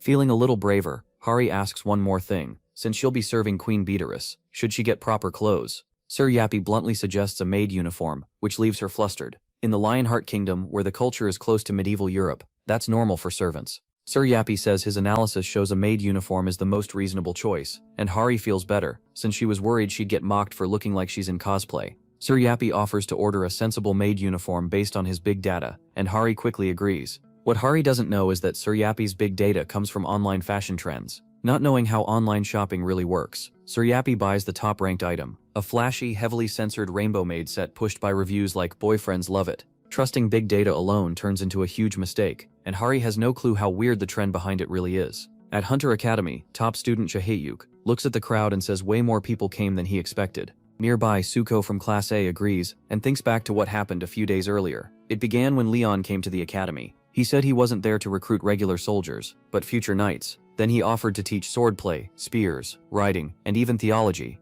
That last part threw the students off, and whispers spread through the crowd. The archery students got nervous. One pointed out that they focused on bows, but MC shut that down at once, thinking like that suits a soldier, not a knight. His harsh, demanding tone made a lot of them think he was full of himself. Complaints poured in, especially about theology and divine law. Some even wondered if he was trying to turn them into priests. Leon answered by showing them a small piece of divine law. Their resistance faded fast, replaced by real interest. The students were stunned. He showed a power that looked like magic without actually being magic, and it was far beyond anything they knew. Among the crowd was Soyeon from Class A. She still remembered how angry she was when Jaeyu called her a peasant, so now she warns people to watch how they speak to her. As the granddaughter of the Divine Sword Guild's guildmaster, Soyeon feels she can't possibly pass this up after seeing Leon's power. Jaeyu and Sohyu also notice Pantheon TV, a channel with over 500,000 subscribers, playing videos about divine law and unstable gates. The topics include D-rank hunters surviving because of divine law, plus the value of worship and prayer. In the middle of that, Soyeon spots Hari and warmly calls out, "Nuna." They're surprised she's using such an old phone even though she's rich, and Soyeon explains that Hari gave most of her money to an orphanage. That earns her instant respect. They add that Hari is currently assigned to the Pantheon, so everyone assumes she's doing great work there. Then an awkward detail pops up on Hari's old phone. A listing for a sexy cutie maid uniform, sold as a 5-piece set for special events with almost perfect reviews. Soyeon insists it's the right pick, and stands by his data. Hari, red with embarrassment, argues it's way too short, but he flatly says numbers don't lie. With a 99.99% reliability rate, he even asks if she's doubting big data itself. Hari panics when she hears familiar voices getting closer, and realizes guests are about to arrive. She quickly tells Soyeon not to greet them yet, but she's too late. Hari awkwardly steps out to welcome them, trying to save the situation somehow. Instead, the guests freeze. Soyeon can barely process what she's wearing, and asks, worried and confused, what happened? Hari starts saying it wasn't her choice, but Suryatki cuts in coldly, asking if organic beings dare question big data. While Hari flails, he even tugs at the skirt to fix it, making things worse. Then Leon arrives, stares at the outfit and asks in disbelief what she's wearing. Hari tries to explain, but the protagonist stops her and orders her to change at once, scolding her for dressing so indecently. Hari quietly promises to change right away. At the same time, Soyeon announces that it's time to feed the trainees and hand out salt water. All Hari can do is let out a long sigh. Her reunion with her respected juniors has become a total mess. Elsewhere, a red gate hangs over Jeju Island. After a long trip, the Golden Lion Guild, led by Jeverick, finally arrives. Jeverick jokes that everyone rushed onto a plane the moment money was mentioned, openly calling out their greed. Then Huang reminds his sister that after the disaster at the Chaon Gate, their guild's finances were wrecked, so they need to recover somehow, even if that means taking dangerous jobs like this. Around 40 more guild members are there with Huang, ready to enter. Then a familiar voice calls out to Huang, Yongwan has arrived. Huang lightly teases him about disappearing after the government blackmail scandal, then asks if he was specially picked for this risky mission. Yongwan answers coldly. Unlike Huang, he says he hasn't had any guildmates die, a blunt reminder of how cruel this life is. Huang then gets to the real point, and demands they split the pay 50. Yongwan instantly calls that ridiculous, saying Huang clearly won't be doing half the work. Huang pushes back smoothly, saying nobody else would have helped Yongwan anyway, and even calls him Hunter Traitor Nim, taking a jab at his name. That finally makes Yongwan snap and warn him not to push it. In the end, Yongwan offers 60-40 and refuses to drop any lower. Huang just laughs and cheekily tells him to buy everyone a meal, but Yongwan curses and tells him to pay for his own food. Watching the two act like children, Yongchul can only sigh in disappointment. Then Yuri suddenly sneaks up behind him, making Gyomchul jump. He quickly scolds her for not making any noise when she walks, but Yuri just tells him to speak more politely. Even with all that tension, everyone knows this moment matters. They've gathered 3 S-rank hunters and another who's nearly S-rank, just before a dungeon break. With that lineup, they believe they can clear a lower black S-rank gate, and then the group heads through the red gate together. The moment they enter, they feel an overwhelming presence. A knight in holy armor steps forward and introduces himself as Geovric, an honorable Grail Knight of the Lionheart Kingdom. At that moment, a quest appears: save those being slaughtered. The clear condition is simple: defeat the so-called magnificent Geovric. Not long after entering, the group comes face to face with the massive armored knight Geovric. He demands to know why they attacked the royal army, and warns that his answer with the warhammer depends on what they say. Gyomchul and the others are baffled and have no idea what he's talking about, but they soon realize it's a misunderstanding. Yongwon explains that one of the knights attacked them first, so they only fought back in self-defense. After hearing that, Geovric calls out another knight, Delian Mem Chain. He harshly rebukes Delian, saying his impatience could bring disaster, and that his reckless actions have stained the goddess's name. Delian lowers his head and apologizes. Gyomchul then apologizes to Gyomchul's group for the trouble Delian caused, and Yongwon politely says he's glad the misunderstanding is settled. Still, Yongwon thinks to himself that Gyomchul is much easier to handle than expected, so this should be simple now. Even so, clearing up who struck first doesn't change Gyomchul's judgment. He coldly says that since 6 royal soldiers died, taking 60 heads in return is only fair. That brutal logic shows just how harsh and rigid the kingdom's military rules are. Elsewhere, Hari and the others arrive at the soldier training grounds. The place feels plain and old-fashioned, with none of the comfort or modern support they're used to. Jaka Yuk notices that even in the cafeteria, trainees are only drinking plain water instead of eating real food. Then, when they reach the training area, they're shocked. The trainees are beating each other bloody through screams and chaos. It looks less like training and more like war. The new arrivals are stunned and can hardly believe this is normal. Hari, though, watches closely and realizes there's more to it. This isn't just senseless violence. It's meant to harden the soldiers, push them past their limits, and prepare their minds for real battle. As the brutal drills go on, someone points out that the knight training manual is different from what these soldiers are actually enduring. That at least gives the students a little relief. They realize they have it much easier. Jae-yuk, still horrified, starts desperately thinking about how to get out of this madness. Before he can do anything, Leon arrives and announces that today is special. Students have come to watch and decide whether they want to join his army, so he orders the trainees to stop and sit down. They obey right away. Hari is confused when MC tells her to stand with the students, not the soldiers. He says he wants her aiming higher as a mission knight, with greater rank and duty than an ordinary soldier. Hari respectfully agrees. Leon then begins the selection. He says he'll personally choose the most gifted students to become his disciples, a huge honor, since they'd train directly under him. As it starts, Sucho quietly calls out to Hari. She seriously warns him not to act rude around him, reminding him how strict and scary he can be. She says it because she's genuinely worried for him. Before anyone can think much about it, the protagonist tells them all to draw their swords and attack him together. The rules are simple. The test lasts until the last student drops. Leon tells them not to worry about injuries because the Holy Grail can heal them. Facing around 40 students, MC says he'd actually be happy if even one of them managed to hit him. Overwhelmed but too proud to retreat, the students rush forward. He moves first, and the very first student goes down instantly without even knowing what hit him. The group is stunned. They never even saw the protagonist move. A few students shout for everyone to get their weapons up, realizing this test is far beyond anything normal. Leon tells them to come again. Even scared, the students pull themselves together and rush him. They drop one after another, not because they're slacking, but because they're fighting as hard as they can. When it's over, the students can barely catch their breath. Still, they're a little proud they didn't freeze up. Xiaobei-yuk admits MC shocked him at first, but after that, he fought for real. Hari feels like that battle was as draining as taking down a high-level boss, and through the whole fight she never saw a single opening from Leon. He gives them some credit, saying they did all right. He adds that they've at least regained enough stamina to keep training, then starts explaining what separates a soldier from a knight. Training soldiers is simple: build the body and push endurance non-stop. Knights, he says, need something deeper. Then he lays out the goal. The ones who lasted longest against him must reach the level of a kingdom knight, and everyone else has to rise at least one full rank. One student admits. Leon calmly explains his kingdom's knight system. There are 5 ranks. First are knight errants, those not officially appointed yet. Once they prove themselves, they become kingdom knights, who formally serve the realm. Above them are war knights, who can command other knights. Next, the protagonist brings up mission knights, special knights who give up everything to search for God's quests. They can wander for years, even decades, until they find and finish a divine mission. Leon says he once did that himself, received a quest from goddess Ariana, and completed it.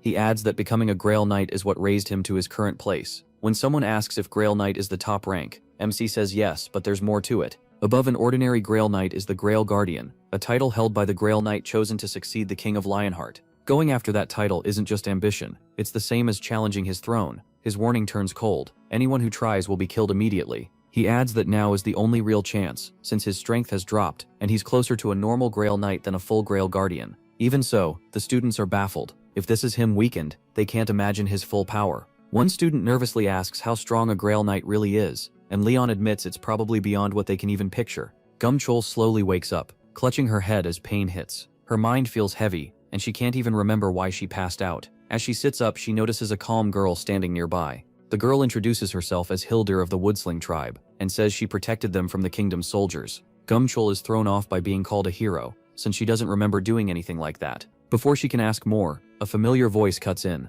A man arrives, relieved that his sister is alive and safe. It's Huang Gumchul, back after escaping their enemies. But Gumchul tells him her memory is completely gone. As they talk, Huang asks how much she still remembers. She stops for a second, then shares. Huang listens, trying to understand while her thoughts stay hazy. But little by little, the pieces start coming together. Hearing that she's lost a whole day makes Gumchul wonder how she forgot everything. She also hears Huang explain that the spell failed, they barely escaped, and a monster chased them the whole way. When the Woodsling tribe is mentioned, something briefly clicks in Gumchul's mind. She then learns that during the fight, a hammer hit her and left her near death for 2 full days. Shocked, she asks about the healers, but they were useless because Jayovrik, the Grail Knight, placed a curse that turned healing magic harmful. Gumchul can hardly believe it. Then she notices strange markings all over her skin. They feel odd, but Hildur explains they're part of a healing spell carved to help her recover. Each mark has its own meaning, in an old tribal method. Later, Gumchul studies them more closely and quietly thinks they almost look kind of cool. Then she pushes herself up, and her sibling gently asks if she can stand since a meeting is about to start. Soon after, the tribal chief Beldi speaks in a grave tone. For years, he says, the Crown's army has hunted their people as heretics. Many were murdered brutally, and some were even skinned. Even then, the tribes refused to surrender. 3 tribes were wiped out, but the rest still kept fighting. In the end, with no other choice, they prayed to the gods for strength they didn't have. Their prayers were answered when the heroes came. Huang talks about how strong that enemy was. Even 3 top hunters and a raid team with over 100 fighters barely managed to hold on. Jayovrik wasn't normal. His armor took a direct hit from a giant beast without breaking, and even severe burns healed off his body. His army was the same. As long as he lived, they shared that toughness, healing fast and refusing to go down. The only thing that really worked was Yunha's special weapon, made to pierce heavy armor, and it was the only attack that left damage. After all of that, the tribe is deeply thankful for what the heroes risked. Now they're ready to help, however they can, asking for nothing back. Meanwhile, the scene shifts when a cadet suddenly yells in shock after seeing a real horse for the first time.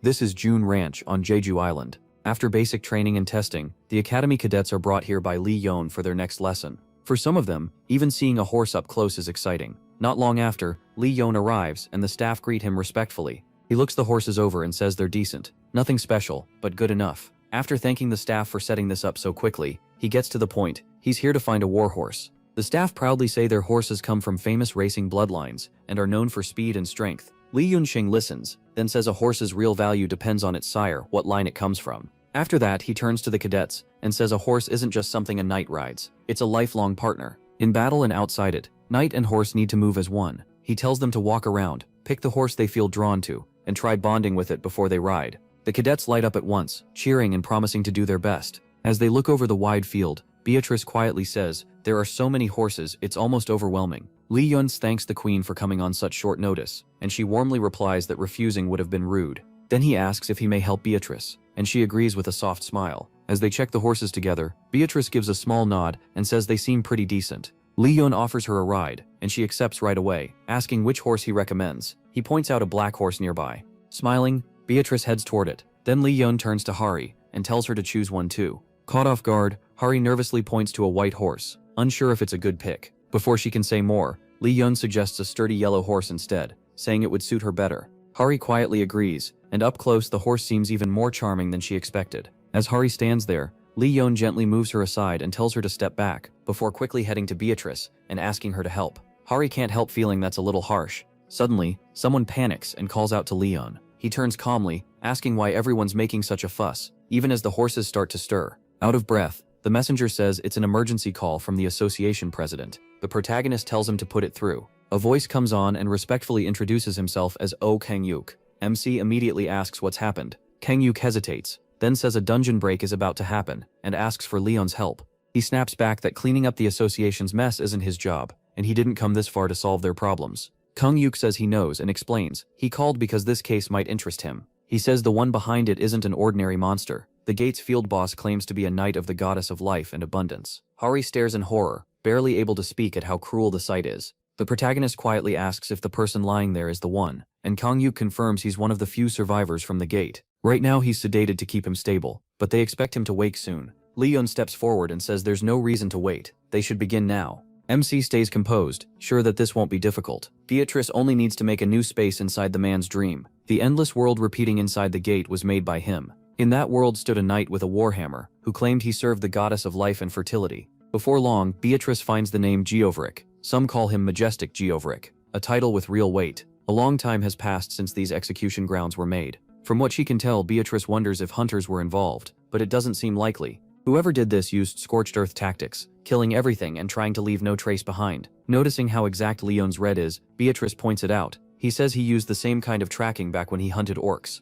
Even after all this time, signs of what happened are still here. If they follow those traces, they might learn the truth. Then Beatrice is told to move ahead. She also notes how fast he rushed forward without waiting for the others or Sarayapi, which makes her think something is wrong. Leon stops and admits it may have looked thoughtless, but then he makes one thing clear. Half-baked skills can get people killed. His rush makes sense once he says a Grail Knight is involved, and Beatrice quietly asks if he means Sergeyovric. The protagonist explains that Sergeyovric, once favored by Demera, was a Grail Knight from 3 generations ago. His martial arts were so respected they were passed down to later knights. About 800 years ago he left to hunt a savage tribe. The records say that was when Geovric ascended to heaven. It sounds noble, but it really just means he died. Still, something doesn't add up. A Grail Knight, loved by the divine like a saint, should have entered paradise, but Geovric never did. Leon even followed the sacred item's energy, hoping to find Geovric or the force that went with him, but there was nothing. That leaves only 3 options. Sergeyovric is still alive, his soul got lost on the way, or worst of all, he changed sides.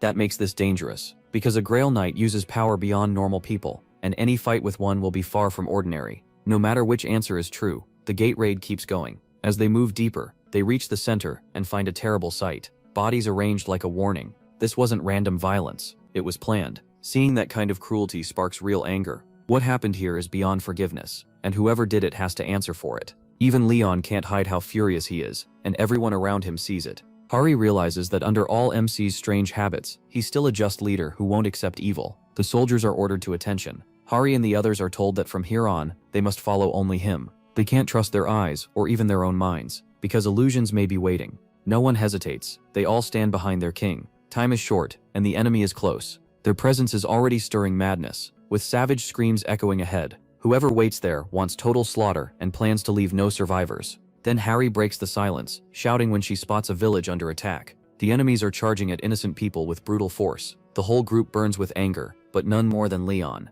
He explodes, roaring that the attackers are vermin, and without waiting for anyone, he spurs his horse and charges. His soldiers call after him in shock. They've seen this before, especially during the Orc massacre. When innocent people are in danger, the protagonist throws himself into the fight without holding back. The others can barely keep up because he's already far ahead. Hari suddenly remembers the Orc battle, and then Leon suddenly shouts for the honor of Lionheart, and the soldiers stare as he jerks his horse aside with his sword raised. The problem is, MC is charging the wrong way. Hari freezes, not sure what she's seeing. Leon looks enraged, his voice icy as he calls everyone insects. He won't listen or explain, he just fixes on another target, and drives his stallion forward. Everyone around him goes still because something feels wrong, and instead of cutting down the enemy, he turns on the very soldiers he should be protecting. Whispers spread as no one can understand why he's doing this, but Hari knows this isn't like Leon. Her heart pounds and she realizes more people will be hurt if no one stops him, so she decides to do it herself. Then someone calls her name, making her stop. Beatrice tells her to trust the protagonist, that he always has a reason. Hari still isn't sure, but the words make her pause and wonder if Beatrice is right. Ahead of them, MC keeps fighting hard, calling the enemies garbage as he cuts through them. He's already piling up impossible numbers, completely swallowed by battle. Hari wonders if he's just blinded by rage, but Beatrice shrugs and says Leon tends to get carried away. In the end, they decide there's nothing they can do to stop him. Even after seeing something awful, they stay out of it. Not because they don't care, but because the people under attack aren't real. The villagers are fake. NPCs made from old memories inside the gate. Only a few are actual survivors. Everything else, including the monsters and NPCs, is just a shadow of the past. so if they're killed or even executed in public, it isn't treated as a true sin. Leon tears through them, shouting that not one will be left alive, intent on making them suffer. Then a knight steps out, bows with respect, and greets the Grail Knight, the one called the Living Saint, Leon. He tells him to stand because they're still on a battlefield. The knight introduces himself as Toscata Vendelic, brother of the Lord of Vendelic and a member of the Labanine Dawn Knights. Vendelic is a city near Elanquil. Toscata adds that he was the only one in his family truly recognized as a knight. He hadn't begun his pilgrimage yet, but planned to after this mission. The protagonist quietly says he doesn't remember the name Toscata Vendelic, and if Toscata had become a real Grail Knight, they would have met in paradise. That means only one thing: he failed his holy duty or died during this raid. Leon studies the knights around him, and knows none of their faces. They were once proud warriors, yet history forgot every one of them. Then he introduces himself with certainty: MC Dragonov Lionheart, ruler of Dragonuffa, and bearer of the Lionheart, a title granted by Ariana, the goddess of light and justice. Toscata steps back, shaken by the holy power he gives off. He wonders if this is some kind of trick, but Leon stays firm. No true knight would lie about being the Lionheart's king. The protagonist realizes that in their era, the Lionheart's king must have been someone else. Even so, Toscata nods and chooses to believe him. MC then asks if these knights came here to raid the barbarians. He points out the war knight among them, and confirms again whether the Grail Knight blessed with life and fertility is Sir Geovric. The knights answer at once that it is. Leon says he needs to meet Sir Geovric immediately, explains that Sir Geovric should be out hunting the last survivors. Talk of skinning and the strange things happening around them makes it obvious something is terribly wrong. Sir Geovric isn't just searching the area, he's heading into battle to wipe out the so-called barbarian tribes. With that, Leon realizes disaster is about to happen. It soon becomes clear that this war will bring an incident even the Grail Knight never expected. Before long, the enemy arrives, and their leader appears in person. The gates rated red, though the threat feels closer to black grade. Still, they think they can handle it. That means the local tribes, who normally never join forces, have united because the knights kept attacking them. Those raids push them to put aside their differences and fight together. Even so, the knights still have more troops and supplies than all the tribes combined. As the warriors ready themselves, the blessings and seals begin to work. Mazer's molar boosts their power to break defenses. The white tiger's seal sharpens speed and focus. The iron bear's fur gives strength and tougher skin. And the black eagle's claw lowers enemy resistance while guarding against wind. Fully empowered, they step into a battle that may change everything. Geovric explains that the strong seals he bears came from worship of the beast gods honored by the local tribes, and those seals boost his power as proof of both strength and divine favor. Even so, a familiar band of mercenaries shows up. They survived their last clash with him only because he spared them. Now they've come back not to beg but to challenge him. Their goal is simple: close the gate, and to do that they have to beat Geovric. After that, Geovric stays calm and gives them one chance to throw down their weapons and leave. He says they haven't committed some great sin worth dying for, but the mercenaries don't back down. One throws the words back at him, asking how a man who skins people alive and spares neither children nor elders can talk about sin or justice. In response, Geovric says he feels no shame at all. In his eyes, everything he's done was righteous. To Geovric, he's done nothing wrong. Anyone standing against him has gone too far, and now, he says, divine judgment has come. A nearby warrior feels the danger at once and yells for everyone to use their defensive arts. This isn't a power Geovric can use often, so if they survive this one strike,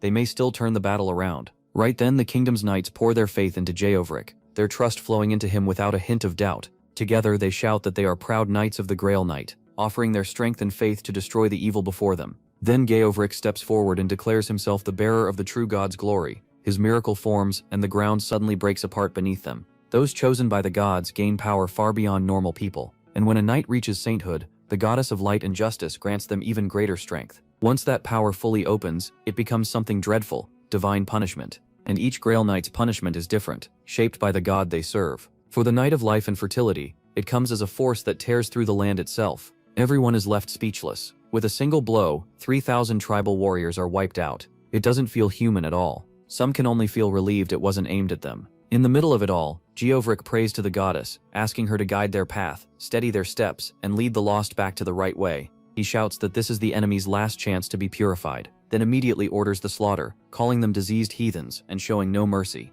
The main force moves in to meet them head-on, while the rest spread out to surround them, sure their numbers still give them the advantage. But Geovric is startled when one mercenary stands firm against them, far stronger than he expected. That strange heathen mark on his body may be the source of his strength. The hunters forgot one key thing. These mercenaries never walked a holy path or served any god. Still, they weren't weak. They'd crossed the land, faced danger over and over, and proved themselves through battle, not blessings. No matter who called them worthless, they stayed standing.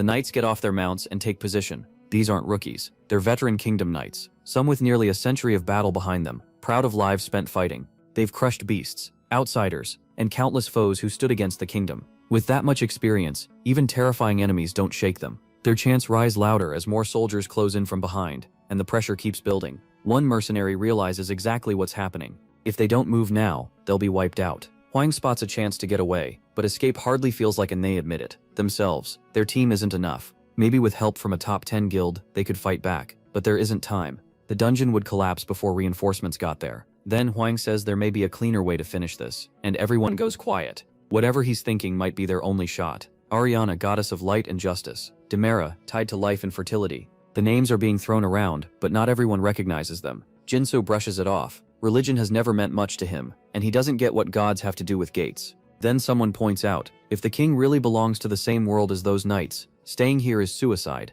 They need to retreat now. Hildur begs to know if Jinso is really leaving them behind, but he says he's not quitting. He's going for backup, because staying without support will just get more people killed. Arguing with NPCs is pointless anyway. The village isn't real, and neither are its memories. Right now, survival comes first. Hildur then orders the guild to fall back, saying this gate won't be closed today. They can't bring down the monsters, so they need to leave before it's too late. Then Hildur freezes as the enemy mocks her, saying no one like her has ever managed to close this gate. To them, she's just another weak failure. She knows the ones she follows would never accept what she's about to do, but she stops caring. In her mind, everyone else failed, so this is on them, not her. The others ask what she's planning, confused, but she waves them off. No need to worry. Once again, she'll use a shortcut. Wrong, maybe, but useful. A heavy, unnatural darkness spreads over the battlefield, making the truth obvious. The enemy is using forbidden dark magic. Whispers spread that the great beast god is blessing them, and soon even more will receive that same power. Fear sets in as a soldier stares at the growing darkness, unable to understand what he's seeing. Something terrible has been unleashed, and no one can stop it. Hildur looks at the warriors coldly and tells them not to resist. Soon,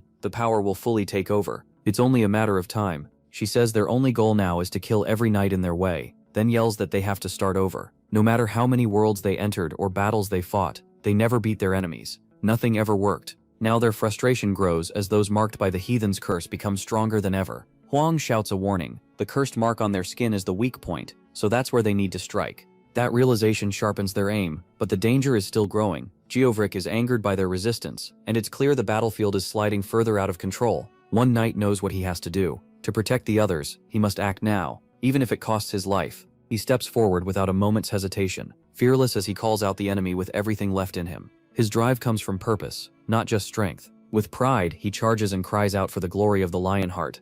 Then an unknown figure steps forward, drawing every eye. The soldiers stare, unsure who they're looking at. He names himself at last, the King of the Lionheart, Leon Dragonia. Lionheart. The reins once belonged to Arin Majesty Lionheart, a former king famed for strength and honor. They aren't just for control. They can calm savage beasts and stir ancient blood. Passing them on without hesitation and jumping into battle himself is exactly what a king like him would do. Stallion accepts the reins in silence, grateful to be trusted with something so important. A few minutes earlier, things had already turned grim. No matter how many enemies fell, more kept coming like swarming rats. The knights keep cutting them down, but the horde won't thin out. Hari hesitates because the orders are too cruel. Even children are being skinned. Leon tells her the kingdom's knights don't act without reason, and he knows why this is happening. Every enemy bears a mark on their skin, proof they serve the beast god. That's why the skinning matters. Once they receive that mark and start using its power, their souls begin to rot from the inside. The corruption spreads slowly, and Harry realizes they're no different from demons.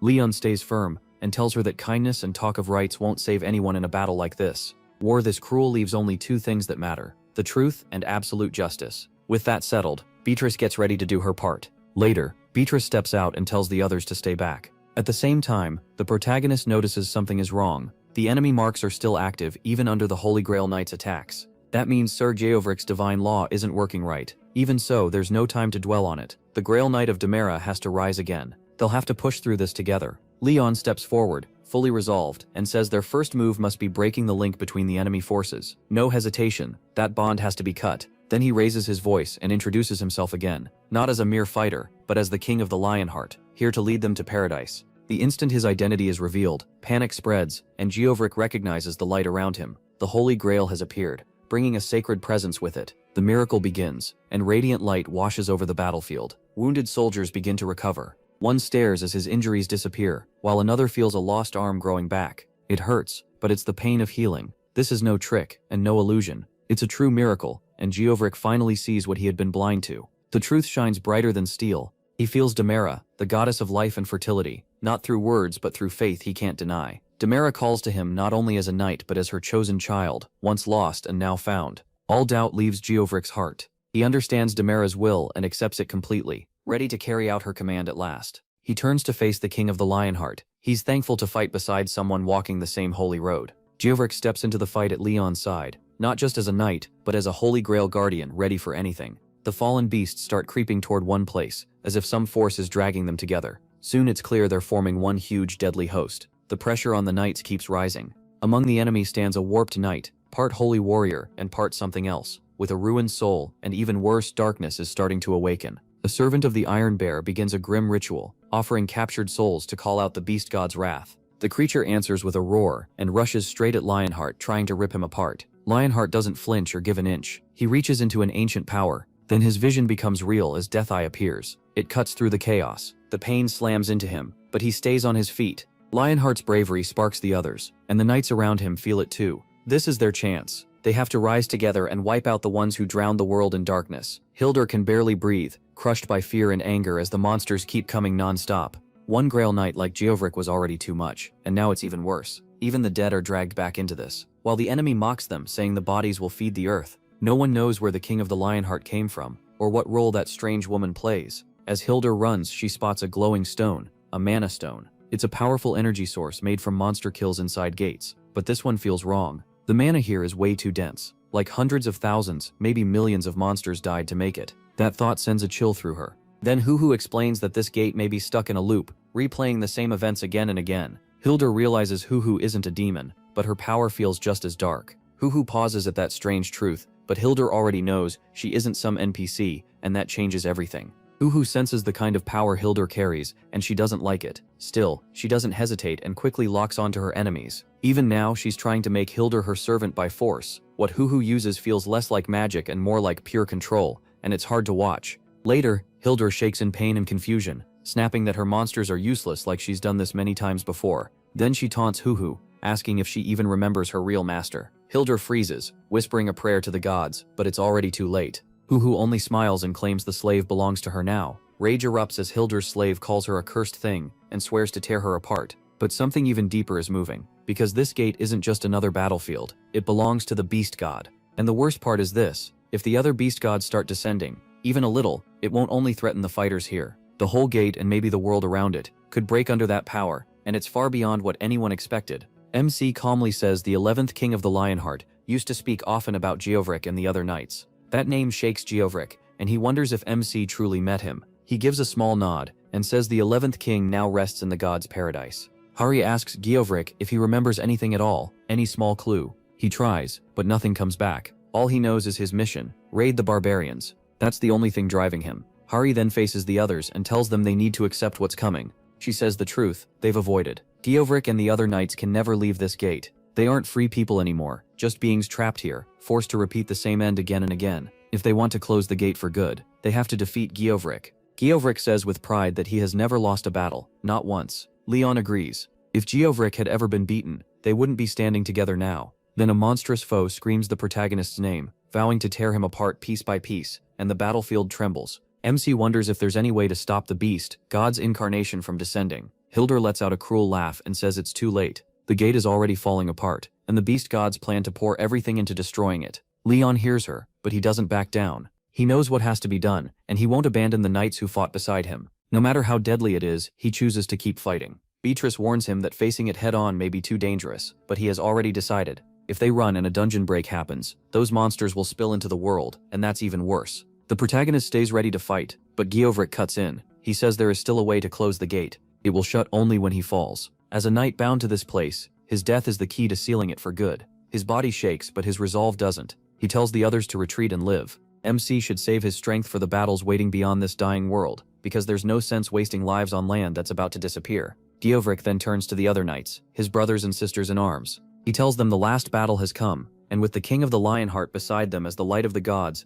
they must rise one final time. They choose sacrifice, not out of hopelessness, but to protect the future of those still alive. They will fall so others can stand. Leon goes quiet, shaken by that loyalty. Geovric's sacrifice places a burden on him, heavier than any weapon, but it's one he'll carry with pride. But Geovric has one last request for him. Give him a little more time. He closes his eyes and prays, calling to Goddess Demera for one final blessing before he fades. Then he raises his hammer and pours the rest of his strength into it. Chosen by the goddess and loyal to the Lionheart, Geovric puts every bit of his power into that weapon. He gives it to the protagonist, not just as a weapon, but as a sign of trust and nostalgia. Until someone worthy appears, the protagonist must carry this hammer on. MC admits no one may ever wield it the way Geovric did. Even so, Geovric says he believes in the king, and fighting beside him was an honor he will keep to the very end. After that, Geovric faces his cavalry one last time, and gives his final order, protect the king until every one of them falls. The knights lift their heads proudly, and answer at once. Their lives were worthy, and their duty is clear. They shout one final blessing before pulling back, their faith still firm even at the end.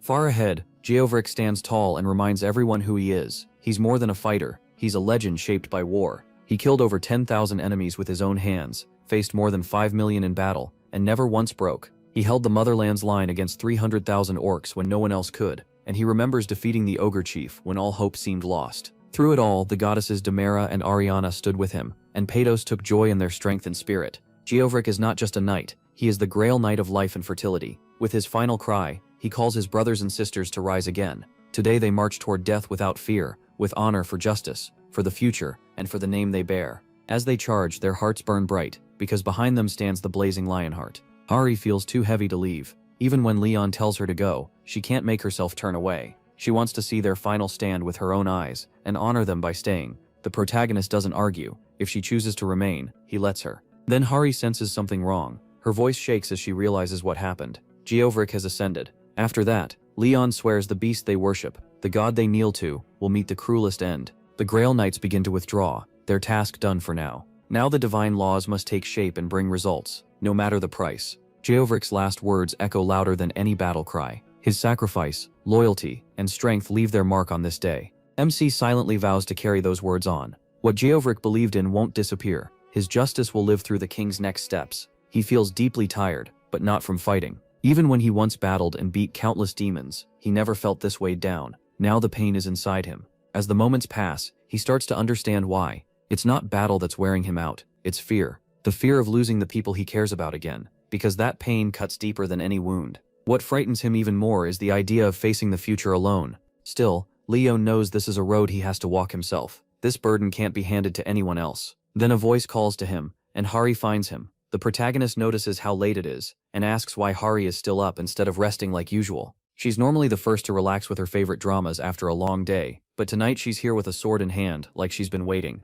Hari stumbles over her words, trying to explain. She says this wasn't sudden. Everything that's happened lately stirred something in her. The battles, the sacrifice, the truth they've learned, it all changed her. Now she feels like she can't waste any more time. She has to grow stronger, not just for herself, but for everyone. Leon tells her to raise her sword. He wants to see her strength. She straightens up, nervous but proud. Still, she answers in her usual stiff, formal way, and MC quietly wonders when she'll stop talking like that. He lifts his sword with ease and tells her to get ready. Hari quickly obeys, gripping her weapon tight. But the instant his blade moves, the force knocks her back. Leon corrects her at once. Her arms are too low. Once they drop below her stomach, she loses speed, and any lower than that, her moves slow way down. Hari quickly nods, taking it all in. Then he steps forward again, and tells her defense isn't just in the sword or arms. Her whole body has to work together. He has her set one foot back and keep her weight steady. Hari adjusts her grip and tries again, this time with better control. This time she blocks his next attack. Then she blurts out that Leon's swings seem wider than they need to be. He doesn't snap at her.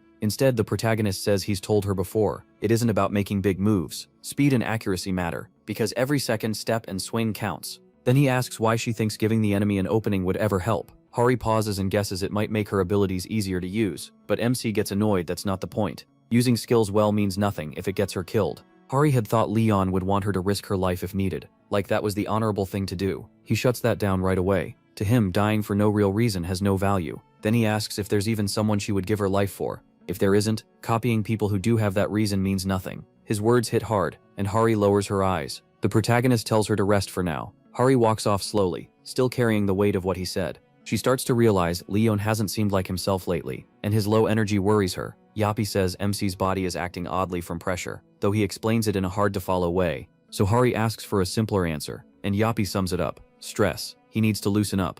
That makes Hari wonder what the protagonist does for fun. Yappy says living things often recover through entertainment, especially games, since they help the mind rest and feel better. Hari can barely picture Leon playing games, but she still wants to find something he'd enjoy. So she asks Yappy for suggestions. He says picking fun games for humans isn't his job. Hari thinks he could have just said he didn't know. Even so, the thought of MC actually enjoying himself makes her feel a little better. As she keeps thinking, Yappy seems ready to add more. He admits the idea was solid, but insists it was just a coincidence, and says nobody can match his calculations. Hari just teases him, and doesn't take it too seriously. Yappy catches the teasing, and clearly doesn't appreciate a human talking to him like that. Hari stays easygoing and reminds him she still won. Goddess Ariana gently says the knight's willingness to step up pleases the gods. Still, she's worried about Leon. After fighting non-stop for 200 years, she thinks he deserves more than battle. Something peaceful, something comforting. She says it's time he enjoy life a little, through rest and recovery. Though the idea of entertainment feels strange to him, Ariana explains that people in this age have many ways to relax. She isn't sure what would fit him best, but says the best comforts never really change. The protagonist asks what kind of pleasure could last through time. Ariana surprises him with her answer: intimacy with a woman. She says it plainly, calling it a natural way for humans to feel good and ease stress. She even brings up the queen and the red-haired girl as options. That catches Leon off guard, especially when she mentions Hari, since he still sees her as too young. Ariana calmly disagrees and says Hari is an adult. She adds that love and closeness aren't just comforting, they also matter when it's time to continue the royal bloodline.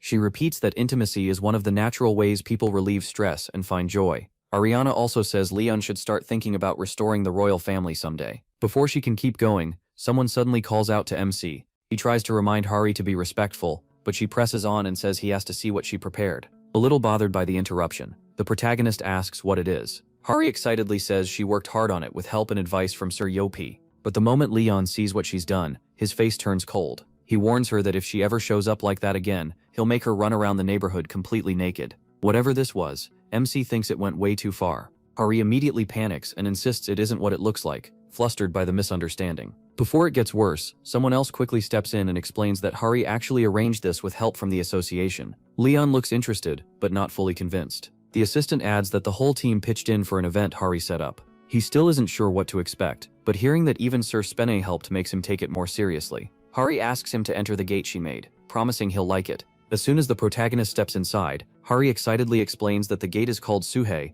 and it's filled with all kinds of animals and creatures. She shows him the scoreboard. Small animals are worth 1 point, medium ones 3, and big ones 10. Orcs are the rarest, so they give the most points. Leon quietly takes in the rules and realizes it's basically a hunting game. When he hears it was all made for him, he stops for a second and understands the thought behind it, truly appreciating the gesture. It has been a long time since Leon last hunted, and at first he wonders if he still got it. But once he starts aiming, his old instincts come right back. The first clean hit pulls him in, and he starts having fun. Then, one of the monsters goes wild after seeing its kind fall and rushes him. MC responds at once, dropping it with steady aim and sharp movement. After that, all his earlier hesitation is gone. Hari can tell he's fully into it now, so all her earlier worry seems silly. Leon is genuinely enjoying himself. As he moves deeper into the gate, he casually says, bringing back a souvenir is part of the tradition. Watching him use the bow so naturally, Hari points out how skilled he is, even after not doing this for so long. She had always assumed he disliked ranged weapons, but that was wrong. Being a knight doesn't mean he can't use them. Hunting was always part of noble life, especially for knights traveling on missions through unfamiliar lands. They often had to find their own food, so becoming good hunters came naturally. Leon casually mentions that, besides being the strongest champion of his era, he was also the second best hunter. That shocks Hari, and she asks who ranked first. The protagonist says it wasn't another Grail knight. It was a priestess chosen by the goddess of the moon for hunting. She led the moon temple and used a bow better than anyone else. Her arrows were like falling stars, and at full power they could cross mountains. While Hari tries to take that in, she finally asks why he only hunted orcs. Leon says there was no point gathering teams just to drive out weaker prey. Orcs were worth the most points, so of course he went after them. His blunt answer makes it clear he sees orcs as prey, nothing more. After the hunt, MC finds something strange. It gives off a bad feeling, and Hari agrees it seems cursed. It turns out to be a rare cursed totem. Rather than keep it, he decides to sell it and give the money to the people who helped drive the animals together, even though it's worth a lot. To him, that money should go to the people who gave up their day off and worked hard in the heat. After that, Leon notices signs that some orcs got away and declares the hunt isn't finished. Those creatures are still out there tainting the forest, and real or not, he still sees orcs as enemies. He tells Hari to come with him and says he'll teach her how to use a bow properly. She agrees, though she's surprised by how fired up he suddenly is. Watching him now, Hari quietly says the protagonist looks much better. Her words make him pause. Leon realizes it's been a very long time since someone was kind to him without wanting something back. He quietly tells Hari he's proud of her. She doesn't hear it clearly, and he doesn't repeat it. Instead, MC gives her a challenge. Take down at least 3 orcs with the techniques he taught her, or he'll be disappointed. Hari starts to panic, and reminds him she's barely used a bow before. Later, back at the Pantheon Guild's training area, Hari feels relieved because Leon really does seem to be in a better mood. Then the section chief arrives and casually says the tractor broke, so he needs to check the supply room. No one has gone there since the Naju incident, and Hari decides to come along. Together they head to the supply room. Sir Jovric's hammer is kept there, and the moment feels almost holy. Hari murmurs a prayer, awkwardly mixing Buddhist and Christian habits, and even crossing herself without thinking. The section chief notices, and seems confused. He confirms the hammer has been stored here all this time. Since nobody can use it right now, they've kept it locked away in the supply room. Hari is about to look elsewhere, when something unexpected catches her eye. A strange figure, wanting to see the country's strongest epic item. As he comes closer, an alarm blares and Yaobri reacts instantly, revealing the visitor as Jagspine. Everyone is stunned by his sudden appearance, and Spina confirms the hammer is indeed with the Pantheon Guild. Yabi calmly recognizes Spina as the one who came to challenge the hammer, and greets him with oddly formal manners. Still unsure what to expect, Spina thanks him and admits the place is a lot nicer than he thought. Before the talk can go any further, Yabi steps in. He says no one gets inside without paying an entrance fee first. For hunters, the posted price is 5 million won. Spinetary is stunned. Civilians only pay 500,000, so why are hunters charged 10 times more? Yappy says civilians come to admire relics, but hunters come to test them, and that extra money helps protect the sacred items. Even so, Spina thinks the added zero is ridiculous. Still, once they think about how valuable an epic item is, the cost starts to make sense. Spinum A awkwardly asks if Samsung Pay works, and Yappy calmly says a bank transfer is fine. Then Hari steps up and introduces herself as an assistant manager from the Korean Hunter Association, Management Team 3. She says this started about a week ago, when the hammer suddenly disappeared, and then showed up again in a secure spot near where it had been found. A lot of people tried to lift or move it, but nothing worked. Then the hammer suddenly shifts, almost like it's trying to say something. At that point, it no longer feels like a normal object. Its presence makes it seem like it's grown a will of its own. That can happen with strong holy relics after staying linked to divine people for a long time. Eventually they can gain a kind of mind, which makes them much harder to control. When Leon first got the hammer, it was quiet and obedient. It had Demira's blessing and served the Lionheart King without question. Now its energy feels different, stronger, sharper, almost aware, like it's looking for someone. He soon figures it out. The hammer wants a new master worthy of using it. He turns to Hari and tells her to pass a message to the association. Whoever can lift the hammer gets the right to keep it. The association will probably want to check its value first, but the message is clear. The challenge is open, and the hammer is waiting for the next person it accepts. Then they notice something else unusual about it. This isn't just a strong weapon, it's an epic item. Hunter gear is ranked by power and rarity, which helps people pick the right equipment for fighting monsters. The scale starts with normal items, then rare, unique, and legendary. Those higher ranks take huge skill, money, and manpower to make. But epic items are on a whole other level. They surpass legendary gear, and in the last 30 years, only a handful have ever appeared. These are weapons known between nations, remembered in stories, and feared for their power. One example is the Heaven Destruction Sword from Shawan Mountain,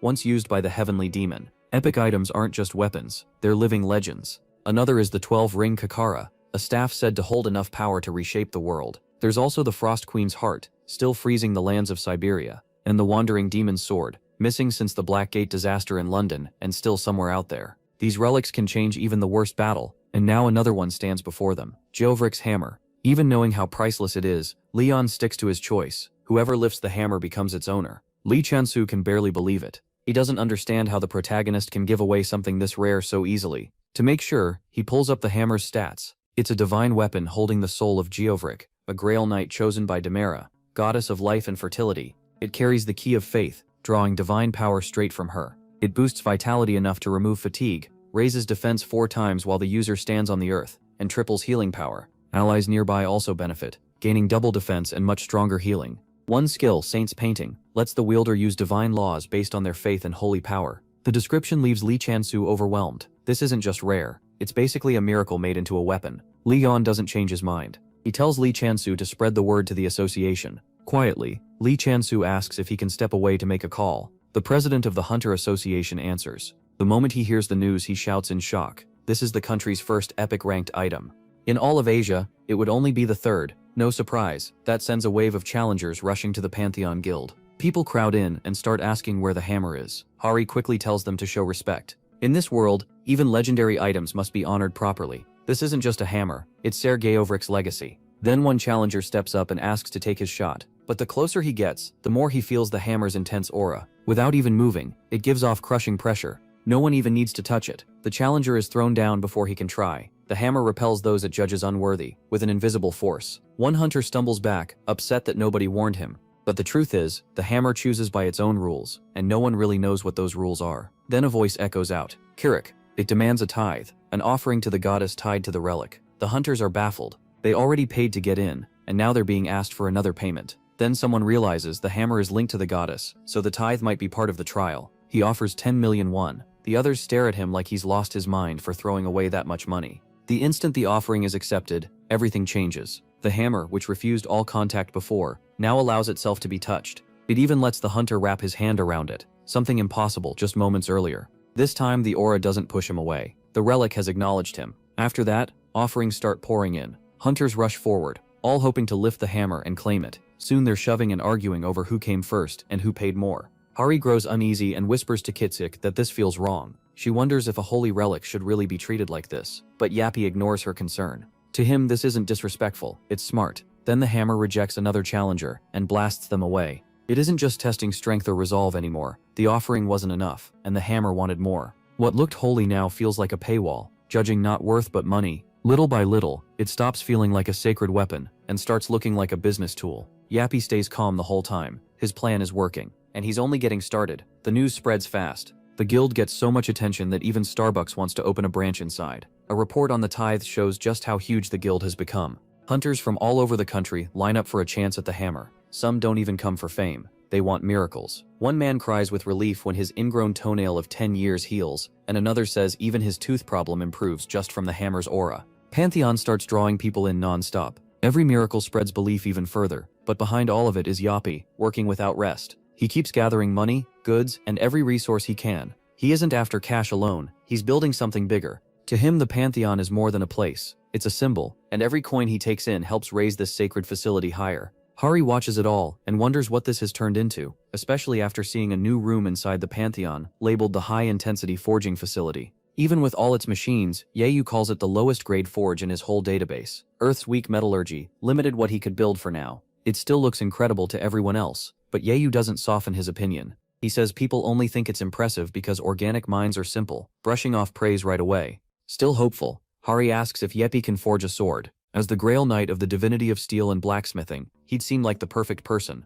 Yeppy refuses, not because of Hari, but because the forge still isn't finished. It doesn't have the special systems needed to handle adamantite. Until those upgrades are done, even he can't make it work. Hari understands. Then Yeppy turns away, already set on making more money. A small forge opens, and Yeppy finally secures enough starting cash to move ahead with his real plan. In his own mind, he's a righteous thief, taking from the greedy, not for himself, but to create something greater. Lately, the global stock market has been a mess. Powerful people are furious because the news won't bend their way. Even after spending huge amounts to control the media, the headlines keep turning against them. Behind the scenes, a ghost-like figure keeps wrecking their plans. Right when they're ready to cash out for huge profits, that mystery figure jumps in, takes the gains, and vanishes. That figure is Yeppy. He slips through the system's cracks, quietly collecting wealth without drawing attention. Now he turns his focus to food, because in this era, it's become one of the world's biggest problems. Demonic energy has poisoned huge areas of land and made farming hard. The strongest countries reacted early during the first disasters, but poorer nations are still struggling.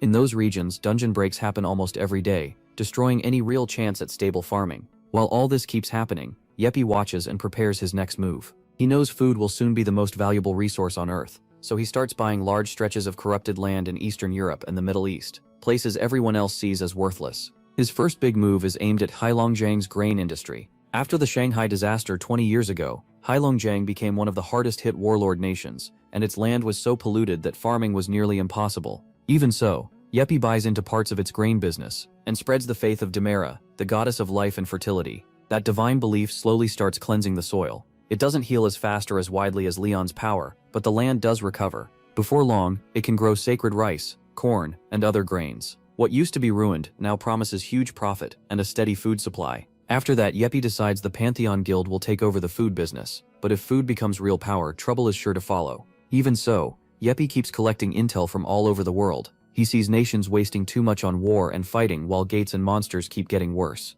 To him, any leader with sense should stop pointless battles and focus on staying alive. Yeppy vows the land will recover. Then breaking news flashes everywhere. A coup breaks out in Jilin, and war starts. While everything unravels, Yeppy calmly pulls Hari aside and speaks to her in private. He says he runs private equity, a fast-growing way to manage money. Without asking, Yeppy announces that he'll take charge of her finances. Hari blinks, thinking it's some kind of investment pitch, but Yeppy shuts that down. This isn't a request, it's professional help. She's stunned to hear he's active in the stock market, and he quickly tells her the truth. Her finances are bad. Hari feels proud of her savings, but he points out she has only 15% of what most A-rank hunters usually keep. Most of her bonuses go straight to charity. She explains that everything extra goes to the orphanage where she grew up.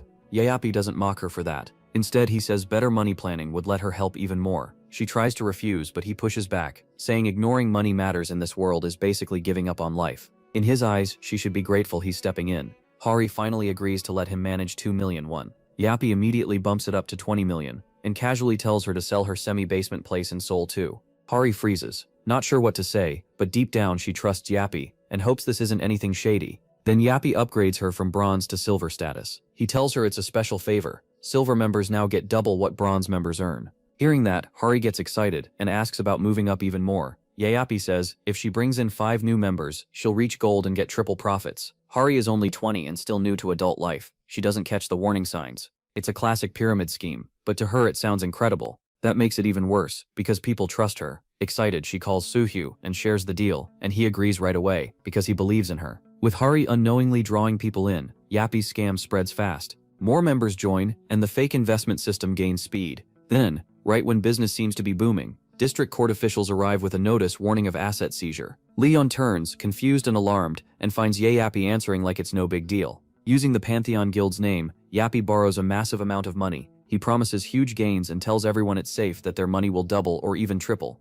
The members trust him and pour in their savings. Some even sell their homes or put up land to raise more cash. But things collapse fast. The investments crash, and the fund bottoms out. All the money is gone. Hari breaks down. She lost everything, including her 87 million won in savings. One person says he used his wife's money. Another says he'd saved for 5 years to buy special medicine, and now it's all gone. Even Spina, a top member, loses more than 87 billion won. Everyone is stunned, furious, and crushed. They trusted Yeppy, and now the guild is drowning in debt. The losses keep growing, with nearly 50 million won disappearing every hour. Around 72% of their investment is wiped out. People panic, screaming and crying over the money. The room turns ugly as people start grabbing anything from the guild to recover something. One person rushes into storage and snatches whatever looks expensive. Then someone reaches for a big shiny pillar, thinking it must be valuable. Yeppy panics and yells that it's his personal property, but nobody cares. Emotions explode and another person breaks down, shouting about how hard they worked to save that money. Soon gets sick from the stress, and even the chief can't settle the crowd.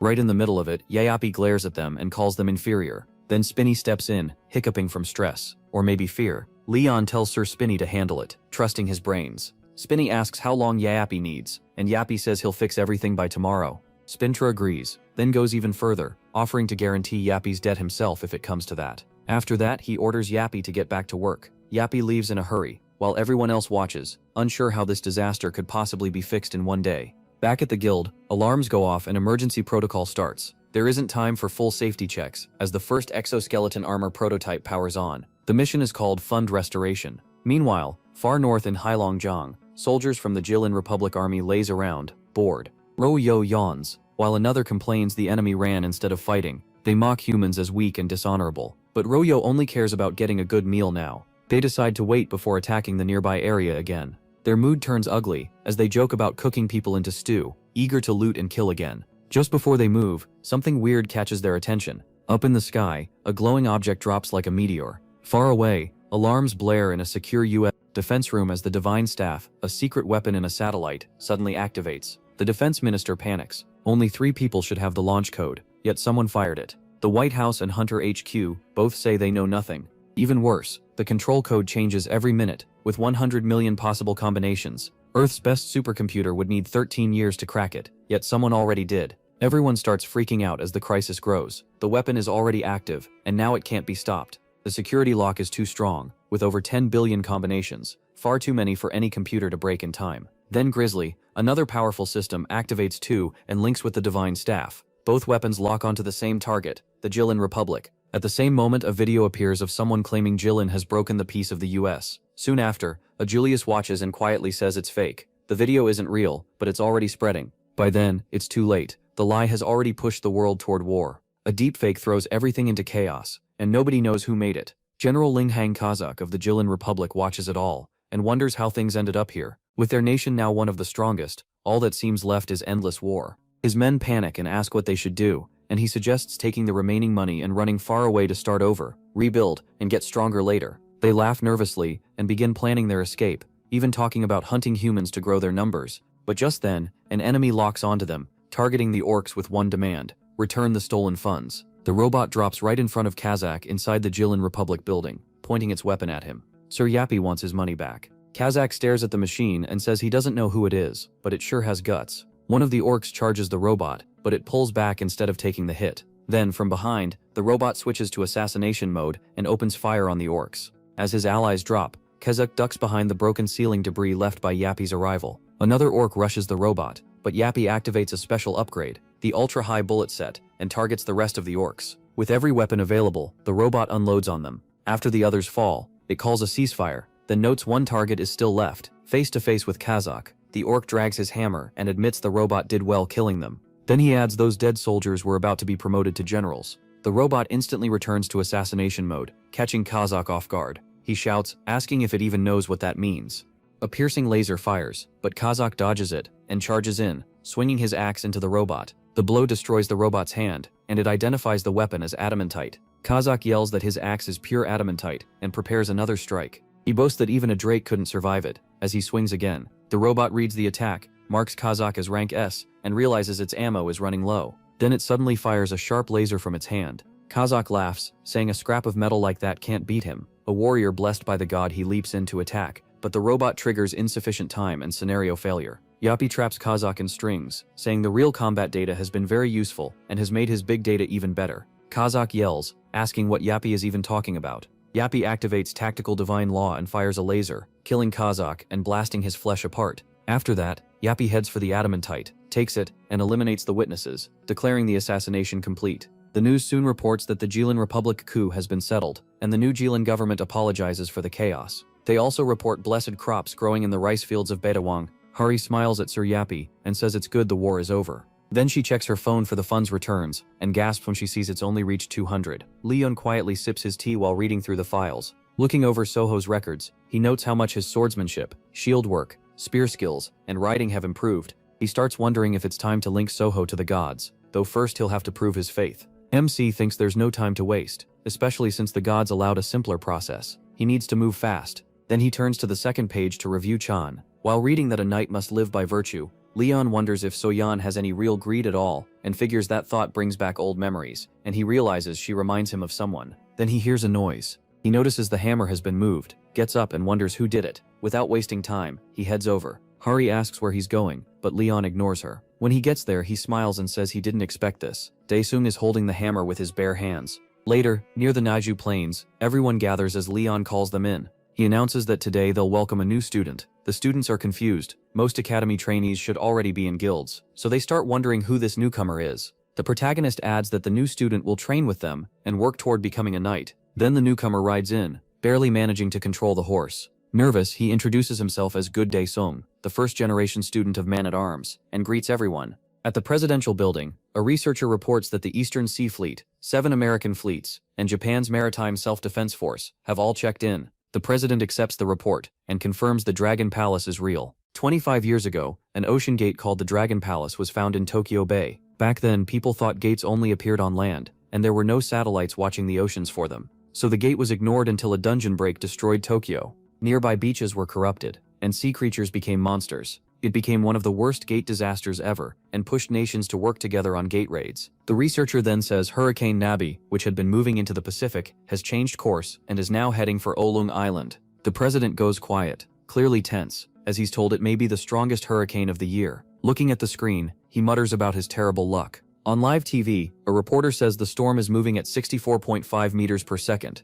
about as fast as Hurricane Mamie in 2003, and Oolong Island is already taking heavy damage. The president turns to his aide and orders him to contact His Majesty Leon of the Panthwan Guild. Half an hour later, he chuckles and says Yongwan has changed a lot, especially since he used to ignore draft orders. Yongwan frowns and asks why his guild is being called first when stronger guilds exist. The president gives a weak smile and says few guilds compare to the Phoenix Guild. Yongwen turns away, saying they're still recovering from the Jeju Island disaster, but the president keeps smiling and says he's sure Yongwen is fine now. Yongwen's expression darkens. He starts thinking this old man is throwing his power around for a reason, and Leon must be part of it. So he asks outright if they really plan to send his guild alone, then asks when their trump card will show up. The president plays dumb and asks what trump card he means. Then he says, His Majesty isn't someone a man like him can judge, which only makes Yongwen even madder. He walks over to his companion and mutters that this isn't going well, only to get hit with a dry "you reap what you sow." Yongwan remembers that night being told to take the horse, that it would obey the king, followed by a prayer for the gods to protect him. Back in the present, Yongwan curses under his breath and feels even more uneasy. Then the president's assistant announces that the VIP has arrived. Yongwan watches the president quickly fix his shirt and spray mouth freshener, leaving him stunned. The elevator opens, and Leon steps out with Hari and Jinso Kim beside him. The president bows and thanks MC for coming. He smirks and warns him he'd better have a good reason for dragging him all the way here. The president tells him to follow him and promises to explain everything. After hearing the full story, Leon leans back and boils it down simply. A gate appeared in the ocean, and the hurricane is making the raid hard to carry out. The president says the US and Japan will support the operation, while the other guilds stay ready in case something goes wrong. He stresses that this is a chance to raise the honor of the King of the Lionheart and asks the protagonist to show everyone his heroic power. MC smiles, pleased that the president knows how to talk. He replies that a king's worth is no small thing, so the offering must match it. The president asks what he wants. Leon just smirks and says a king doesn't count coins, then tells him to discuss it with Sir Spinay. The president bows, thinking the protagonist has basically given him a blank promise. Once outside, MC tells Hari to bring the list of names. He starts naming everyone who will join the raid, and tells Hari to write it down. First come the students, then the soldiers. Hari suddenly stops and asks why none of the people he picked are women. Irritated, she thinks that whatever Leon's views are, this isn't the time to separate people by gender. He calmly asks if the reason isn't obvious. Hari pushes him again, and he puts on a serious macho look and says women on a ship bring bad luck. Soon, the aircraft head to the operation site, where South Korea's first fleet is waiting. After they land, Leon goes straight to the base commander. The man introduces himself as Lieutenant General Choi Jae-sung of the First Fleet. He says it's an honor to meet the protagonist, and explains that his granddaughter was cured thanks to the Dermaris crops. He asks the protagonist to pass along his thanks. MC smiles proudly, and says that if the commander wants to thank her for that blessing, then they're brothers. The commander lights up and calls it a great honor. Then he leads them inside, saying he'll begin the briefing and introduce the Allied forces. As they head in, they run into some foreigners. Yongwan asks if they're the US raid team, and Jae-sung says they rushed over on an American mission. One person catches Yongwan's eye, and he blurts out, Reynolds Sherman, shocked that the master of the magic tower is here. Reynolds turns around, amused that he's famous even in Korea. He faces them fully with peas, but before he can finish, he notices Leon staring at him. The magic tower master panics inside, and the demon in the ball is shaken too. Reynolds quietly asks the demon what they're supposed to do with him right in front of them. The demon tells him to stay calm. If the protagonist had truly noticed him, he would already be dead. It says they haven't been exposed yet, and tells Reynolds to trust the ring it made for him. Reynolds grips the ring, amazed by the great demon's wisdom. Then he notices the ring slowly slipping off. He panics and tries to hold it in place, but the demon warns that Leon's divine energy has worn it down and tells him to get away. Reynolds worries that leaving now will look suspicious, so he stammers, saying it's an honor to meet MC, that his fame has spread even to distant lands, and that he's wanted to meet him for a long time. All the while, he keeps his hand clenched tight, knowing he can't risk a handshake. Leon smirks and says Reynolds seems to know his place, then moves on. Left behind, Reynolds is baffled and wonders what would actually satisfy him. The demon tells him to enter the gate and keep their plan moving. Outside, Hari broods over the protagonist refusing to let women on the ship when she spots Daesung helping the workers. She calls out, asking why he's still doing manual labor when the association should handle it, but Daesung just says he should help too. Hari doesn't budge. She tells him that as a knight trainee, His Majesty would never have assigned him work like this. Daesung shyly says he feels overpraised for someone who only lifted a hammer. Annoyed, Hari snaps that it is a big deal. She couldn't move that hammer even an inch. More than 1,000 people tried, and he was the only one who could lift it. On top of that, he was chosen by the goddess. Even then, Daesung still doesn't look convinced, so Hari starts copying Leon, saying His Majesty would probably be furious that some lowly peasant is questioning the king's decision and the goddess's judgment. Daesung calls her name, trying to stop her, but she keeps going, adding that MC would say people trained without sleep back in his day. Daesung finally raises his voice enough to get her attention. Hari turns confused, then realizes what's going on, and asks if he's standing right behind her. A second later, Leon grabs Hari by the hair and asks how she dares mock and imitate a king. Hari quickly begs for forgiveness, and he slowly lets go. Still glaring, he says it's absurd that she's the one receiving a blessing.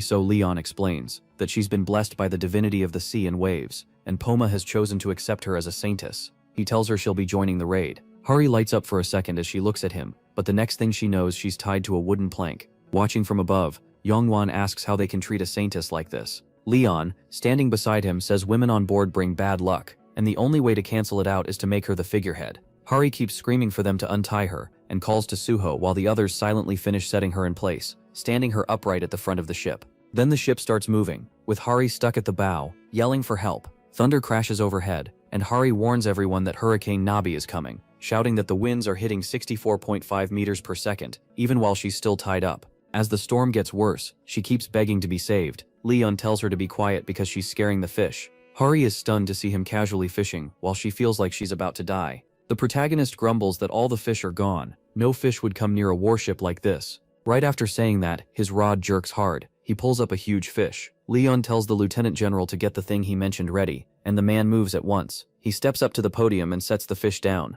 Then, with full drama, MC calls for the gracious ruler of the sea to appear. The fish suddenly shines with a blinding glow, and light spreads across the whole ship. The crew handling weather control panics at the sight of a massive wall of water, and wonders if it's even a wave at all. A giant wave closes in around the ship. Then the goddess answers warmly, calling him Leon Dragonia, Lionheart, her beloved watchtower and the guardian of her people. He greets her in return, as Poma, divinity of the sea and waves. Poma says this sea feels empty. Just like Plo said, this land has no divinity, and the ship doesn't even use sails. Worse, none of them understand the sea's grace. Standing before the glowing fish, Leon says it can't be helped, since this world hasn't learned the sea's teachings yet, and asks her to watch over the people. Poma refuses. She says she has no reason to protect those who don't believe in her. Grace only comes with respect. The protagonist says nothing for a moment, then asks why she chose Hari as a saintess. She laughs, saying it took a lot to persuade Pedos, but Hari is a strong vessel and worth the effort. Still, Poma says Hari can't compare to MC, since he can hold every kind of divinity inside him. Leon answers that being like that only brought him misery, and the glowing shark asks why he sees blessing as a curse. He explains that a god's attention can ruin a human who lacks faith. Poma says she trusts him to deal with that. Poma then calls out to Saintess Hari Han. She grants Hari power over the waves and water's blessing, telling her to accept it gladly and spread her teachings far and wide. Hari eagerly agrees, then immediately asks if that means she can finally be untied from the pole. The fish replies that as long as the Saintess is offered up, no wave can crash through the ship, then disappears. Hari freezes, terrified this might really be the end, while the crew reports a hurricane and 10-meter waves and orders everyone inside before they get swept away. Hari starts begging for help again. Leon tells her she simply doesn't have enough faith. Even so, he says Poma still favors her, which is probably why she overlooked that weakness. Hari yells back that she doesn't need forgiveness, she just wants off the pole. The protagonist tells her to relax and trust herself to mighty nature, looking far too pleased with himself. He throws his arms wide and declares that endless nature will hold her, while Hari screams that she wants to live. Leon points out something strange. Even in this violent storm, not a single wave has hit them. Hari thinks about it and notices the ship hasn't even been rocking. Every wave vanishes right before reaching the boat. MC explains that Poma is using Hari as a saintess for the waves. Since nobody believes in him, he has to use the saintess as the link. Hari feels relieved. At least he didn't tie her up just because he hates women. Then the rope suddenly comes loose, and Hari slips downward. At that exact moment, the whole ship lurches from the waves. Realizing she's the reason, Hari grabs the pole and begs them to tie her up again. Leon does it without hesitation. Meanwhile, aboard a U.S. Arleigh Burke-class ship, Reynolds leans over the rail and says their ship was about to flip, but the second they followed the protagonist's ship, it steadied. The demon explains that Bastard used the authority of sea and waves. Any ship blessed by that power will always have plenty to catch and won't sink in a storm. Reynolds decides the demon is useless. Then the captain reports more bad news. A Murasame-class ship from Sasebo has capsized in the hurricane, and rescue is underway. Reynolds says they've already lost a third of their forces before the real fight even started. The demon tells him to forget that and focus on the gate. That's what matters. The sailors report they're entering the gate now and sending in the raid teams. Leon leads the ship as they near the gate. Then a hurricane suddenly forms and drags in the Pantheon Guild members along with many others. Hari wakes up, coughs out water and quickly looks around for the others. She realizes the tornado must have thrown them all here and starts searching. People are scattered around nearby, so she yells for them to wake up. Suho groans that his head hurts, and Hari checks on him while he asks what happened. Looking around, she wonders where Leon and the others are. A voice suddenly tells her to calm down.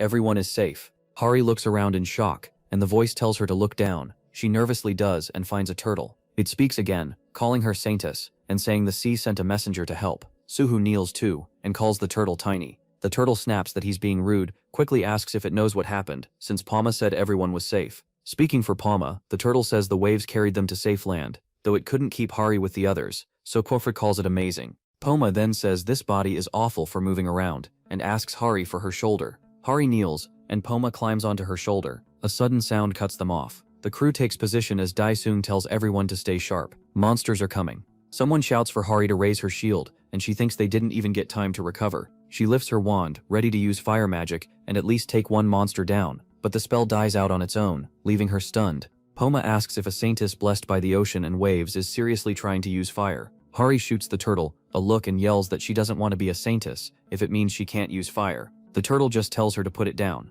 As the monsters close in, everyone holds their defensive line. Elsewhere, deep in the forest, Reynolds fights through monsters around him. The demon says the start went badly, but now they're safely away from that monster. It tells him to leave the other American hunters behind to make shelter. They have more important work. Reynolds summons nearby monsters, ordering them to rise and lead the way to the stone statue. After some time, he reaches a huge stone monument and asks if this is it. The demon confirms it is, and says they need to find several more. Reynolds starts using magic, but Yongwan steps out from behind and asks if he even knows what that structure really is. Reynolds smirks and says it's good. They all survived. He didn't expect them to get here so fast. Then he adds that Yongwan must have seen the quest too. Yongwan says he did. The mission was to destroy the statue of Rakshar the Great. But he remembers the Jeju Island Gate, where the Red Gate seemed to be about taking down Joafrik, yet there was more going on. So he says they still don't know enough about these gate quests. What if the statue is a trap? Or maybe they should first figure out what Rakchar really is. Reynolds stops to think, and it does make sense.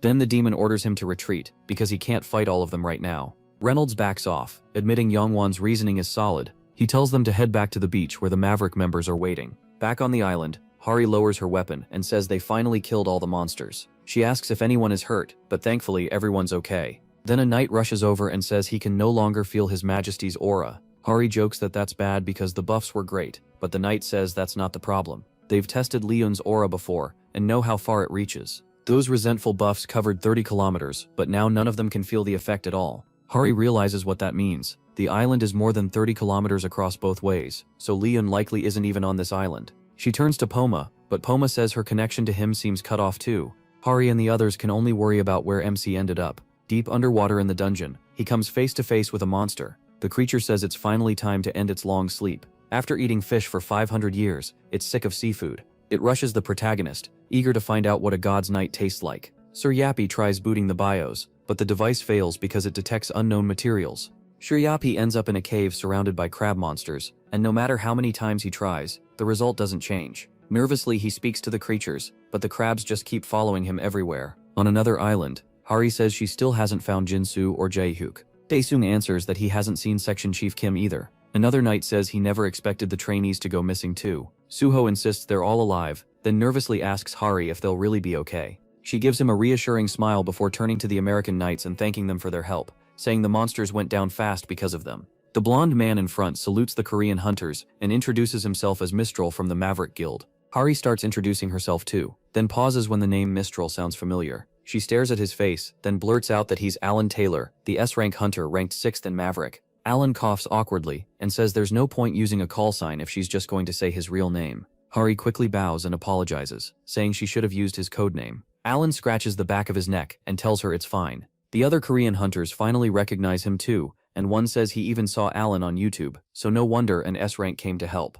Hari tells Alan they had no idea he was on the raid team. He looks away and says they probably missed it because his group left in such a rush. After piecing things together, Alan asks if their guildmaster got separated, and if the job now is just finding the missing people. Hari politely says no, the sea god has blessed them, and if Alan just looks at them, clearly trying to understand what any of that means. Then a system alert suddenly announces that the first wave is starting. Confused, Hari asks if they have to fight a monster wave now. Alan cracks his knuckles and says they can sort this out later. First they deal with this. Monsters start pouring in from land and sea, and the board says only 3 minutes remain. The knights are shocked that A-rank field bosses are showing up right away. Alan eyes the sea monster and smirks, saying this might take a while. Hari and Alan move into position, while Daesung orders the shield unit to hold the line. The monster lunges at Daesung at once, but the shield team blocks it. Even so, the impact rattles him. He realizes how much weaker they are without his majesty's buff. The monster strikes again and blasts several knights off their feet. Hari shouts to Daesung, asking if he's alright.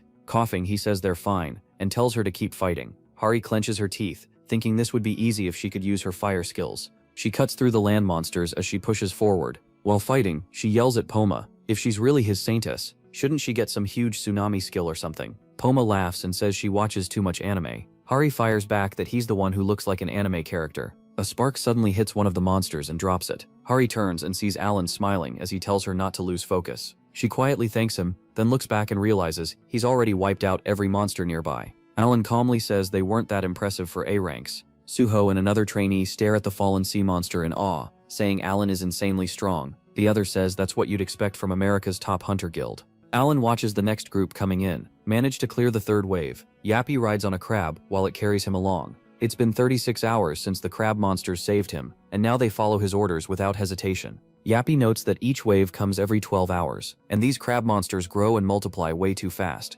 Unlike normal creatures, which need time to get nutrients and build their bodies, these things don't. Kim Jae-hyuk, who was rescued from the beach on the first day, calls out and says the system window finally appeared, and none of the Rakchar statues have been destroyed yet. Jae-hyuk opens his status window, surprised he never realized survivors couldn't access it before. Yappy says sharing system info matters a lot right now. After reading the quest, Jae-hyuk says the goal must be to destroy the statues. Yappy explains that the crab monsters have fought the other monsters for a long time, so the ones sending the waves are probably trying to destroy those statues too. Jae-hyuk agrees, saying the statues really do seem to be the target. Yappy says that idea fits best. Jae-hyuk then says many from the Kirik tribe have already died, and asks if they can keep stopping the waves. Yappy shakes his head, no chance. Each wave gets harder, and at this rate they'll probably fall at the 5th one. What they need now is weapons. Jae-hyuk imagines a crab holding a knife, and wonders if that's seriously the plan. Then he suddenly remembers something, and tells Yappy he found something interesting. He leads Yappy to a waterfall, and says there's a cave hidden behind it.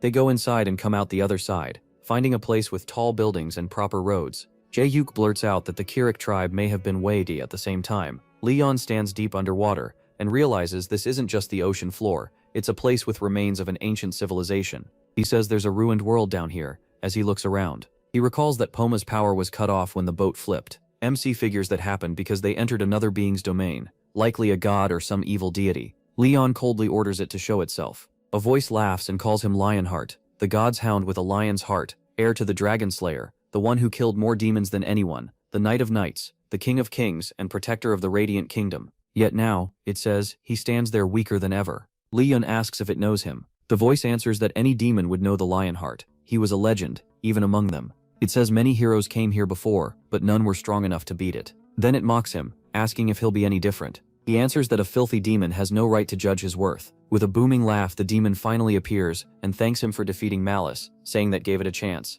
The protagonist wonders if he even knows anyone by that name. The demon goes on, saying that after waiting 500 years, it's finally time to end everything. The 4th wave begins. Hari and the others, still trapped on the island, slam the water in frustration. Poma, sitting on her head, jokes that if she's going to splash around, she should do it naked so it'd be more fun to watch. Hari grits her teeth, telling him to quit saying stuff like that. She's trying hard to stay awake. Poma quietly says all she's really doing is playing, and that won't awaken anything. Hari gets to her feet, deep in thought. After a moment she says she'd heard that with goddess Ariana, you get closer to her by doing just things again and again, or living honorably. Poma says that sounds about right for Ariana, though she's a little too rigid. Hari goes on, saying goddess Demera wants people to farm and thank the earth, and Patos was about winning battles and burning determination. Looking up at Poma, Hari says she figured that since he's the god of the sea and waves, her awakening had to involve the ocean somehow. Poma says beach games probably won't do it. She rubs the turtle's head and begs him to just tell her so they can save his majesty. Poma admits Leon likely isn't trapped on land. He seems to be underwater. Hari picks him up and sadly asks if they shouldn't hurry, so she can awaken and find MC. Poma agrees, which only makes her more annoyed as she says this would be over already if Poma looks up at Hari, calls her his saintess, and says learning the creed of the sea and waves and building faith is easy for her. He explains that the sea is the source of endless life, and simply being thankful for that will raise her faith. But then he asks how she can think a believer's path is the same as a saint's, and how she could compare a knight's knowledge to a soldier's. Hari tries to process that, then sighs and says she'll work harder. Poma nods, and right then Suho runs over calling for her. Out of breath, he tells Hari they finally found a Rakchar statue. Hari stares at him in surprise, as Suho adds that it was the Maverick Guild who found Rain. Watches Yongwon still glaring at the statue, and thinks they're guarding it with real determination. He can't figure out why they're doing something nobody asked for. Yongwon studies the statue like it's the most important thing there. The demon answers Reynold, saying Phoenix Guild seems to be having doubts. Reynold asks if they should just break it in secret at night. The demon says that would only make people suspect Reynold, and tells him the reason to destroy it will show up soon enough. A Maverick Guild member called Minuteman calls out to Yongwon, asking if they shouldn't destroy the statue already. Being careful is fine, but it's been 3 days, and this is the only statue they've found, so it has to be the one the quest wants. Yongwon stares at Minuteman, while Yuri quietly says she doesn't think they have any other option. Yongwon finally agrees, and motions Minuteman over. He tells him to destroy the statue now. Minuteman charges up and smashes the stone statue to pieces with one punch. A notification appears, saying the statue of Rakchar the Great has been destroyed, and only 2 statues are left. Minuteman smiles, sure he made the right call. At last Yongwon accepts that they picked the correct statue. Yuri leans in and says they should get ready. Yongwon asks if another wave is already due, saying they stayed here longer than expected. They wait a bit, and then Yuri quietly says the walks up to Yongwon with a smile, and says destroying the statue must have been the right move if no wave appeared. Yongwon grits his teeth but says he's glad. Reynolds then says they should organize what they know, and asks everyone to gather around. Once the group is together, Reynolds starts by saying there are probably 3 statues across the island, but first they need to sort out the situation. He says they should focus on what they've learned so far, and figure out the next move. Then they listen closely. The meeting continues. One of his guild members warns that the enemy has firearms. Frustrated, Yongwon asks why this island is so different. He tries to calm himself, thinking the monsters on the last island didn't use weapons, so these guns might be fake. But a crab monster suddenly fires a laser at them, leaving Yongwon frozen for a moment. He snaps back into position, knowing they won't get through this without taking damage. A voice suddenly commands them to kneel before the chief of the Kirik tribe. Sir Yappy and Jayuk show up riding a giant crab. Sir Yappy tells the humans to give up, since they have no chance of winning. Yongwon recognizes Yappy and Jayuk as Pantheon members, and to him that means the Phoenix Guild has lost. Right now, the Phoenix Guild is stuck on Yappy's island, while Maverick and Reynold are on Hari's island. With 2 statues left, Reynold and Maverick head for one of them. They find Hari blocking it with her body, and Reynold calls the whole thing annoying. Hari shouts that they can't destroy it. Alan says this puts them in a tough spot, because they can't just ignore her prophecy. Hari begs them to listen, and asks if they really can't feel the awful aura the statue is holding back. Then she notices red smoke leaking out, and realizes breaking it would be too dangerous. Before anyone can stop him, the statue suddenly bursts apart, and Reynold looks pleased. Hari stares in horror, wondering if he really did it. Reynold says they came here to close the gate, so he followed the quest and destroyed the statue.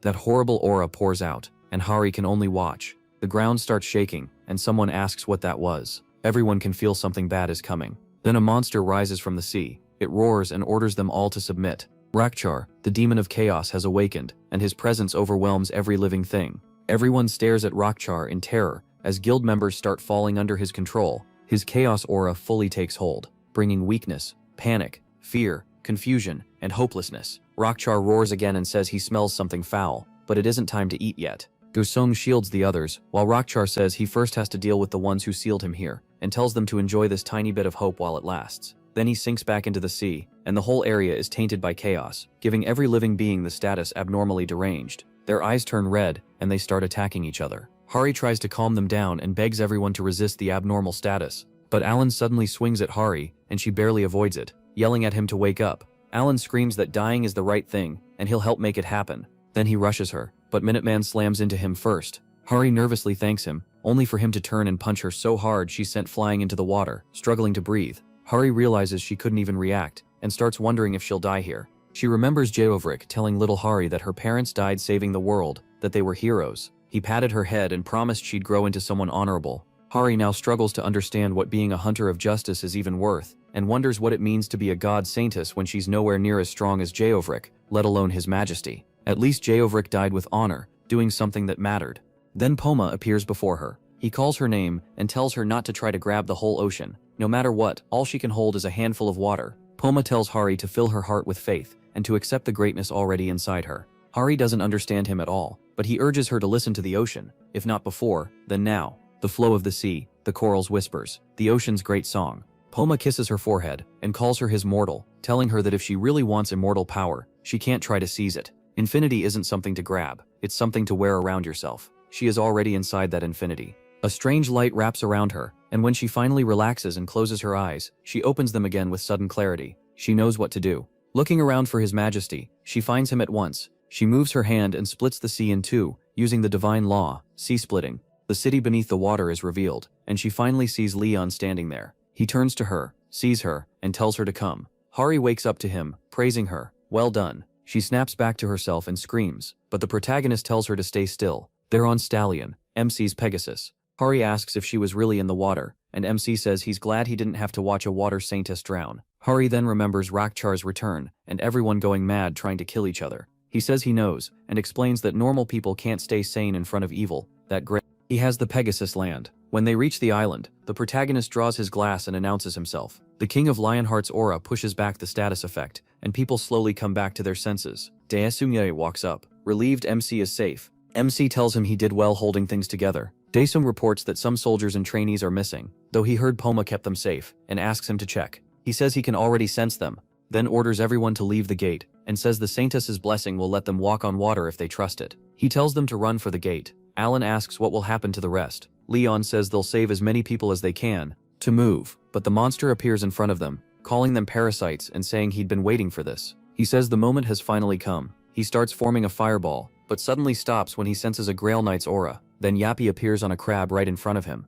The monster rages, asking how they're still alive. Yappy switches to his third gun set and fires. The shots land, but the monster isn't hurt. He says they changed the bullets to divine artifacts, but that's still not enough for him. Then he sends a huge wave at them. Xiaobei tries to speak, but the monster cuts him off, and says they can do nothing. Through wave control, strands of water rise toward him, as Leon wraps them around the demon. The monster realizes who he is, a Grail Guardian. A sphere of water forms around him and traps him inside. Leon tells Sir Yappy to close the gate now and get everyone out. Yappy says the enemy is badly hurt and may start weakening, but MC refuses, saying they still need to destroy the. He knows he can't kill a demon this strong without the holy sword, so saving as many survivors as possible is the better choice.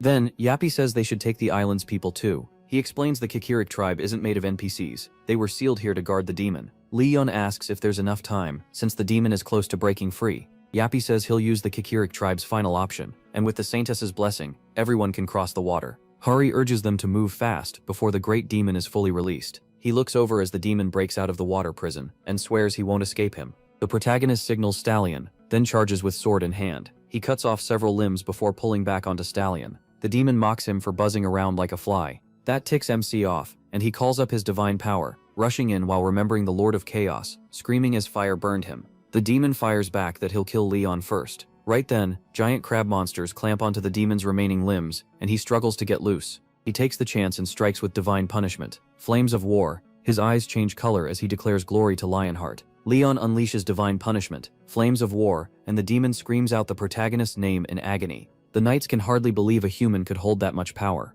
MC tells them there's no time and orders them to get out through the gate. They obey, and he asks Sir Spinny about the evacuation. Sir Spinny says it's 80% done, and the supplies and records are safe. Leon realizes they just need a little more time, and Sir Spinny says they'll endure. He sees their resolve, and Sir Spinny explains they've waited. Meanwhile, the demon keeps screaming, and the language analysis translates it as prosperity to Craviatera. Leon honors their noble name and says the gate will close soon, so they need to fall back. The demon mocks him, asking if he's running away. It says they always claimed his virtue was never giving up, so he should stay and fight. The protagonist smirks and says knightly virtue doesn't apply to lesser creatures like him. He has no respect for beasts or evil beings. That sends the monster into a rage, and it screams that Leon will die no matter what. But before it can act, the gate shuts. The world erupts after the first confirmed sighting of an Archduke-class demon. Humanity took massive losses, and the great demon's appearance felt like a warning of worse things ahead. Still, it wasn't all grim. A few people resisted the mind corruption that even top S-class hunters couldn't handle. People everywhere watched a broadcast showing the Pantheon Guild's achievements, shared across YouTube. The president shakes Leon's hand, and MC says a huge weight has been lifted. The president brushes it off. Though he's shocked there were 10,000 survivors, he says they were honorable people who had fought the demon for a long time. When the president asks about the statue, the protagonist first thinks of it as a border marker, then explains it was made to honor the heroes who gave their lives fighting the Archduke demon, and the center statue represents Poma, god of the sea and waves. The president asks about the other statues, and Leon says one is for him and Sir Spinay, since Sir Spinay speaks for the Kikrik tribe. That leaves the president stunned. Seeing his face, MC laughs and says he was joking. The president hurriedly asks him to remove his statue, but he tells him not to be so embarrassed. He runs an entire country. After saying that, the protagonist walks off, with the assistant right behind him. The president feels like that exchange shaved 10 years off his life. Then his assistant reports urgent news. All contact with North Korea has been lost since last night. That only confuses the president more. Meanwhile, in what was once Pyongyang, the comrade stands on a ruined road, thinking back to when dimensional holes opened 30 years ago, and how all this time,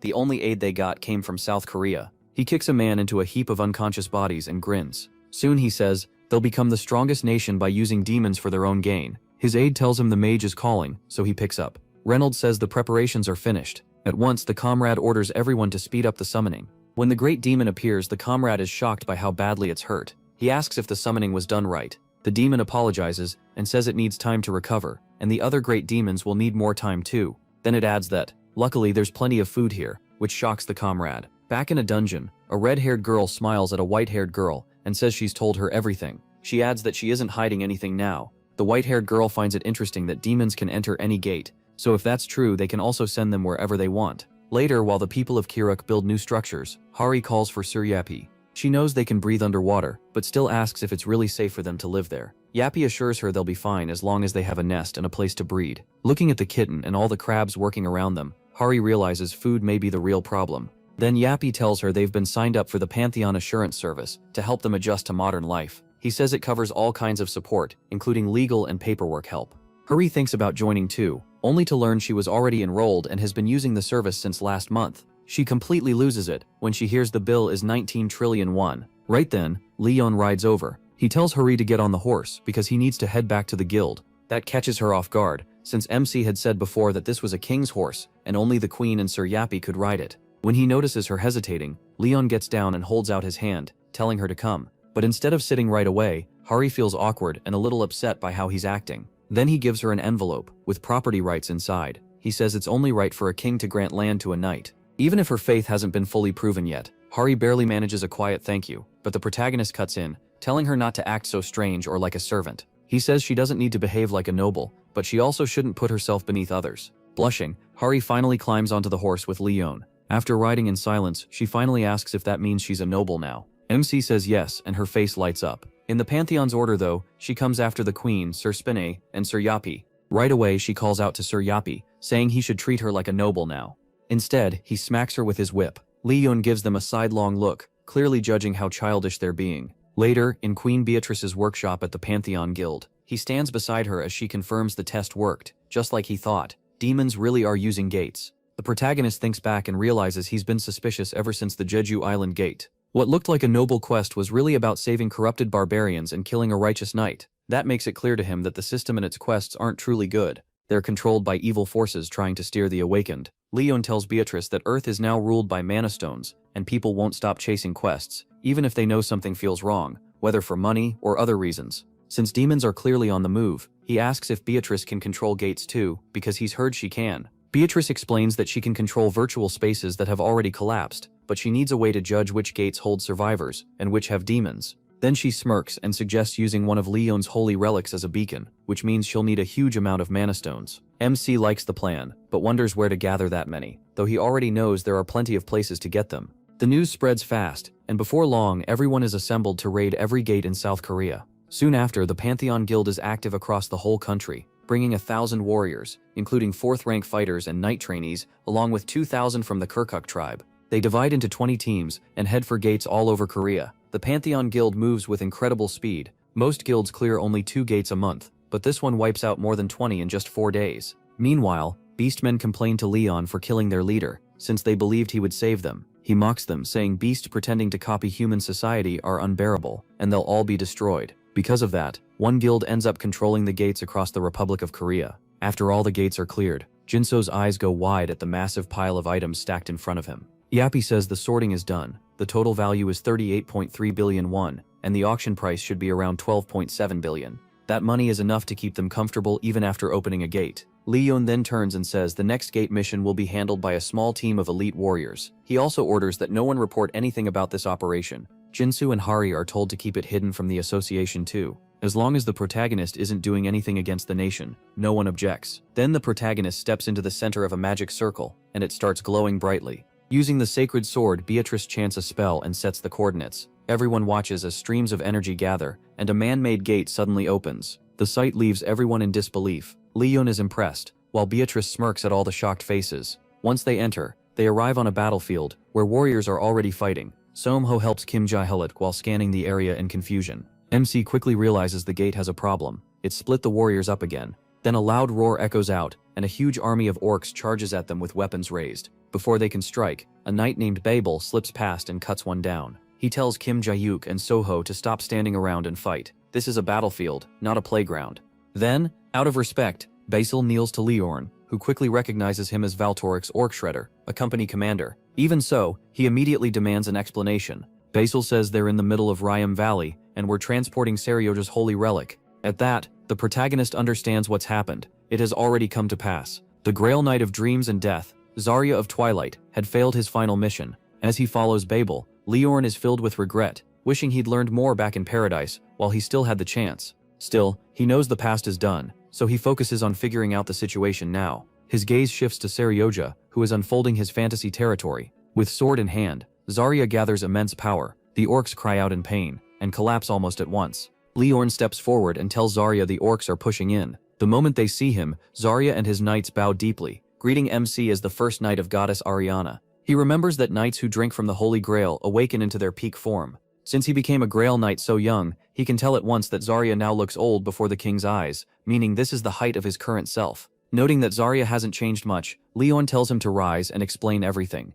Zaryo says they recovered the sacred relic and were heading for the Empire's border when they were attacked by orcs and followers of the beast god, so some knights stayed behind to hold them off, while the others moved the relic, splitting into 5 groups as a decoy. The protagonist asks which team has the real relic. After a long pause, Zaryo says it's the 5th group, heading southwest. That team is led by Zaryo's past self. Elsewhere, Zaryo laughs as Daesung wakes up after being knocked out. Daesung is relieved to find the bear that attacked him is dead, and Hari is there too, realizing they've been separated all over again. Zaryo is surprised to see other knights here. He never thought anyone else would be reckless enough to try this. Then a system window appears, telling them to help the Grail Knight Zaryo of Twilight deliver the holy relic to the Lionheart border. Seeing their confusion, Zaryo says they're behind on the news because they've been out in the middle of nowhere. Daesung repeats the name to make sure Zaryo of Twilight, but Zaryo tells him that honorable title belongs to his future self. Right now, he's just a mission knight, carrying out a mission. Zaryo Bertham had gone a long time without receiving any quest from the gods. He spent 10 years wandering the world as a knight,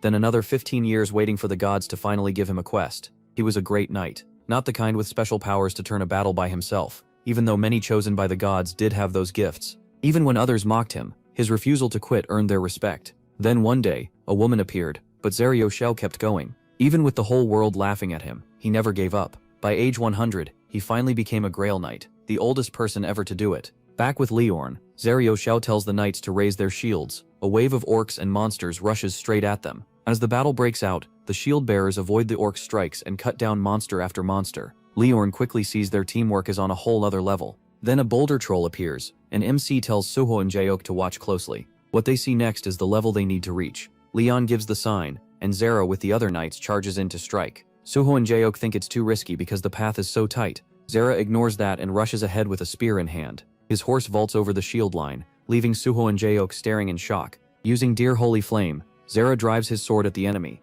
but Leon tells Suho and Jaeok not to get carried away. The enemy still hasn't shown its full strength. At the same time, the system gives them a bonus mission: protect Sarazara's forces to the very end. After reading it, he decides to stay and support Sarazara. Sure, the stallion will follow the real relic team. This time, he wants to see this noble Grail Knight through to the end. Meanwhile, Suho and Jaeok search the orc bodies as ordered, but there are no mana stones. That tells Leon this quest isn't tilted unfairly, and he doesn't feel the usual hidden malice behind it. Still, he thinks the quest itself might be something he can exploit. With that in mind, the protagonist tells his knights to look for any students. He's about to keep talking, when he suddenly senses a spear flying at him. In an instant, he catches it barehanded and snaps it in anger, clearly insulted that a beast dared attack him from afar. Staring at the orc, Leon sneers that it's a filthy lowborn beast. Furious, he orders Zara to bring him that creature's head no matter what. Zara turns toward the orcs that dared disrespect the king, honored to kill the beast that tried to insult him. The orc only laughs at him, but before it can react, Zara is already behind it.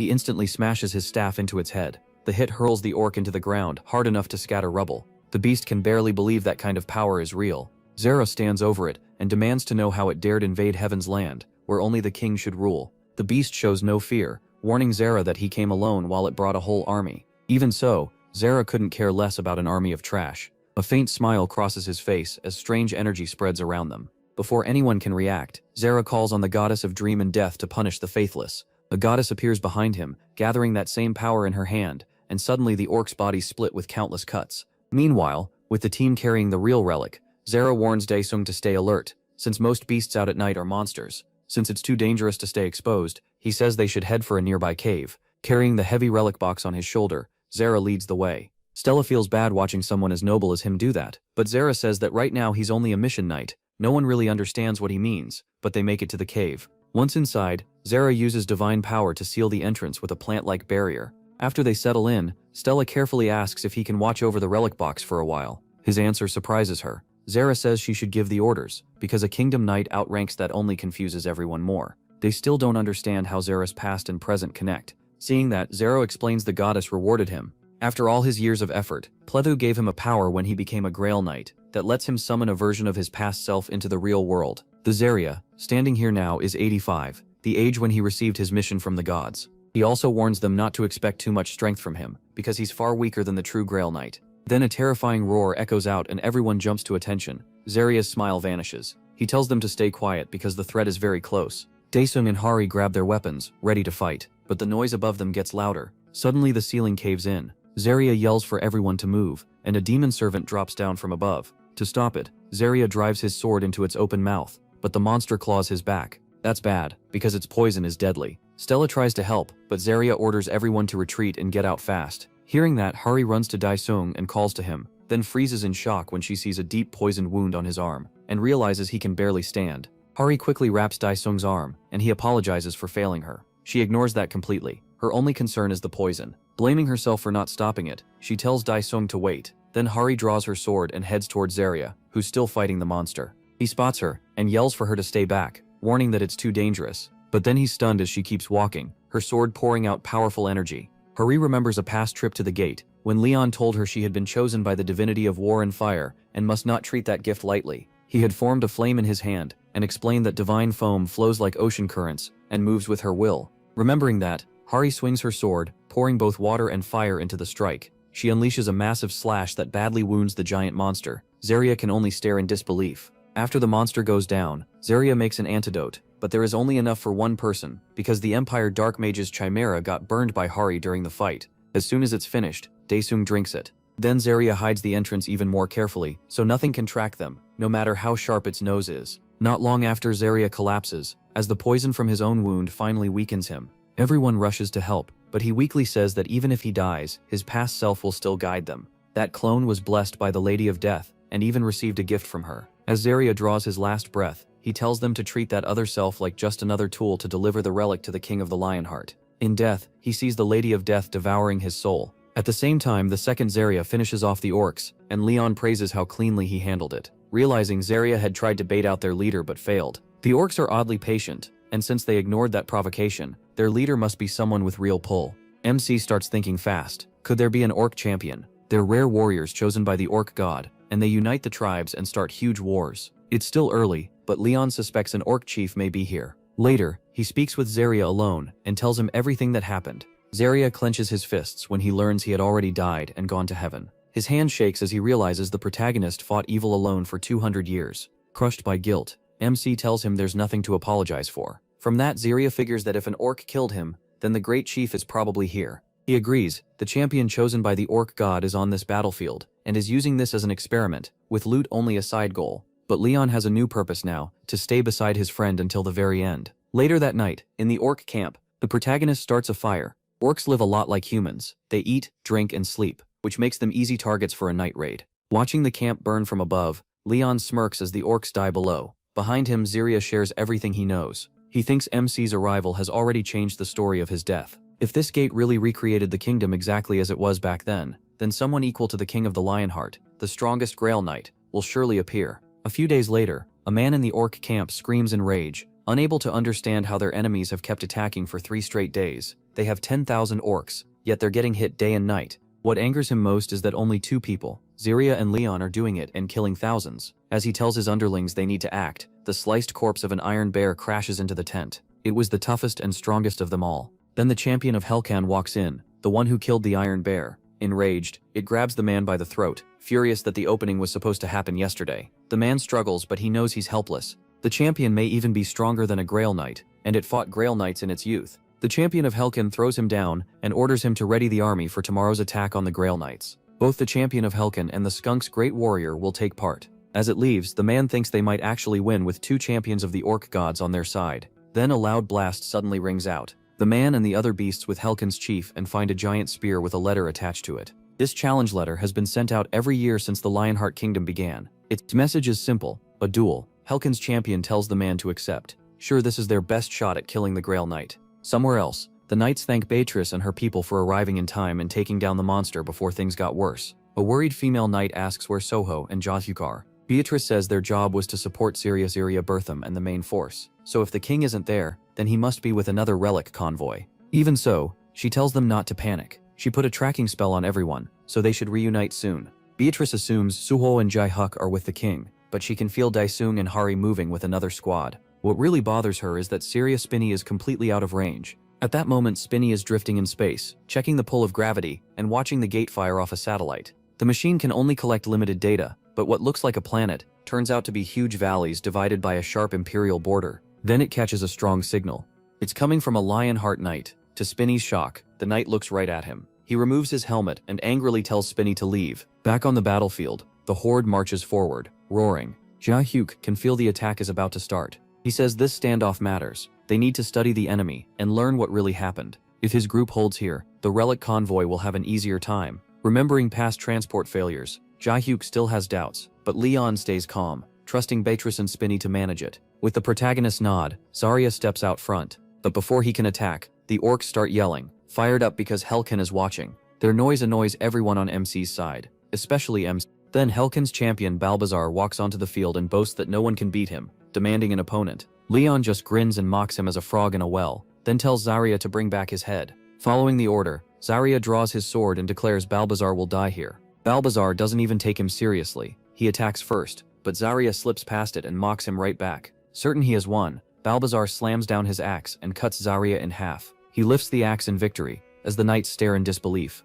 Then Zarya's body changes. Smirking, he calls Balbazar a beast, not even worth comparing to humans. His divine skill, fantasy domain, made Balbazar think he had already won. Zarya rushes in to finish it with his aura of execution, but Balbazar catches the sword with his hand before it lands. The moment he senses divine power, Balbazar howls in jealousy and counters with his giant axe, blasting Zarya across the ground. In that clash, Zarya feels Hellcan's power. Even hurt badly, he forces himself back onto his feet, gripping the wound. Using the last of his strength, he charges Balbazar again. They trade blow after blow, each trying to finish the other, but Zarya starts falling behind and takes more damage. Balbazar is hurt too, yet still grabs Zarya by the collar and slams him down. Zarya clenches his teeth as the axe comes for his head. The axe crashes into the ground, and Balbazar assumes he's dead. Leon only smirks. He knows Zarya won't die that easily. At the same time, Zarya rises, ashamed. He wanted this win to honor the king, and instead he's getting crushed. In pain, he ties his hand to his sword's hilt, sets his stance, and rushes the beast again.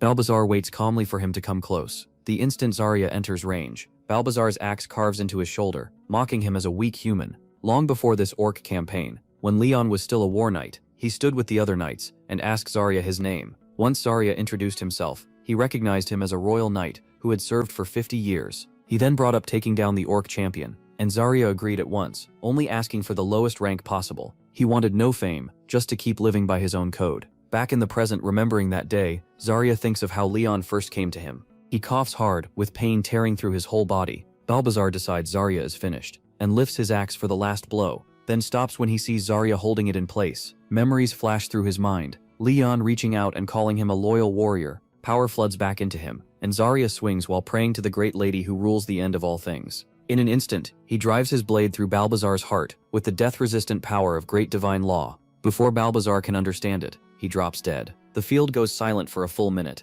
Then Zarya pulls his sword free and raises it in victory. Leon's side erupts in cheers, while the orcs can only stare. bitterly let down by Balbazar. But the fighting still isn't done. Maghar, champion of the sorcerer god Gukrok, steps up and challenges Zarya next. Even after losing so much blood, Zarya still tries to fight for the king. He takes one step and nearly falls, but Leon catches him and praises his courage. The protagonist tells him to rest now, promising to watch over his final moments and bless them. Then MC faces the enemy and brings out all his relics. Golden light pours from his body, and a giant lion spirit rises behind him, wrapped in flames. Meanwhile, Spinna looks down at the planet and tracks movement. The Empire and the Lionheart Kingdom have formed an uneasy alliance. The Sacred Relic Convoy is still on course, though 2 other teams have already been wiped out. Even so, the Pantheon Guild members are safe. At the same time, more and more orcs and heathens keep appearing. Spinna spots something off and quickly separates from the shuttle. Moments later, an explosion destroys it. Back at the battlefield, Leon has cut down everything in front of him. He turns to Zarya and reveals he has a grail. If needed, he'll stay with him to the very end. Zarya collapses and tells him not to waste his time, but Leon asks him to accept the Ascension Rite. Zarya begs him to save his divine power, yet the protagonist says the orcs and heathens will fall back, so he won't need to fight again except to push off the last stragglers. Too worn out to resist, Zarya just looks at him. MC kneels as fierce energy surrounds him and starts the ritual. With full respect, he asks Zarya to pray to the divinity he serves. Zarya folds his hands and begins. Before him, the goddess's spirit appears. As his last breaths fade, Zarya prays for his king's land to grow and for all his worries to disappear. At the same time, Leon rests a hand on his shoulder and prays that Zarya may drink wine in her banquet hall and that his name will never be forgotten. He promises they will meet again in the gods' banquet hall. As he says goodbye, Zarya vanishes, leaving his old friend behind. At the same time, another mystery begins. The orc chief's subordinate apologizes for failing to beat their enemies. Still, the chief, seated on his throne, says that if fate wants it, he will face the Holy Grail Knight himself. Farther into the forest, Zarya's clone peeks from behind a tree and tells Hari's squad to move. There are no signs of monsters ahead. Hari studies Zarya and carefully asks if he remembers anything from before, meaning the memories of the other clone who traveled with them. Zarya says it feels like he inherited the original's memories, but sadly, he remembers nothing about this squad. He adds that, at this point in time, he's a mission knight of 87, while the king was both a Grail Knight and a War Knight. That makes Hari even more curious, so she asks if Zarya knew the king as a child. Stella is just as eager to hear stories from Leon's younger days. With a small laugh, Zarya says the protagonist made a huge impression on him back then, because he was the youngest Grail Knight ever. He goes on to say, MC became a mission knight at just 16, a role usually given to kingdom knights doing charity work. Since his majesty was heir to House Dragonia, he may have skipped a few steps, but he still did the job amazingly well. Leon wiped out an entire orc village alone, and stopped a group of heathens in the middle of their ritual. Those feats soon became at 20. He was chosen by the goddess of light and justice. By 27, he had become the youngest War Knight and Grail Knight in history, and Zarya believes no one will ever match his talent. He then tells Hari to later. After burning a safe patch in the deep forest, everyone goes to sleep except Dai Song, who keeps training by swinging his sword. Then he hears someone call it a kingdom sword style. It's Zarya, awake because he barely sleeps at his age. He came over to help with watch duty, but seeing Dae Song train, he decides to coach him instead. An honor Dae Song can hardly believe. They face each other, and Zarya tells Dae Song to focus on dodging while he attacks. The moment Dae Song agrees, a fast strike comes at him, and he tries to avoid it. Zarya tells him to keep both hands above his belly button. A sword isn't only for attacking, it's also the fastest way to defend. Divzilnan is clearly trying hard to fight back, but Zarya's swordplay is so fast and precise, almost machine-like, that landing a hit feels impossible. Then Zarya speeds up even more, and with one last strike knocks Divziln's sword away, stopping his blade at Divziln's throat. Divziln admits the loss only fires him up. He says he's learned the basics and praises Zarya's speed, feeling more motivated than ever. Then he sits beside Zarya and asks how he compares to Hari. Zarya tells Divziln that Hari is insanely strong and learns faster than almost anyone. That hits Daesung hard and he starts thinking he'll never measure up. Zarya says that way of thinking reminds him of his younger self. People used to tell him to quit, but he never listened. When you're trying, other people's words don't matter. So he tells Daesung not to give up and to stay brave. He says to fill himself with courage, love, and hope, then show those things through his actions. The next morning, they reach the Empire's castle. Sarehe knows that once they get through, the road leads straight to the kingdom, which makes Daesung realize the Empire borders Lionheart. That leaves him wondering why the mission still isn't over, if they've already made it this far. Right then, the castle guards stop them. Hari steps up without fear and says they're here to— A moment later, someone calls out in welcome. The voices belong to the head of the Magic School of Light, Imperial Guards Commander Ser Bolthart, and the Heavens Observer Starduth. With a nasty grin, Ser Bolthart asks what members of the 13 electorates are doing here. He also notices this isn't the real Zera, but a clone. At the same time, orcs start closing in around them. Then Boltheart suddenly fires lightning at Zera, while mocking him with a twisted welcome and farewell. Hari runs to Zera after he drops to the ground, and the whole squad panics. Boltheart stays calm, sure there's no danger since it's only a clone, then taunts the others to see if they dare fight back. Stella answers by blasting him with a huge wave of fire, but the old man sends a dark magic array at her and cancels her divine law. As the head of a magic school, he knows how to counter divine laws, and he calls hers weak. Stella flushes with anger and shame. Using magic to study miracles like that feels like a direct insult to the gods. Boltheart just sneers, calling them fools for clinging to old ways of divinity. Daesung calls it out. The Empire was working with the orcs from the start, and the relics are their target. Boltheart bursts out laughing. He says the relic will let him study the gods and push their progress even further. But before he can move, a figure appears overhead out of the shadows. It's Beatrice, wrapped in divine power. She feels the pressure from his spell, then strengthens herself with a double recovery of mental fortitude. Boltheart keeps his magic circle active and calls her power vulgar, saying it reeks of seductive magic. Beatrice just shrugs and says she was born that way. Boltheart pretends not to care, but deep down he's bitter that she has such twisted power without effort. The short old man can't hide how stunned he is by Beatrice's strength. Daesung and Stella, meanwhile, still have no idea who she is. Boltheart orders her to show herself, then stacks multiple deadly spells to kill her, but Beatrice doesn't even flinch. She brings up a hexagonal shield and stops the whole barrage. Then she catches a hidden attack coming from behind. Boltheart had slipped in his Lamentar's lightning technique. The old men laugh, sure she's finished. But Beatrice survives, and the rage in her eyes makes it clear she plans to wipe these freaks out. Mana starts gathering around her in huge amounts, and in the next instant she casts Death Eye. The circle turns into a giant eye that fires endless magic shots everywhere, draining the mana from the air itself. Seeing that, Boltheart throws up a shield to protect himself. Beatrice mocks him, saying it's nothing compared to the king's power. She can tell the magic here works just like the magic in her own world, but she still can't understand why they throw it around so carelessly. While keeping Death Eye active, she says they're too busy staring at what it does now to grasp what it can really do. Then, in a flash, she steals the short old man's magic. At the Empire's guard post, Zarya wakes up. He quickly realizes the Empire betrayed them. Hari, Stella, and Daesung suddenly hear his voice in their heads through Beatrice's power. Zarya tells them to call for reinforcements, because he senses something strange from the enemy. If this fight drags on, he warns, things will only get worse. In another place, Spinny crashes to the ground at high speed, his body badly wrecked. He starts reporting a major system error, and says urgent repairs are needed. But a Lionheart Knight grabs him, checks him over, and angrily demands to know why there's no divine power coming from him. Sir Zarya tells the others to get out of the valley. They jump onto their horses and try to flee, but the Empire's soldiers catch up anyway. One of them yells for the group to stop. One Empire soldier attacks Hari Havo, saying the demon god's advent and the Kanua of merciless destruction are involved. They warn Stella to stay alert, protect the holy relic, and kill the enemy. Even so, Hari Havo answers with the divine law, divine sword descent, cutting into the Empire's forces. That technique is strong enough to bring down high-rank demons in one strike. From Sir Zarya's view, the Empire should never survive the divine sword, which means this enemy is stronger than expected. The Empire answers by mocking Sir Zarya as nothing but a weaker copy from before he became a Grail Knight, and says Zarya is trying to stop him. He arrogantly adds that if Zarya wants to kill him, he should at least be a real Grail Knight. This makes Zarya wonder, since when the Empire had the right to speak about Grail Knights. Hari Havo then calls on the glorious Knights of Lionheart to listen. It is Stella Vermillion's order. They are to stand firm and raise their swords because they may die there that day. Furious, the Empire spits back that they are beasts who threw away their free will, worse than animals. Then Stella suddenly collapses. It looks like the Empire's victory is near. Still, Sir Spinny refuses to give up and stays set on defeating the Empire, though they point out that his current form isn't enough. Sir Spin asks how the goddess could ever choose someone as lacking as him to be her knight. The Empire mocks him and asks what he can possibly do now. Sir Spinner answers that those who give themselves to the quests of the gods live like beautiful flowers blooming from unshakable faith, and that shining honor was always his dream. He raises his swords toward the Lady of all things, the ruler of the dead and the sinners among them, the one who guides mortals at their lowest. People used to say facing her was impossible, a sign from the gods to give up. But this knight always challenged the impossible. He never cared about winning anyone's approval, and he never believed something had to stay undone just because it looked impossible. He kept making the impossible real, and that is how he conquered death. The goddess of death once looked on him with kindness, and ordered him to face what could not be done. At the same time, Stella comes back to her senses and realizes she cannot die, fighting her way through the shrouds of death.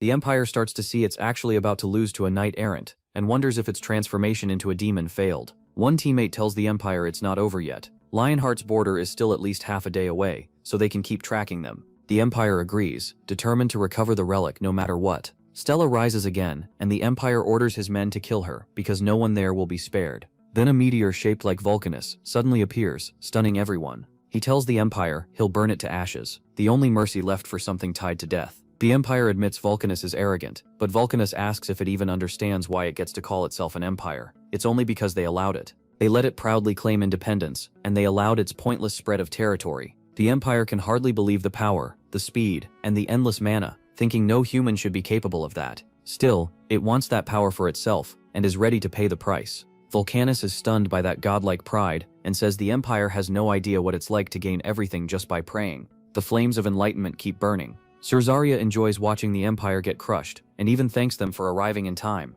Leon, needing to send off an old friend, asks Stella if he may join the battle, and she agrees. She has no need to keep all the glory for herself. Seeing the two of them act so casually enrages Sir Zarya, who wants to kill them on the spot.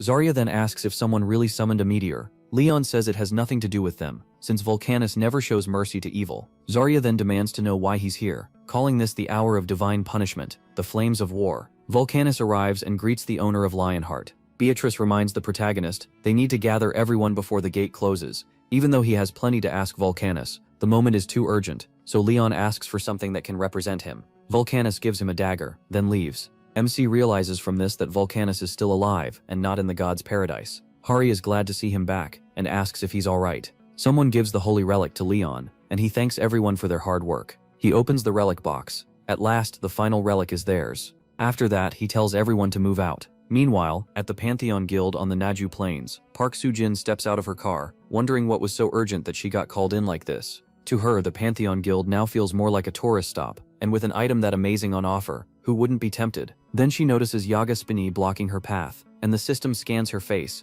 identifying her as Hunter Association Evaluator, Senior Manager Park Soo-jin. It confirms her IDs and the Hunter Association member data tied to them. While it contacts His Majesty, she's told to wait inside. She sees a banner for the Hammer Challenge, and thinks about trying it, but the 5 million won fee is way too high. Then she learns the price drops by tax bracket, and since Sojin is in the second class, she only has to pay 500,000 won. She's thrilled by the massive discount, but also confused about how the machine knows who she is. But the machine only guessed, and it was pure luck. Assistant Manager Han welcomes Sujin, and asks how she's been. Since she's here to appraise an item, Sujin asks where to go, and Han leads her there. Han brings her to Sir Spin's room, where he checks if she's from the association. Sujin introduces herself as Park Soo-jin. Sir Spindy then tells Hari to bring in the artifacts. A moment later, Hari returns with them. That alone tells Sujin these items are pretty rare. She starts by examining an orc champion's axe. Next is Vulcanus's ritual dagger, a legendary item. Last, Hari shows her the epic item, Richard Lionheart's sheath. Then the sheath suddenly starts moving by itself. Sir Spinny recites the words, the founding king of Lionheart left for his heirs, through suffering, and toward the stars. To do good with courage, stand for justice, even if heaven falls, and bring light to fate. After that, Sir Spinny asks everyone to leave him alone. A strange power washes over him, and he introduces himself as Leon Dragonia, Lionheart. He declares that he is the 15th king of Lionheart, and the true heir of the founder. As God's agent, he claims the right to wield the relic and says his peak power has finally returned. He tells Beatrice to prepare. They're about to perform a massive ritual, all thanks to that sheath. First, he plans to form the Night Order, and get ready to name a Grail Knight. Then, through the great ritual, he will summon the star. Elsewhere, a woman speaks on the phone, and the person on the other end asks if she really plans to stay there. She says yes, she wants to kill someone, and even all the sword skills of the Divine Sword Guild aren't enough. To kill him, she needs divine law. The caller asks if she knows where her target is, and she says he was last seen in Vietnam. He's still carrying the demonic sword. Back at the Pantheon Guild, the morning drill is horseback attack and defense training. The session keeps going, and Suhu keeps getting beaten up. Soon the result is announced. The defenders win, and it's time for the next group. Everyone checks if Suhu is okay. The same thing repeats until the students finally win, ending the morning training. Leon Dragonia, Lionheart calls out anyone who failed on offense. Foot soldiers are slower than cavalry, so he tells them to charge again and use their speed better. The trainees are wiped out, barely able to move, and figure the men-at-arms are set on winning. Meanwhile, they get potatoes and sweet potatoes for a snack. They complain about surviving on sugar and salt water for so long, saying gate missions at least came with real meals. The induction ceremony is coming soon, and after that they'll finally get proper food. That ceremony will also connect them to the gods. Since they've been studying the gods whenever they can, they now need to learn divine law to become royal knights. They also have to choose the god they believe in most. One student says he'll probably choose Ariana of Light and Justice, and Pados of War and Fire, since Leon told them those two matter most for knights. Nearby, 3 girls talk about Suryapi, a Grail Knight of Hato, god of steel and blacksmiths. One of them says she saw him running some kind of charged hands-on experiment last time. Suddenly, Suryapi appears on the screen and says his ability isn't for making money. He adds that its sound wave detection functions can't be compared to a living creature's. Student Jae-yuk is then told to change clothes and head to the entrance because his guardian has arrived. In the Pantheon Guild lobby, Jae-yuk's mother is waiting. He asks why she's here, and tells her to get to the point because he's busy. She realizes he's just like his father. She asks why he asked to leave their guild, but Jae-yuk shuts her down, saying it's none of her business. While they talk, a man at the counter says the guild is top 10 in Korea, and that Jae-yuk would have a bright future there. Elsewhere, Lee Yunsheng asks the students what makes the Pantheon's gods different from cults. One student hesitates, wondering if comparing the Pantheon to cults is disrespectful. Beatrice answers that the Pantheon's gods actually exist. The protagonist pushes back and asks if anyone can prove a cult's god doesn't exist. Another student says that as far as he knows, those gods don't perform miracles. Lee Yunsheng asks if a god stops being a god just because no miracles happen. He reminds them that Demara once appeared to them as a scarecrow. Then he points out that many Pantheon gods still haven't shown themselves, and asks if that means they don't exist. Can anyone guarantee that? Xiaobainun, Soyeon raises her hand and says the Pantheon gods are different because they truly help people. They answer prayers and create miracles. That's their proof. Leon asks her if, since she follows the divinities of war and fire, and also justice and light, she's received any answer from them. She assumes her faith just isn't strong enough yet. MC tells them they've all misunderstood something important. Then thunder suddenly rolls across a clear sky. He knows some of them will take that as proof of God's existence, because they think gods are there to grant wishes and answer prayers. Soyeon thinks she asked for rain, just not while she was under it, so maybe the god is keeping her dry. Leon warns her not to bargain with gods. They're gods, not genie lamps. He says everyone is free to choose what god to believe in, from a pantheon or not, and even a god that may not exist can still leave behind valuable teachings. He also warns them about people who promise rewards for faith, and says belief shouldn't be kept just to get something back. Then the goddess appears and greets the students, who get thrilled just hearing her voice. But she quickly tells them to calm down. Getting carried away like this will only hurt them in war when focus matters most. Leon figures they need a few more Grail Knights, since there are only 3 right now, counting him, and in his eyes, Hari Havo has the best shot at becoming one. A few days later, at the Pantheon Guild's Naju Plains branch, people from One Brilliance show up, yelling that only those who trust the dragon god can reach heaven, and everyone else will go to hell. Soon, almost all of them are shouting for the dragon god's mercy. 2 men watch in disbelief, wondering if they're insane for screaming like that in front of the Pantheon Guild. But the dragon god's followers keep going, calling others heretics and servants of Satan and telling them to leave. Suryapi shows up and asks what they think they're doing. They're way too loud. He tells them to quiet down. They don't have permission to yell like that here. Then the machine attacks and orders everyone out. Later, the One Brilliance men come back and stand in front of the Pantheon Guild holding apology signs. Suryeon Shine tells them to leave and never come back. They refuse to move, so Suryeon Shine starts hitting them. He asks if they have a death wish. The leader runs off cursing Suryeon Shine, yelling that he's not fleeing because he's scared. It's because Suryeon Shine's evil. Others watch them bolt. When the One Brilliance man catches up to his group, they ask if he's hurt. He brushes it off, annoyed, saying it was nothing, and that Suryeon Shine couldn't really do much to him. Mr. Choi asks if the job is done. The man grins and says they got it all on camera, then reveals the hidden camera in his tie. The 2 of them check the footage on their phones. Mr. Choi smiles as he watches Suryapi threaten to kill the One Brilliance members. He says that's enough, and now he'll show the Pantheon Guild just how useful Korean law can be. The next day, Mr. Choi opens his laptop expecting the news to be tearing into the Pantheon Guild and flooding the internet. Instead, the site is full of articles about his own side. He can't believe it and asks why they're the ones under attack instead of the Pantheon Guild. Elsewhere in the Pantheon Guild, Soryobi happily announces that One Brilliance's server is down. Jaeyeom walks down the street, staring at old family photos. He says he came because he was told to, but he's still unsure. He thinks about the God who gave him that miracle, believing he wouldn't be doing anything right now without him, just remembering that God makes him shiver in fear. Eventually, he heads home and rings the bell. His mother greets him warmly, and he quietly says he's only staying for 1 meal, but then the God calls his name, ordering him to punish her with heaven's judgment. He says this is Jae-yuk's test. At the same time, his mom tells him she made kimchi stew his favorite, and asks if he wants pastries first. Jae-yuk ignores the voice, sits down and asks why she isn't eating with him. She says she already ate. Then she asks how the food tastes. As the voice calls his name again, and orders him to punish the heathen, Jae-yuk looks at her smiling face. He tells his mom it's good, and she smiles and urges him to eat more. That night, he sits alone in a park. The God of heaven and thunder speaks again, calling them evil heathens who follow a false religion, a cult. He orders Jae-yuk to punish them. Jae-yuk weakly says she's his mother, but the god answers that some things matter more than blood. Following a false god is an unforgivable sin, he says, and again commands him to punish the heretic. Jae-yuk finally snaps, screaming at the god and asking why he has to do it if the god is so powerful. How is he supposed to take down a huge cult by himself, especially when his own mom is part of it? Then Leon appears behind him and asks if this is his hometown. Startling Jae-yuk, Jae-yuk turns and greets his majesty. The protagonist sits beside him and says he already knows what's going on, leaving Jae-yuk asking how. MC says there was no way he wouldn't know after all the chaos Jae-yuk caused in the guild. Jae-yuk drops to his knees and apologizes. Leon tells him to stand, then asks the god of heaven and thunder how he could dump that kind of weight on a child. The god coldly answers that he decides what burden his servants can bear. He says if the cult needs punishment, he should handle it, but the god refuses. He wants Jae-yuk to do it and prove his loyalty. The protagonist accepts that. After that, MC looks at Jae-yuk and asks why he kept this from him. He explains that another group tried to destroy their reputation, but Sir Yappy already hit back. Now they've declared war on that side, and on their gods too.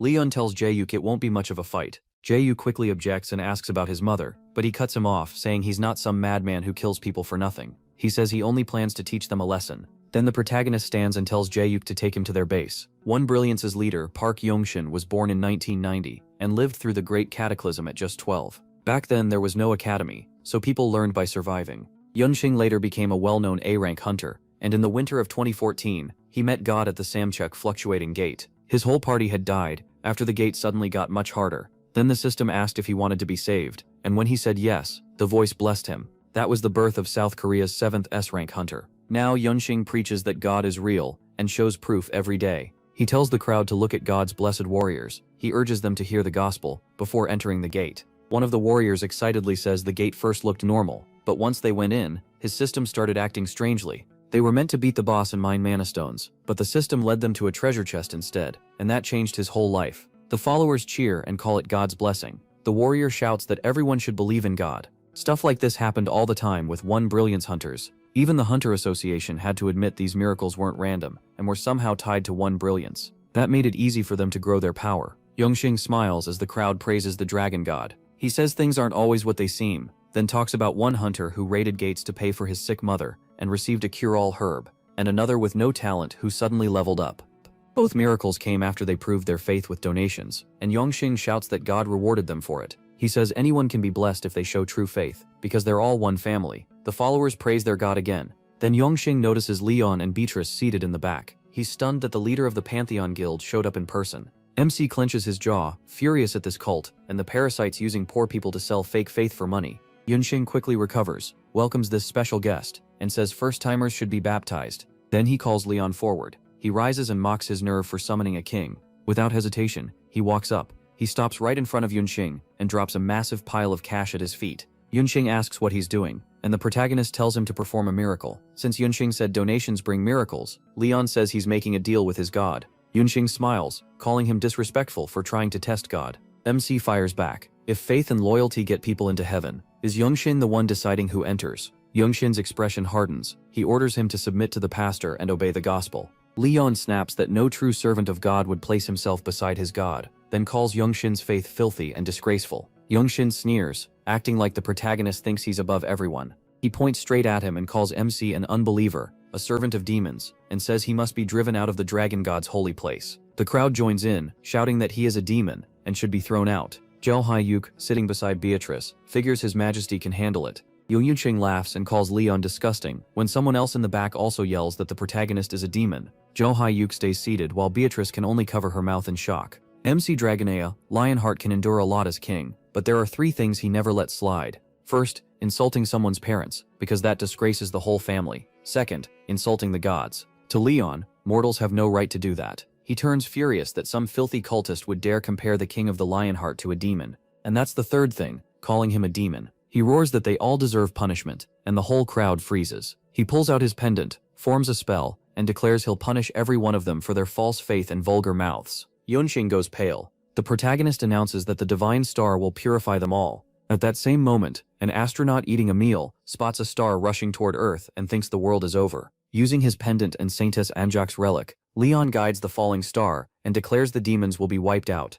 Yunxing can't tell what MC is doing, while the hunter from before thinks he's lost his mind. Beatrice rises and signals Sir Yappy behind her. She lifts her hand, uses her power, and says it'll be quicker if everyone sees for themselves as she blasts open the ceiling. Everyone is left stunned. Yunxing calls her insane and demands to know why she did that. Leon casually says he summoned a star, and Yunxing insists he's crazy. Then a shadow spreads over them, and he looks up to see a star weighing about 68 billion tons falling right at him. He summoned Meteor Mickey. He signals Beatrice, and she says she's ready. Together they trigger divine power. Beatrice wraps the meteor in her power, while Sir Yappy loads divine ammo that changes its properties. The three strike together and destroy the meteor. Yunxing's face loses all color. Even the system curses. Yunxing starts begging his god, drops to his knees, and shields his face, only to realize the meteor stopped inches from his eyes. He can't believe it. Leon stands there calmly. Beatrice says it was amazing, and after checking it, Sir Yappy says the material matches nothing in the database. The protagonist walks up to Yunxing and asks if he understands his sins and how long he thought he could hide in the dark.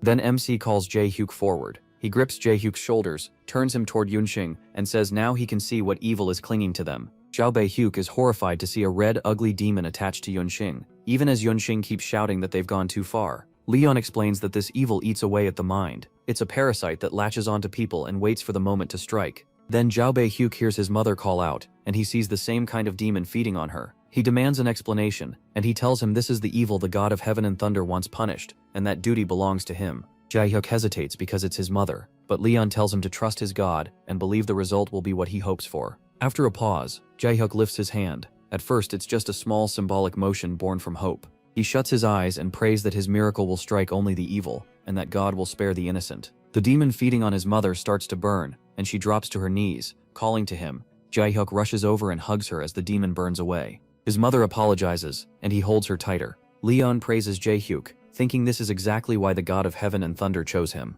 Then the protagonist turns to Yunxing and tells him he's next. He destroys the demon attached to Yunxing, and Yunxing blacks out. The smaller demon tries to escape, but Leon crushes it. He reflects that these demons slip into society, just like the evils of pleasure, corruption, and curiosity. At least Yunxing was never in direct contact with them, so his soul stayed intact. MC draws his sword and kills the last demon, asking if it could save itself the way it promised to save everyone else. People soon gather around the meteor site as One Brilliance collapses. For 10 years they had pulled in millions and built influence in politics, business, and the hunter world. Now the meteor incident puts One Brilliance in the spotlight. Yunxin holds a press conference and announces that, starting today, One Brilliance will merge with the Pantheon Guild, and all its funds will go to the Guildmaster, His Majesty Leon Dragonia Lionheart, the Divine Human. He also says their raid team will now serve as the Pantheon Guild's men-at-arms. A reporter asks what their connection to the Pantheon Guild is, and Yunxing answers that he is the true savior and messenger of the gods, so everyone should seek the real faith.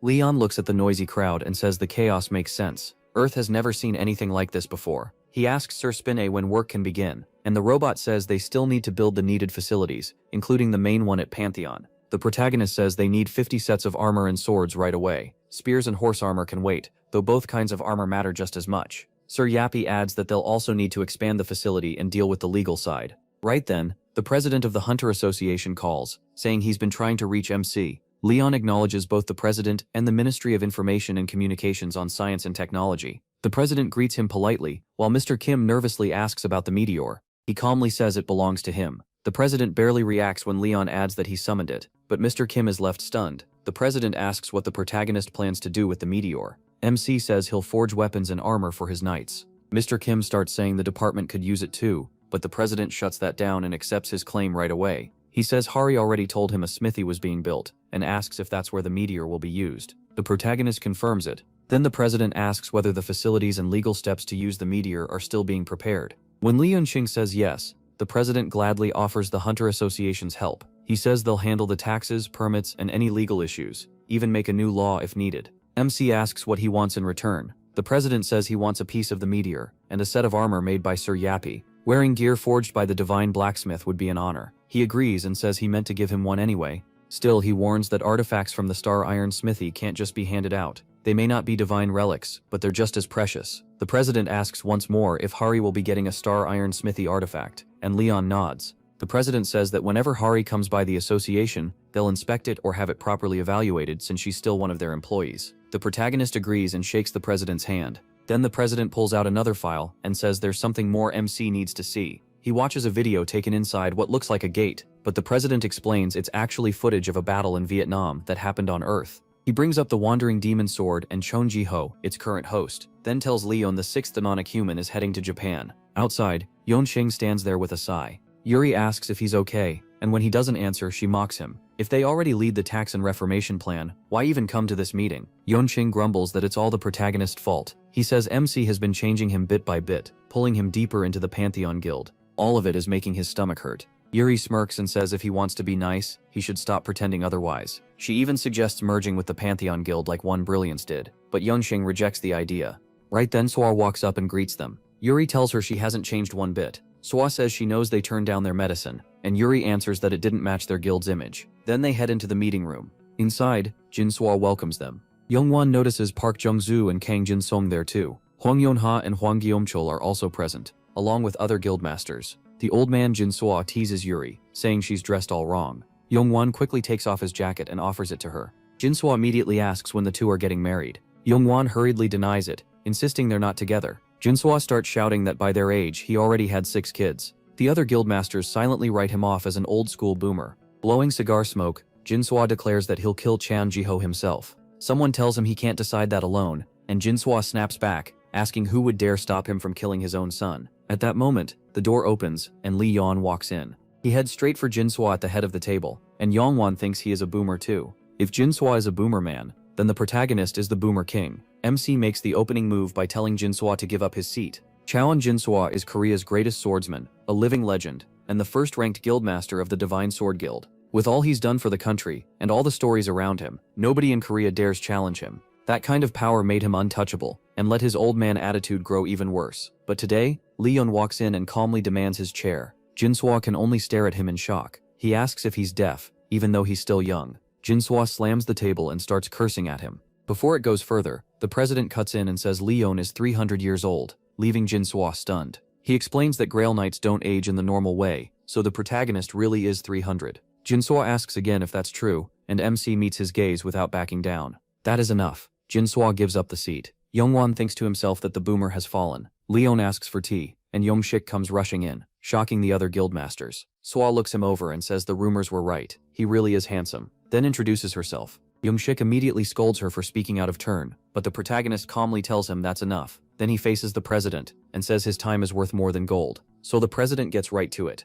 13 years ago, a black gate appeared in London. It was so hard that no one could clear it. Fearing another Shanghai disaster, the European Union gathered an S-rank strike force and launched a raid. That team had 24 S-rank hunters, plus 1,834 A and B ranks from 32 European guilds, with Cornwall Wong of the Clock Tower leading them. The raid lasted 2 months. It ended in success, and people celebrated the first black gate ever cleared. Leon says the real problem must have started after that. The president agrees and explains that an epic item called excessive murder appeared, the strongest weapon seen in the 30 years since the Great Cataclysm. And with it, human greed showed up too. After a brutal fight over ownership, the British government got the item. It sold for trillions of won, more than a modern warship. They later lent excessive murder to James Spencer, the best swordsman of that era, and guildmaster of the Gentleman League. That was the beginning of the disaster. The sword fully took over his body. Thousands of civilians died, along with more than 600 hunters. Leon asks if that made him the 6th demonic human, and whether he was killed. The president says yes, they killed the host, Sir James.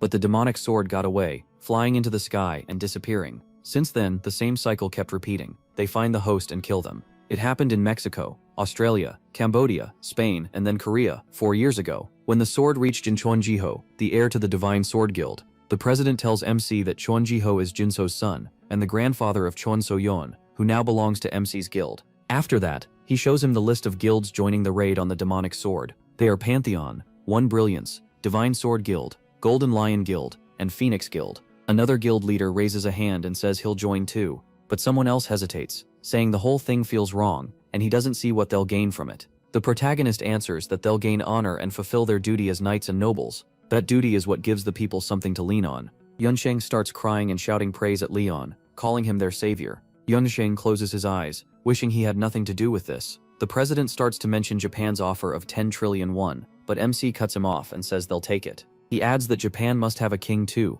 so they should contact him first and move out. The president agrees and says he'll reach out through the government. Leon walks away with Yunsheng eagerly trailing after him. Then Jinsu calls out to him. He turns with an angry look and Jinso quickly corrects himself, calling him Your Majesty. He says there's one thing he wants to ask, and that he has the right to ask it. The protagonist tells him he'll decide after hearing the request. Jinso says he only wants one thing, and MC likely already knows what it is. His granddaughter Jin So-yeon is in the Pantheon Guild, and he begs Leon to keep her out of this raid. Jin So-yeon tosses in her sleep as a nightmare takes hold. In it, everything is beyond saving. Her mother begs her to run while her father drives the sword into her and then starts walking towards So-yeon. She jolts awake, drenched in cold sweat. Later, alone by a vending machine, she mutters that it's starting and that this is her chance. Then Ventarsis appears and says it's foolish to call this an opportunity. She answers that this kind of deal makes him assume Leon, his avenger, never taught her not to bargain with the divine. She tries to push back, but the god of revenge cuts her off. He says he answered her shameless plea and is the only one willing to grant her power despite her weak faith. She shouldn't treat that luck lightly. So-yeon asks if giving him something he wants could let her become a Grail Knight too.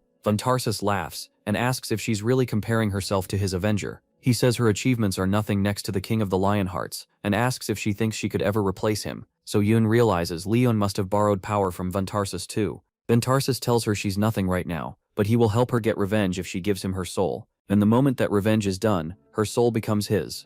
Leon addresses the academy students, saying they now belong to the association's military, then orders the lion to be called so they can receive their supplies. Jaeseok asks Hari if So-yeon will really join the mission, since he heard Jinzu opposed it. Hari says she asked His Majesty earlier, and he told her it wasn't his place to interfere. Just then, he calls them forward. Soho, Jaeseok, Hari, and So-yeon. He says their results so far are as strong as he expected. He then praises Hari, saying the gods admire the pure. She has proven both her talent and her innocence deserve that praise, and Hari smiles. Leon presents her with armor, a sword, and a spear, saying they will help draw out her true power. Hari admires the armor and calls it beautiful as Patos and Poma step up behind her and praise it too. Patos blesses the armor, asking that Hari become the saint who burns their enemies in this war. Poma blesses it next, telling her to trust her body to the endless sea and fill her heart with faith. Yeonshik and his followers loudly praise the gods as Hari's armor rises to legendary rank. The other students whisper that armor like that cost billions, maybe too much to even price. Next, Leon walks over to Jaeseok. Then the god of heaven and thunder calls Jaeseok's name, catching him off guard. He blesses the armor, saying power and light will stay with Jaeseok. He'll judge evil beside the king of the Lionheart, and his justice will shield him. Even against the corrupt and fallen, his resolve won't break. Goddess Ariana then blesses Suho, wishing the light of immortality stays with him in the dark. When So-yeon steps up, Leon tells her grandfather asked to keep her off this mission, and asks if that's what she wants too. She answers right away, she wants to go. The protagonist accepts that, and reveals her armor. Ventarsis begins his blessing, saying he accepts her revenge, and that his gift will draw out the darkness of destruction. He adds that he's the only one who will grant her wish. Then Leon pulls out the sword, and Ventarsis demands to know what he's doing. MC just smiles, saying he's worried about his disciple's future. So-yeon stares, confused by what he's doing. Leon separates the sword from the armor, and Ariana starts her blessing, telling So-yeon the light will be her way out, so follow it. The sword shines so bright it's almost hard to look at. Ventarsis quickly asks if she's changing her mind, but Ariana says she's only honoring her knight's wish. The god of revenge turns on him, calling him back his avenger, and sneers that he's gone soft on humans. He answers that he is their king. Ventarsis only grins and mocks him for losing his daughter. Ariana shoots him a hard look while Leon lowers his eyes. Ventarsis keeps going, reminding the protagonist that he is heir to the king of the Lionheart and Dragonius, and that the founder found glory in darkness. MC says he remembers that well, calling him the founder's guardian. Ventarsis faces So-yeon and warns her not to let the light pull her away, because revenge is only won in cold darkness. Then he calls her his little avenger. Japan. Hunter Association President Kamiya Yasuda tells his assistant to bring the list of everyone joining the raid. He laughs that the Prime Minister must be nervous if he's even using survivors from overseas. His assistant agrees. The government has clearly been slipping. Kamiya just chuckles and says it doesn't matter, because this country is basically his kingdom now. He asks if the Pantheon Guild is really that impressive. She admits they're dangerous, but still not on their level, though they're still a problem. Kamiya says he's heard Pantheon followers are active even here. Their promotion works well, and weirdly almost nobody is pushing back in public. He jokes that maybe they've taken over the whole internet. Then he decides to put the Pantheon Guild on the front line in Phase 1. His assistant says Korea won't like that, but he brushes it off. They can share the burden too. He tells her to inform them that 3 full S-rank raid teams will be sent in. She starts to object, but he cuts her off with a grin, saying those teams were annoying him anyway, so this is a good chance to get rid of them. He smiles even more, and says his kingdom will be even better after the raid. He adds that if they welcome the Pantheon Guild properly, they can hype them up enough to take the front line without trouble. The plane finally arrives in Japan. The reception team starts sweating, reminded of the last time foreign royalty came, and they silently pray nothing goes wrong. One staff member recalls the warning, Leon isn't normal, so don't turn this into a political clash. Treat him like real royalty. When the plane door opens, he steps out holding Beatrice's hand, both dressed like royalty. The Japanese staff are stunned. The one in charge instantly feels this isn't normal pride or strength, but a real difference in status, something people with borrowed power can't understand. He quickly bows and greets His Majesty, the King of the Lionheart, and Her Majesty Beatrice. Leon offers his hand and asks if he's the king of this country. The man freezes, and the president behind the protagonist looks shocked too. Just then, Kamaya walks up laughing, saying that misunderstanding makes sense since MC comes from another nation. Kamaya explains that the man is only a cabinet representative. He then introduces himself as the president of the Japanese Hunters Association, and reaches out to shake his hand. Leon looks down at the offered hand. Then he grits his teeth and asks how a peasant dares try to touch a royal body, ordering Kamaya taken away at once. Kamaya burns with anger, thinking the protagonist has a lot of nerve treating him like that in his own country. A hunter named Takeda steps in, calls MC rude, and demands to know how he can talk to their president like that. He smirks and asks why he should care about the rank of peasants. That pushes Takeda over the edge, and heat waves start pouring off him. The representative begs him to stop, while the Korean president watches in total stress. Leon smirks again and says Kamaya hasn't trained his dog well. Blaming the owner, he starts drawing his sword. The Korean Hunters Association president wipes away sweat. Kari asks what they should do, and he admits he has no idea, as they watch the protagonist pull the blade free. Takeda looks ready to fire back, but a messenger suddenly rushes in with urgent news. The wandering demon sword has appeared.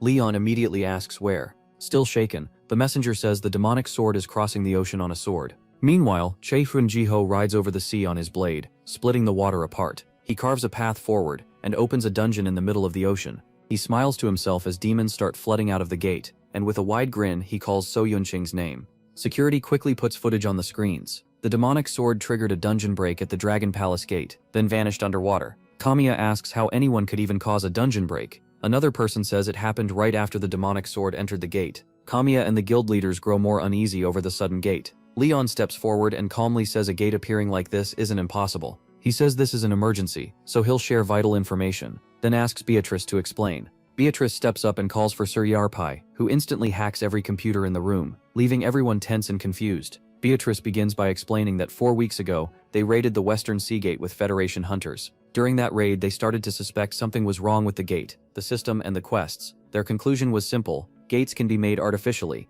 Everyone is stunned. One person points out that this destroys everything they thought they knew about gate raids. Leon stays calm, and says that even if the truth changed, their job hasn't. He orders everyone to prepare for war. They need to face the monster's descent and hunt down the demonic sword. Kamiya agrees, saying the wandering sword is strong and is likely trying to draw the coming monsters to him. So they form a special unit to respond to the demonic sword fast in any emergency. MC nods and leaves it to him. With that, the meeting ends, and the demonic sword raid officially begins. They put together a plan right away. The Japanese Hunters Association will head to Wakayama. The Korean Hunters Association will move toward Kochi, and the Pantheon Guild will go to Miyazaki. All three teams head out at once. Later, security reports to Kamiya that monsters in Tokushima, Miyazaki, and Wakayama have been pushed back. Kamiya praises the speed, saying the Koreans moved fast. It only took 30 minutes. Then security reports that a giant cannon has fallen from the sky. Kamiya checks the report and calls Takeda, asking for an update from Team 4. Takeda says he'll look into it, and wonders if their detector is malfunctioning. When Takeda reaches the site, he finds Team 4 completely dead. He wonders if the demonic sword was here, and how he moved without being detected. Takeda reports back that Team 4 has been wiped out. They find a massive hole inside a dead monster, and Takeda suspects the demonic sword hid inside it to avoid detection. Suddenly, security warns him that Team 2 has also been wiped out, leaving him stunned. At the same time, a messenger rushes to the Korean Hunters Association, with news that the demonic sword has appeared again. When asked where, the messenger says Wakayama, and that 3 Japanese S-rank hunters are already dead, with Takeda now gathering every team he can except the Pantheon Guild. Youngwon asks why they aren't calling the Pantheon Guild, and the messenger explains that when they tried, a monster shot down their plane.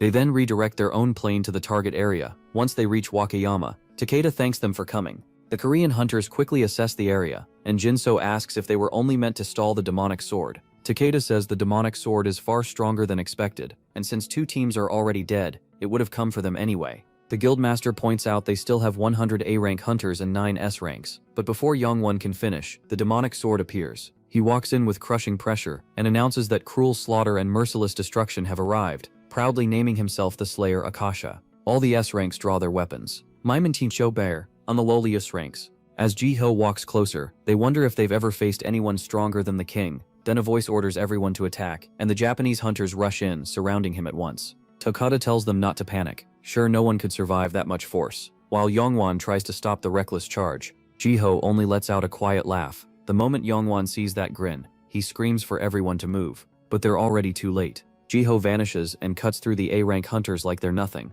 Yongwon is left staring in shock. Takata realizes he would have died too if Yongwon hadn't warned him. He starts stepping back as Jiho closes in and lifts his sword again. Then a flash catches Jiho's eye, and Yongwon instantly tells the Korean hunters to strike. One guildmaster tries to catch Jiho from behind, but Jiho slips away with ease, leaving the attacker frozen. Jinsu laughs and calls them weak. Then a storm of swords suddenly tears toward them. The Korean guildmaster answers with limitless swords, using 1,000 swords falling petals to push back. Jiho darts through the air to attack again, but another rain of blades crashes down. More hunters are taken out in the chaos. Jinsu asks if this is the same enemy they fought before. The guildmaster says he battled Jiho in Ulsan, but he's clearly much stronger now. A healer runs to Takeda in a panic and tries to treat him, but she cries out that her healing won't work. Something is wrong and she's never seen this before. Yongwon checks the condition on them and finds several debuffs stacked together. He lets out a long sigh, realizing that's not even the worst part. Jiho may be as strong as Archduke Demon Rakchar, or even stronger. Jiho laughs coldly, and they force themselves to focus. Whatever happens, they have to kill him here.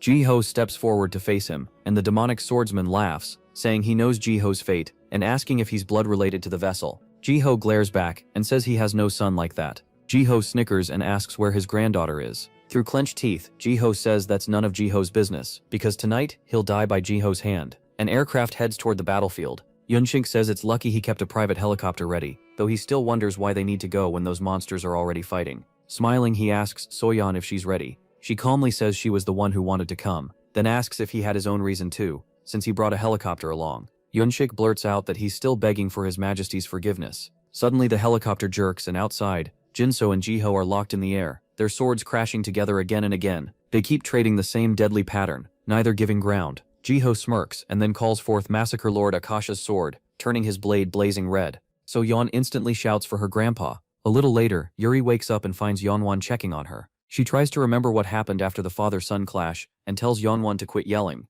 Then she looks up and sees Jinsu hanging from Jiho's grip, while the other ranks are coughing and barely standing. Jiho laughs, saying Jinsu did better than expected for an old man, but he still thought that last hit should have killed him. It almost feels like someone is getting in the way. Right then, Soyeon leaps in, her sword glowing with the blessings of Ventarsis and Ariana, and cuts the hand holding Jinsu.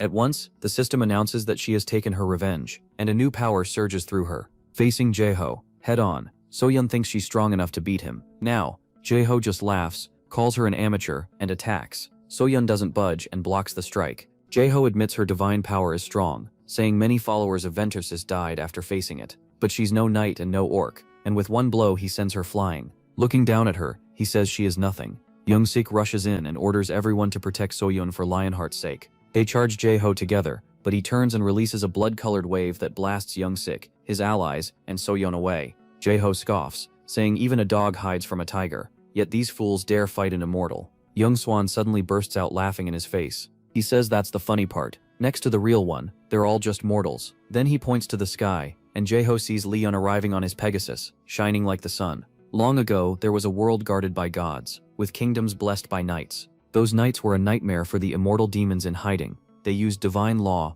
broke nature's limits, and wiped out evil. So the demons chose to destroy them. 4 of the 7 lords came, with 6 archdukes, 87 great demons, and 10 million troops behind them, invading the world of the gods. In the end, they won and ruined most of that world. The only ones left were the knights, ready for one last stand, and the orc army, who treated the war like a festival, and tore through the east. Akasha had been sent to another world then, so he never saw the end, but now he'll learn how lucky that was. Jiho mocks him, saying Leon really does deserve to be called this world's hope. He glares back, furious that Jiho dares speak his name. Then he charges straight in and drives a punch into Jiho's face, sending him skidding across the ground. The guildmasters can only stare, while Takeda wonders how Leon dropped an Archduke demon with one punch. Soyeon runs to Jinso and helps him up. Jiho smirks, saying the protagonist is still only a mortal, and starts piling debuffs onto him. Jinsu watches nervously, thinking even His Majesty might not win under that many curses. Leon keeps walking forward, each step heavy with history, and answers by stacking even stronger buffs on himself. Jinsu stares in shock, realizing MC has reached something no human or demon should be able to touch, a legend beyond compare. They face each other as Jiho shouts that he is the end of all life, but he calmly says he's only the end of Jiho. Then both of them go all out. Elsewhere, the blocked roads in Japan are packed with cars, and people start shouting, asking when traffic will move. The control team keeps telling them to wait a little longer. One impatient man complains that even the news has no updates. He turns to his wife and says maybe they should just walk, but a huge blast cuts him off. The parents instantly shield their child and ask if he's okay. Haruto looks out the window and tells his parents that people are fighting in the sky. His father looks up and wonders if they're even human. Back in the city, the two monsters keep clashing, their blows shaking buildings and spreading panic. Jaeho laughs and charges Lee in again, but the protagonist calmly uses Divine Sword opening and declares that the Divine Sword of Extreme Radiance will never allow despair. When the quest was cleared, he received 3 sacred items: armor, a magic spear, and the Holy Sword of Radiance. So what exactly is the Grail Guardian's Holy Sword? The Grail Guardian, heir to the Heart of the Lion, became a demigod to defend the Holy Grail. But the Lionheart King doesn't stand for the gods' power alone. He carries out their will. His sword was forged by Heto, tempered in Pedos's flames, and filled with Ariana's light, along with many other blessings. Leon strikes with that holy blade, the peak of pure light. Caught off guard, the monster demands to know how a mere human can hold so many gods inside him. Wanting to end it before things get worse, he explodes in fury, but the lion's glory never fades. The power bursting from Leon stuns the monster and rocks the whole battlefield. Even so, the monster grins when he notices MC is weaker than before. He soon figures out why. The land here isn't rich with faith, the source of his strength. The protagonist, treating him like the hard-to-kill leader of a roach nest, gives a smug look and says that even weakened, he's still stronger. That hits a nerve, and the monster hurls a barrage of spells at him. Leon doesn't even flinch. Using his blind sight, he swings and nearly carves into the monster, who barely dodges in time. As the fight continues, the monster asks why MC would waste his limited divine power, but Leon is done listening, and slams his face into the ground. Then the monster's blood wave erupts and knocks him away. Even he can tell he won't beat the protagonist alone, so he summons beasts to join the fight. MC finds it pathetic that this fool thinks a pack of beasts can change the outcome. He's not letting him get away this time. While attacking with the beasts, the monster buys a little more time to finish his demon transformation. He orders the creatures to rush Leon, but Yappy suddenly locks on and wipes them out with a charged particle cannon, catching the top demon completely off guard. Then Beatrice rolls in to support them, helping save Mana at the perfect moment. At the same time, Hari and Beatrice arrive, ready to fight for their majesty. Seeing Leon's side grow, the monster is badly shaken. Only 4 months ago, he had first seen the King of Lionheart. Now everything has changed. He can't believe he raised a whole army almost overnight, like it came out of nowhere. The protagonist Lionheart wastes no time and orders everyone to hit the enemy with full force. Beatrice admits their worst fear came true after all. Looking at the piles of demon corpses, she can't hide her frustration. The demon sword still got away. The trainees fought hard and wiped out every monster the demon sword called in. Even so, they still failed to stop its escape. Then she catches Leon's dark grin and quickly asks if he planned for Akasha getting away. MC says he did. He still has the massacring Lord Akasha's arm. He asks if that's enough for Beatrice to open a gate, and she grins back saying it's more than enough. That means the demon is about to learn home isn't safe anymore. The two royals laugh like villains, sending a chill through the battlefield. Around them, everyone is stunned by the setup. They've never seen anything like this. Hari is especially fired up that day. Sohoo and Jae-yuk figure it's because her fight went so well that she's probably getting tons of interview offers. Instead, Hari asks if they've seen their majesty and Soyeon. Elsewhere, Soyeon knows this still isn't over, but Pleecraer doubts she can handle what's coming. Even so, Pleecrae says she has the talent to beat the one she's after. Because his child once took in the power of the Archduke Demon of Sloth, he can now pass that power to her. Soyeon already paid with her soul, so she has nothing left to offer. Still, Pleecraer wants nothing back if it helps destroy those vile demons. Right then, Leon Lionheart steps in and warns Soyeon not to cross a line she can't come back from. She asks if he's telling her to quit or to get revenge, but he says neither. He reminds her he's the Avenger, blessed by the divinity of revenge, and he spent nearly 200 years fighting alone and beating impossible odds. Pleecrae tells Soyeon to listen to him. For almost 2 centuries, Leon has taken revenge for his people, his comrades, his country, and even his world. He even beat things that should have been unbeatable. So yes, the protagonist believes in revenge, but he warns that revenge may sound sweet, while the road to it is freezing cold. If it costs everything, then it isn't worth it. It's not real revenge. It will only eat away at her soul. So he tells her to be careful, because this choice carries a price, and even those who betray the divinities still keep their souls. The path she's thinking about will leave her with nothing but emptiness. If she feels lacking, she needs to face her flaws instead of losing herself. Her revenge should end with her smiling. Then Leon asks who she really wants revenge on. Her father who killed her, or herself, for being chosen by the demon sword. Soyeon finally admits it's herself, because she gave in to the demon sword's temptation. Leon points out she doesn't even know who her target is. She's making herself both the hunter and the victim, going in circles. The real one she should seek revenge on is the Archduke Demon. And before that, she needs to fix her contract with the divinity of darkness. That truth hits her hard. 10 days later, the Demon Sword raid squad gathers again. With Kamiya there too, the group erupts. They demand to know why the Black Gate must be opened in Japan, and insist the Demon Sword answer for their dead comrades. Still, more people side with the Pantheon Guild. These hunters are supposed to help build Japan's future, so people can't believe Pantheon would throw away its own nation's lives just for money. One man is set on making the Demon Sword pay for every life it took, and exposing what Pantheon really is. He's also curious to see how the Lionheart King will deal with things inside the gate. The moment they enter, what's waiting inside stops them cold. Leon is furious and ready to drag every last one of them off to serve as serfs. Now everyone wants to see what the King of Lionheart and the Pantheon Guild can really do. A few hours earlier, something had already changed in the Demon Sword's territory. A red message suddenly appeared, warning them they'd entered the Massacring Lord's domain, and that all stats had dropped to 80. The group was shaken and struggled with the sudden nerf. Leon tried to settle everyone down, but it barely helped. Then they checked the effects list and found a huge stack of buffs. Legion reinforcements, War Knight boosts, stronger defense, tougher forts, large-scale support, bravery boosts, lighter armor, and more whenever they fought beside a War Knight. MC was stunned that those buffs covered thousands of people. He knew he was strong, but even this surprised him. Then Hari told him a quest had appeared, ordering them to help the King of Lionheart defeat Lord Akasha. That got everyone ready for the demon hunt. Leon wanted his team to gain as much experience as possible, since it was their first time in demon territory. Then the Changju Gate's nightmare machine jogged Spinner. Sir Yappy suddenly showed up and scared the hell out of one poor guy. The protagonist smiles at the little guy and asks if everything is ready. Yappy clearly looks stronger now, and his new setup sends out a drone to scout for anything strange. It reports that it found enemy colonies, so Leon heads for the closest one. When they arrive, some human has the nerve to ask MC who he is. The attitude annoys him, but he lets it pass. The man hurries off to call the village chief. That turns out to be Baron, who comes to greet the protagonist. But the second he learns this is King Lionheart, Baron tries to flee. Leon tells Yappy to handle it, and Yappy fires into the gate, terrifying everyone inside. MC then steps in and asks why the man tried to run. Baron drops to begging for mercy.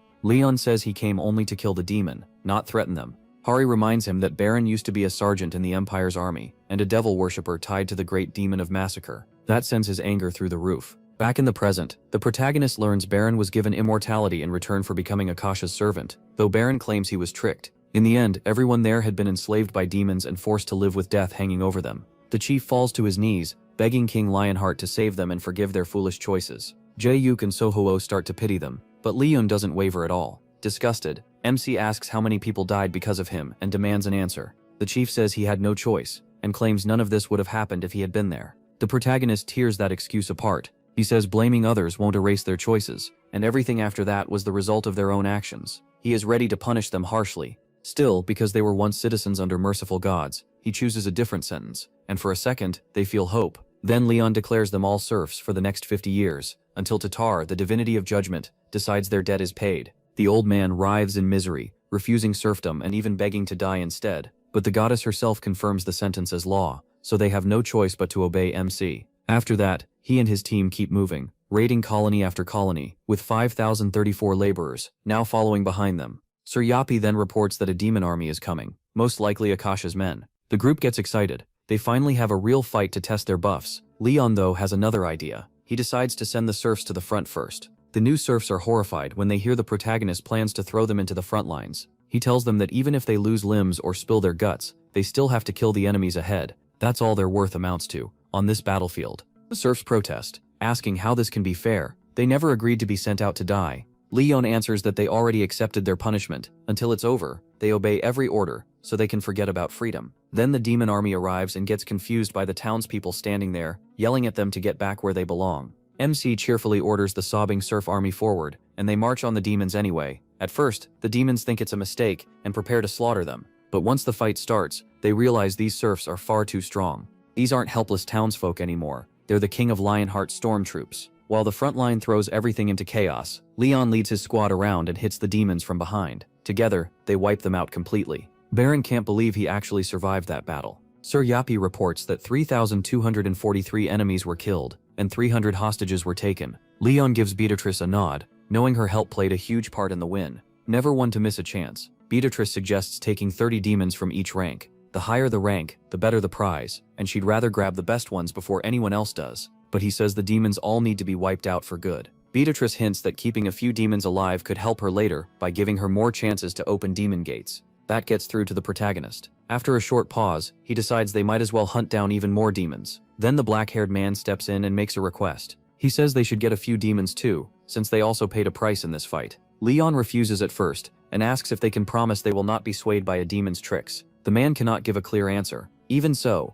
MC lets them take 3 demons he had personally mended. He checks the cage himself and picks the best ones for them. One weak demon starts making pointless threats, but Lionheart silences him with a quick strike. He also warns them that demons are good at tempting people, though his mending should weaken that a bit. Leon hands over one demon for now, then says the other 2 will be prepared after they return in 2 days. As they start talking about attacking the fortress, the black-haired man asks if he plans to use the serfs as the front line again. He says they already lost around 20 men. Then he drops the real number. They actually lost 900 in the last battle. That completely shocks Leon. He quickly asks if that count includes the serfs too. At that moment, the black-haired man realizes just how hopeless humanity's future may be. Meanwhile, Lord Akasha learns that his request for help was ignored because he no longer has the authority to command anyone. He curses the orcs for losing their lord in the last battle, and grumbles that Lionheart's attacks have made his recovery painfully slow. Worse, his body is starting to break down because the vessel is waking up. Now Akasha desperately needs a top-level vessel, and Cheen comes to mind. Leon asks Cheen if she truly wants to save her father and get revenge the right way. She says yes right away, even if it costs her life. He gently pats her head and tells her not to forget to protect herself too. Then he gives her an earring, a star iron artifact filled with the power of the dream divinity. It can guard the mind. And Beatrice made it for the trainees, because she knew the coming battles would be brutal. Leon admits that if she fails, she will become a demon vessel, and he will have to kill her himself. Xiaodi stays firm, and says she will not resent him. For now, she chooses to trust him. The protagonist smashes through the gates and orders her to stay with him. In the next instant, his golden blade tears into Lord Akasha's castle. The attack terrifies the demon, but Akasha is thrilled when he sees Chaun there. To him, she is the chance to turn everything around. He orders his minions to hold them off for 5 minutes so he can take his new vessel. While Chaun fights the minions outside, Akasha jumps her from behind with the demonic sword. Chaun is caught off guard. She still attacks the Archduke and demands her father back, but Akasha wants something else. They battle hard until he finally grabs her. He is obsessed with becoming complete by using Chaun as his perfect vessel. Then Chaun hears her father's voice telling her to run, but Akasha sneers that she is already too late. In an instant he possesses her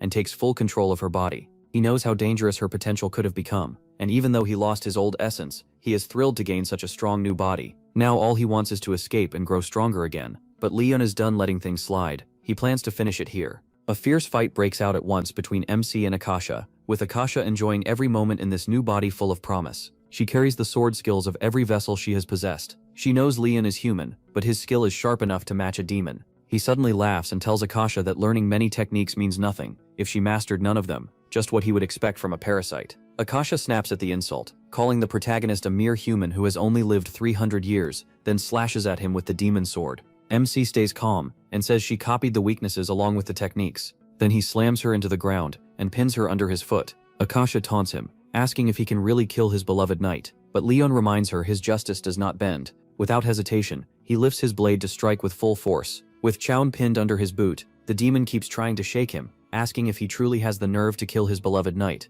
He goes silent for a moment, but his sword never wavers. The demon then calls the protagonist the real monster, and he rejects that instantly. He says he is no monster, he is the king of the Lionheart. His power surges, covering the sword in golden light. As the blade comes down, he changes targets. Instead of stabbing her, he strikes the earring protecting her mind. The result is wild. Lord Akasha ends up bound like a helpless slave, completely under Beatrice and Player's control. Beatrice opens with a smug comment, and Player eagerly joins in. Both are clearly enjoying this. Akasha sits there stunned, finally realizing this was no accident. The Lionheart gods were behind it. Chaun had let Akasha possess her on purpose, and the trap worked perfectly. Beatrice says she was never going to refuse Leon's request, while Playo adds that capturing an Archduke demon's soul is reward enough for everyone. Chaun, however, has no interest in talking or staying here any longer, so she asks to leave. Seeing how fed up the temple's saint is, Beatrice lets her go at once. Plecky watches her saint leave and thinks she is a very strange one, especially for using dreams that way. Akasha, on the other hand, is furious at being ignored. As a last try, he screams for Chaun to accept him, promising her the power to destroy anything she wants. Chaun barely reacts. She gives him a cold side glance before walking over and punching him in the face. The hit leaves a huge dent. Beatrice looks pleased, and Pleku even praises Chaun for finally putting more strength into her legs and back. Akasha still sees Chaun as worthless, so she answers with a brutal kick to his head. Later, Sean sits beside her father's bed and falls asleep in the chair until she wakes to his gentle hand patting her head. Tears fill her eyes at once, and she throws herself into his arms, hugging him tightly. After that, Sean asks what he wants to do now. He says he wants to make up for what happened, even if it was not fully his fault. The memories still haunt him. First, he plans to visit the Pantheon Guild and look for a way to heal. Sean is not happy with that idea, but she shyly reveals that a divinity chose her. She was allowed to use divine authority in exchange for handing over the Archduke Demon's soul. Now she wants her father to return to the guild as guildmaster, while she helps the Pantheon Guild herself. Her father looks at her and asks if that is all she wants to say. Sean blushes again, and he realizes his daughter has grown more than he knew. Outside, Leon quietly enjoys some tea, until Grandpa Chien walks over and interrupts him. When MC asks, the old man says he has been coming to the hospital for days, then asks why MC is here. He says he came to check whether Chien's father still carries soul marks, or traces from the old demonic swordsman's techniques. If he does, purifying his soul will be difficult, and he needs to know if even he can handle it. The old man worries there may be other demonic swordsman souls left inside, but Leon says there are no apostles in this world anymore to guide lost souls. After hearing that, the old man bows and thanks the protagonist for saving his son and Sean, then promises to do anything His Majesty asks. MC says he would welcome another hand in wiping evil from the world. Grandpa Chien eagerly offers to swear brotherhood with him for that cause, even saying he can be the older one. That bothers the protagonist a bit, since the old man does not really hold the kind of rank to be called his brother. Grandpa Chien proudly says he comes from the 37th generation of the high-class Sean family. Hearing that, Li Yunqing says if he truly wants brotherhood, he should convert to their faith. Grandpa Chien agrees right away, and even plans to bring other guild members too. Still, MC says he needs time to think about the sword brother part, since the old man is not easy to deal with. After that, Grandpa Sean asks if he is leaving. The protagonist tells him to enjoy the reunion after 4 long years. A moment later, Li Yan feels a call in his soul, and knows it is time to use the serfs against giants. In the forest, a bald giant casually picks his nose, while MC's group watches in silence. While everyone else just stares, he calmly figures the giant is around 9 meters tall. A few days after Lord Akasha was beaten, Hari and the trainees were promoted to the protagonist's Kingdom Knights, and given their first mission, kill the giant using only serfs. Jangyuk tries to clarify, asking if the serfs are just bait for the real strike. MC shuts that down. He wants the giant beaten by serfs alone. That only confuses Jangyuk more when Leon says old records claim it has been done before. Seeing their faces, he sighs. The Earthlings are still stuck in their old way of thinking, so he decides to show them first before their real test, which only makes everyone more uneasy. Soon, they're in the forest, facing the giant. Suto worries because the serfs seem no stronger than D-rank hunters. Then Bill, acting brave, asks Leon how they're supposed to make this work. Still thinking, the protagonist starts quoting Sir Grotus's theory. He breaks it down simply. If a giant has 3,000 health and one serf with a dagger only does 1 damage, then 1,000 hits will hurt it, 2,000 will make it bleed badly, and 3,000 should kill it. MC can't help smiling. Seen the right way, the plan actually makes sense. If each serf lands at least 6 stabs, the giant should fall. Bill is too stunned to even react. Leon keeps working out how 500 people can reach 3,000 total stabs. If they fail, they're dead. The others go quiet, starting to think their king is marching them into a massacre. Bill, at least, feels like this is fate catching up with him during his 50 years of repentance. Then he suddenly charges straight at the giant. He refuses to be his toy, and at that moment Jangyuk notices all serfs have gained a 20% buff. Bill's reckless charge means nothing. The giant moves faster than expected and crushes him instantly. The protagonist and the others are stunned, and the protagonist can't believe that idiot failed to land even 1 stab. Then Jangyuk blurts out that the buff just changed from 20% to 20,001%, leaving everyone confused. That's when MC realizes the Bible's 20% buff marks that the giant has absorbed 200,000 units of blood. After figuring out Sir Gratus's hidden power, he bursts into wild laughter. When everyone looks to him for an answer, he just tells them to go kill the giant, or die trying. After a hard fight, the group finally brings the giant down, though several serfs die along the way. Still, the win raises their anti-giant attack power to 20,144%, and the buff becomes permanent. Leon closes the book, impressed by serfs. No, Hari and Jangyuk are left completely shaken. Hari, knowing serfs are supposed to spend 50 years repenting, quietly asks if it's really right to drive them into deaths like this. Leon says God must love her innocence, which catches her off guard. Then he bluntly explains that Lionheart's serfs are nothing like normal people. To prove it, the protagonist grabs an old serf and forces him to confess what he did back when he was human. The old man admits he killed someone, raped the man's wife and daughter, ate their flesh, and offered them to demons. Leon even asks which crime he enjoyed most. The old monster says sacrificing young children to massacre demons was his favorite. The moment he says it was thrilling, MC has heard enough and sends him flying with a brutal kick. That confession is enough to wake everyone up. Janghyuk and Suku are ready to drag the old freak straight to hell. Leon explains that even people who can do some good still become evil if they choose evil, and that makes them unworthy of life. The only reason they get a chance to repent is because they haven't fully become demons yet. Then he promises each night 500 serfs and gives them a challenge. Whoever kills the giant while taking the least losses will become knight captain. The serfs may have gone mad, but the results eventually came in. Hari, not exactly bold, still managed to keep 88 serfs alive. Jaehyuk's messy commands caused chaos, leaving him with just 32. Next was Suho, but this task didn't suit him, and his blessing wasn't meant for leading serfs. Chai and Soyeon did far better, ending with 154 serfs still alive. During the battle, Chai and Soyeon asked a trembling young serf if he wanted revenge for the person who died in front of him. At the same time, Playu happily locked onto revenge targets and gathered souls to strengthen itself. Back in class, Leon looked satisfied with the results and named Cheon Soyeon, the knight captain. He praised how well she used revenge contracts to control the serfs. When she asked, the protagonist told her he was proud of her, and that brought out a real smile. Then Leon suddenly turned to Soyeon and explained that Serf Thradas created the Serf Challenge to reduce the number of serfs. Sadly, Soyeon's blessing of light was never suited for commanding them. Even so, MC says with a grin that Soyeon has a real gift for marching serfs straight into danger. He even offers him extra serfs as a reward, completely throwing Soho off, while he laughs and laughs. Later, at the Pantheon, Naju, Leon, and Demera are deep in thought because Gunrar's seedling has stopped growing. Demera points out that raising a Trayman seedling in this land won't be easy. The protagonist wonders if the soil is the issue. Demera says the land has her blessing, so the real problem may be the difference in divine power. So MC tries pouring Lionheart's magic into the seedling. Demera thinks the answer may lie in the nature of that power. Leon's strength is great, but it isn't pure because he carries too many divinities. Demera says her Grail Knight might have managed it, but for now they're just hoping for luck. He figures that seeing his old comrades in paradise might help him understand what to do. Demera immediately rejects that idea and refuses to let him stay in the realm of the dead too long. The protagonist insists he can handle it, but Demera asks what he'd do if Castilla wanted to spend the night with him, or if Zura asked him to drink with her, Gillingham challenged him to a duel, or Roxley wanted to settle old business. Could he really turn away from memories like that? What starts as a short visit could easily stretch out. 1 second late becomes longer, and by the third he may not want to leave at all. So that path should only be used when there's no other choice. At that point, Leon understands. Later, Beatrice runs into MC after he checks on the sapling.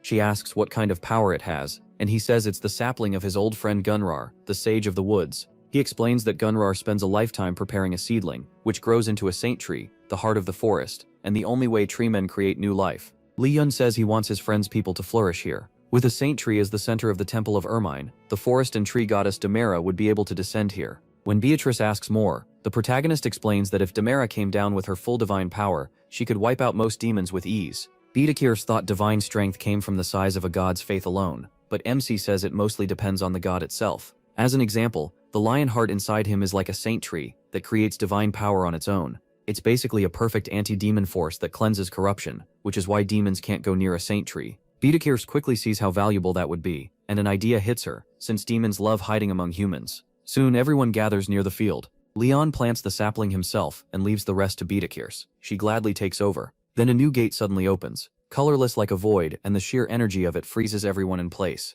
No one has ever seen a gate like this. Beatrice immediately warns him not to underestimate it. Leon decides to check the gate himself, with only his elite group, ordering everyone below Kingdom Knight rank to stay behind. While Jae-yuk and Soho are still trying to process it, the others are already wishing them luck. Then the protagonist's elite squad prepares to head into the unknown. A moment later, MC and his team step into the gate. The others pass through fine, but he gets thrown away from the entrance. Something is clearly wrong with this gate, and even those below Kingdom Knight rank can feel it. It's a fluctuating gate. Leon instantly knows something is wrong when the gate won't accept him. Then he realizes why. A version of him is already inside, so the gate shuts him out. Hari and the others, though, get through without any trouble. When Hari turns back to see what Leon thinks, he's gone, and that alone terrifies her. No one can believe this is happening again. Beatrice quickly works out that the protagonist was blocked from entering. She decides to cancel everything and pull the team out first, so they can figure this out. Then comes the real shock. Someone can tamper with gates. Jasayuk suddenly yells that the gate is about to close, and everyone panics. Beatrice feels the gate changing, like it's about to collapse in on itself. Worse, the mana coming from it is something she doesn't even know. In the end, she can't hold it together, and the gate disappears. Hari completely freaks out when Queen Beatrice coughs up blood. Trying to control the gate reversed her mana flow. She quickly asks Yubi what it sees, and Yubi confirms it. The gate is gone. Jaehyuk is so shocked he looks ready to freeze up. Before anyone can recover, a monster army rushes Leon's elite squad, while they're still unprepared. There are beasts everywhere, and Yayu counts 5,354 nearby. Everyone jumps onto their horses and runs. Jayuko checks on Beatrice, and she admits she's out of mana. On top of that, the gate dropped them in the worst place possible. Then Suho shouts to Hari that a huge enemy force is right in front of them. Without Leon, they're trapped. The monsters are ready to rip them apart, but Yappy fires a railgun blast to stop them. It still isn't enough, and the situation keeps getting worse. A pack of beasts suddenly jumps in from a blind spot, but the King of Thunder wipes them out in one raging strike. Right after that, his army charges in and takes control of the battlefield. They move under military divine law, and their spearhead formation crushes straight through the monsters. Their leader says he came because he sensed strong divine power here, though he doesn't know who any of them are. He introduces himself as Gillingham Gimli, Grail Knight of Ultima, the god of heaven and thunder. For now, he tells them to move somewhere safer. Later at the campfire, Gillingham gets right to it and asks who they are. Looking to the knight tied to the divinity of steel and blacksmithing, he says that power feels a lot like Sir Antox. Beatrice explains they came from the frontier over growing concerns, but demons slowed them down. Then she asks what things are really like here. Deciding he can trust them, Gillingham reveals that Sir Volcanus vanished, and after the battle at the Landoltry Plains, the Archduke of Greed threw everything into chaos. Now demons are pushing deep into the kingdom. He adds that the Lionheart King has gathered elves, treemen, dwarves, and other races to fight back. The invasion is already underway, and the knights seem to be collecting the kingdom's survivors. Beatrice immediately understands how serious this is, and quietly tells Hari to check the quest window, without the knights noticing. Hari looks, and blurts out that every world is blocked. That only makes things worse. Meanwhile, Gillingham says he hasn't treated his guests very well after such a long trip,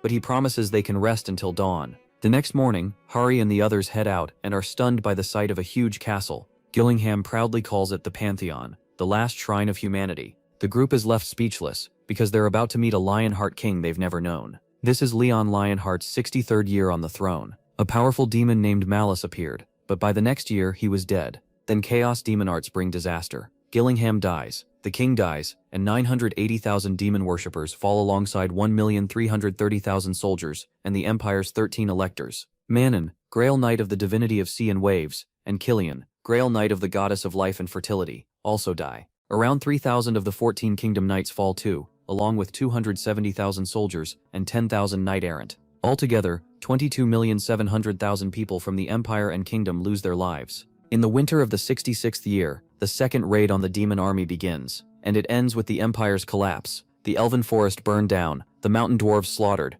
and the East Sky Kingdom destroyed. By then, almost all of the Lionheart Kingdom is gone. Only 1 out of every 10 regions still stands. In the 85th year of King Leon Lionheart's rule, the kingdom is in decline, and this divine knight finally returns to the Pantheon. Meanwhile, Jiaoliyuk and Suho help the other soldiers. Beatrice and Hari start wondering what they should do next. Beatrice remembers Gillingham saying MC would come back after the battle, so she keeps the plan the same. First, she wants to visit the sages of the forest and learn Gunrar's secret of seedlings. At the same time, Yappy goes out to patrol and gather information. Hari wonders if she should help too, like her brother. A little later, she's kicked off labor duty. She never expected the Saintess to rank that high, so she keeps walking, maybe toward the temple. After seeing the endless stairs, she thinks about taking a horse, then remembers she'd probably get scolded for it. Just then, a carriage rolls by, and a girl spots Hari walking alone. Hari has no clue who she is, but the girl carries the same kind of divine power as Leon. She apologizes for startling Hari, and offers her a ride. Still confused, Hari climbs in, not even knowing carriages can go up the hill. The caramel-haired girl explains that newcomers to the Pantheon usually don't know about the carriages at the foot of the hill, and Hari awkwardly thanks her. A moment later, the girl introduces herself as Anjak Protasia, Ariana's lady. Hari replies that she's the Saintess of Patos and Palma. Anjak is shocked, and says serving 2 gods at once must be a lot to bear. That kindness almost makes Hari cry. A few minutes later, they arrive safely at the Pantheon, and Hari thanks Anjak for the ride. But Anjak insists on going in with her. Then the soldiers greet Anjak as the Great Saintess, and Hari is completely stunned. She instantly bows all the way down, surprising Anjak and the guards. Anjak quickly tells everyone that before the gods they are equals. That reminds Hari of Leon, always teaching her that everyone else stood below him. When Anjak asks what's wrong, Hari explains that he strictly kept the social order in place. Once Anjak hears Hari knows him personally, she assumes Hari must come from an important temple. She can clearly feel the strong divine power inside Hari, while Hari is still trying to process how important Anjak really is.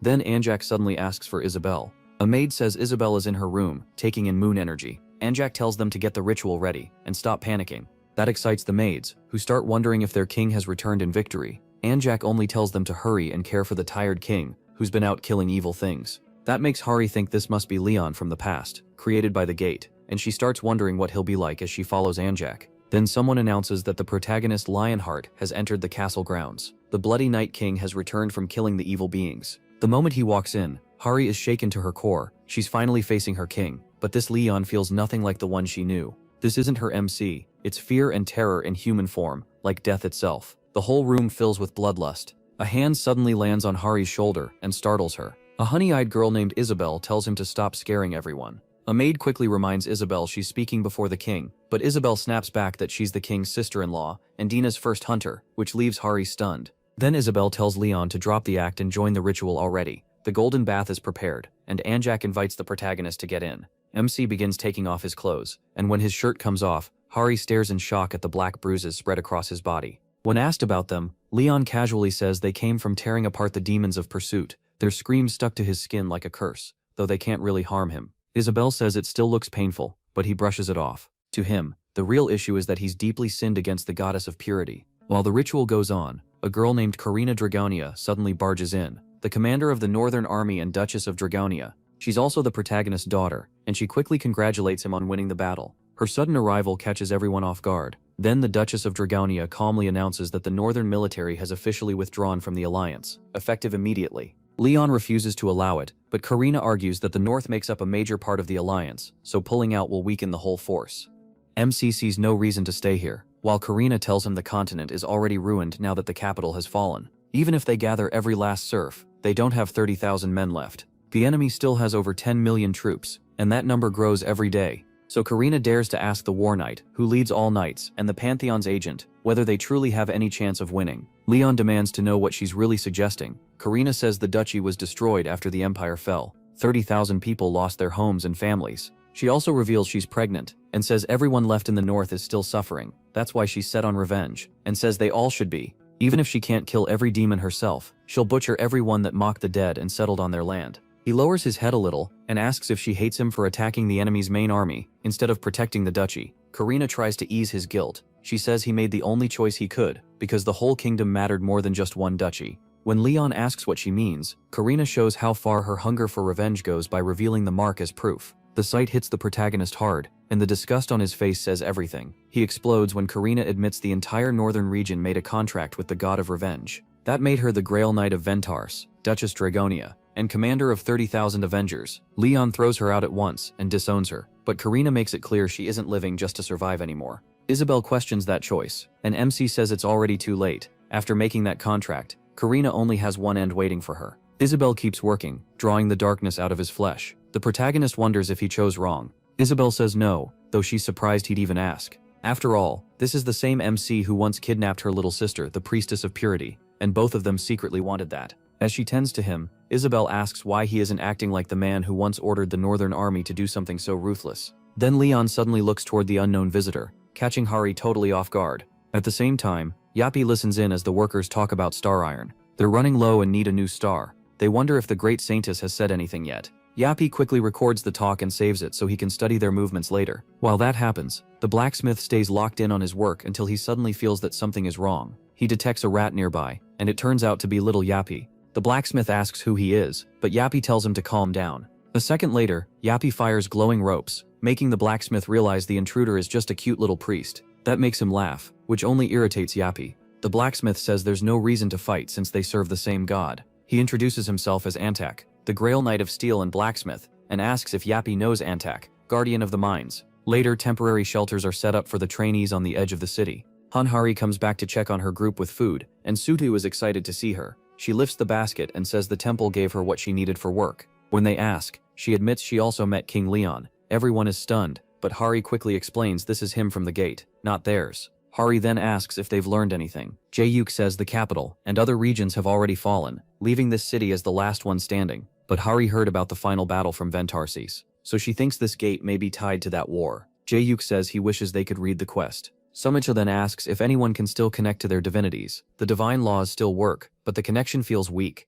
Everyone tests it, and Somichal is right. Then Somichal points out how weirdly quiet everything has gotten, and there's no sound at all now. Just then, Jae-yuk spots wooden legs and gets creeped out. But more important, A treeman suddenly snatches away the tank as soldiers surround them. Then Roxley arrives, the Grail Knight of Divinity of Sun and Judgment, Tadar. He also calls himself the judge of the Lionheart Kingdom. He's ready to force the sinners to kneel with his aura, and Hari's group is left completely confused. The same day, they're taken prisoner and loaded into a van. No one knows what to do next, and Jae-yuk is sure they're finished. A mustached man suddenly tells Jae-yuk to shut up, catching him off guard. Hari thinks they may be heading to an execution ground. Jae-yuk says they might at least get the choice to become serfs first, since they aren't demon worshippers. So-yun says death sounds better, and he kind of agrees. Then Hari notices the carriage is climbing uphill, which means they're going to the Pantheon. That sends Jae-yuk into panic, and he starts bawling, sure they're about to die. The doors open, and the prisoners are ordered out, but Jae-yuk keeps throwing a fit. Soon they find themselves before Anjak, Isabel, Leon, Roxley, and Gillingham, and the room goes awkwardly silent.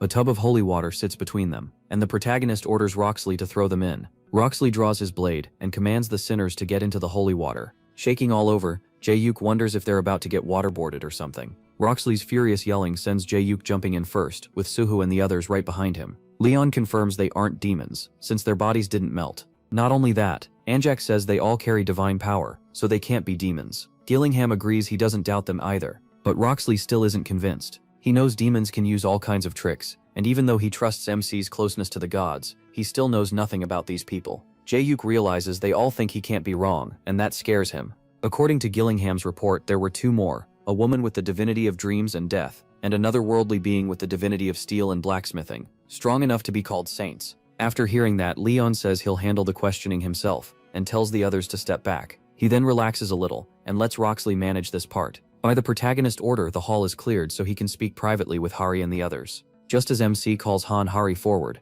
Sorho pulls her out of the water. But Hari is completely gone, still kneeling in the tub, and formally announcing herself as Hari. Sorho snaps her out of it, and tells her to quit the drama. Hari argues it worked the first time, so trying again couldn't hurt. He asks them to introduce themselves and say where they're from. The group hesitates, and Leon immediately notices, so they blurt out Seoul, South Korea, pretending it's some distant nation. Using the divine form Divinity Dissension, the gods appear, saying they don't know any of them, and asking why they carry their blessings. Hida angrily says he remembers everyone he's ever blessed and won't let imposters slide. He's ready to tear their souls apart. Hari is stunned that Leon summoned all the gods at once, especially since he coughed up blood just from appointing Sir Yappy. She can hardly believe how overwhelming he is at full strength. He then explains he had them arrested because even the gods know nothing about them. Now he wants to know who they really are and how they got here. Hari remembers the day she first met the protagonist, and picks up the story of the time she spent with him. Elsewhere, Beatrice searches for the tree, thinking MC may have left the seedling with it. If so,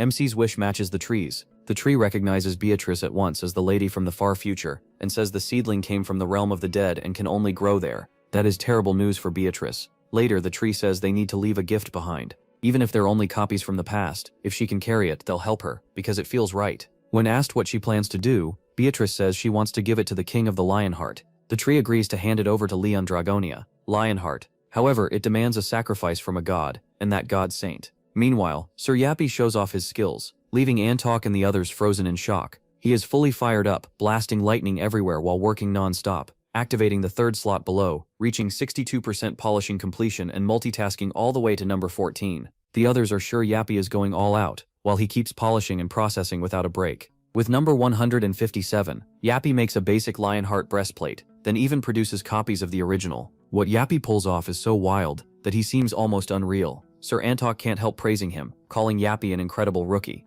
Antok admits it reminds him of watching him train when he was younger. When he asks whether Yappy knows him, Yappy proudly says the protagonist Dragonia is his demon-killing partner, which instantly gets Antok interested. Antok starts reminiscing about his own adventures with King the 1100th, recalling the pilgrimage they took together when he was 30. The memory goes back to a small village near the edge of the kingdom, almost wiped out by an orc attack. When the villagers begged for help, Gildas and Antok were the only ones close enough to answer, because the place was so remote. That's when he met Gunrar during his spiritual journey. The fight dragged on far longer than they expected, as they battled wave after wave of orcs, including many great warriors. Then Antok remembers Leon suddenly appearing, ready to wipe out the filthy green monsters. He calls him the greatest fighter he'd ever seen. So strong Antok couldn't believe he was only half the protagonist's age. The protagonist's swordsmanship was master level, and he cut through those great warriors like it was nothing. Later, Leon stood surrounded by chunks of orc flesh, disgusted that any of their filth had splashed onto his face. Antok says he sees that same gift in Yappy, so he asks if Yappy wants to become his disciple.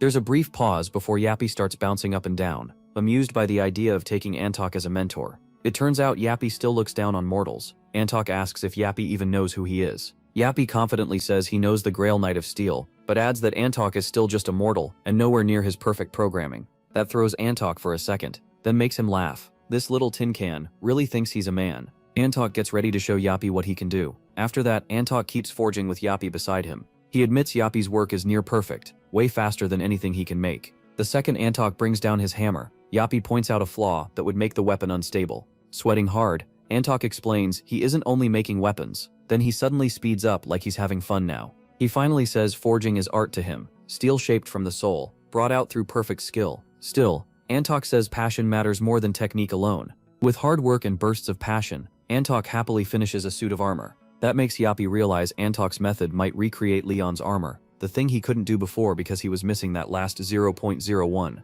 Yappy says he still lacks enough data, and this new info is vital. Antok gets excited and asks if he'll become his disciple. Yappy quickly reminds the mortal he's only here to observe the process. Antok takes that as good enough and pats the little machine like he'd accepted. Then Gillingham arrives with news. MC has summoned Antok to the castle. Later, everyone sits at one table while Leon stares out the window. Isabel breaks the silence and says this should be the final grail. She asks whether Knight Gillingham could take on every demon if Kingham ordered it, and he answers yes without hesitation. Feeling the same, Isabel tells the protagonist her sacrifice will open the way to the future. He accepts, while the others sit there in silence, weighed down by it all. Isabel says she'll carry the sin for now until the final grail where she'll offer herself. Then Isabel steps forward, admitting she never thought she'd commit a sin like this. Leon feels guilty for asking it of her, but Isabel tells him it's fine. Even the man who stole her sister's innocence is still a king worth serving. Since the demons took their land, they can't perform the ritual needed for the final grail, so this is the only way to get the star iron. Lifting her crossbow to the sky, Isabel feels like she's no longer the hero of this story.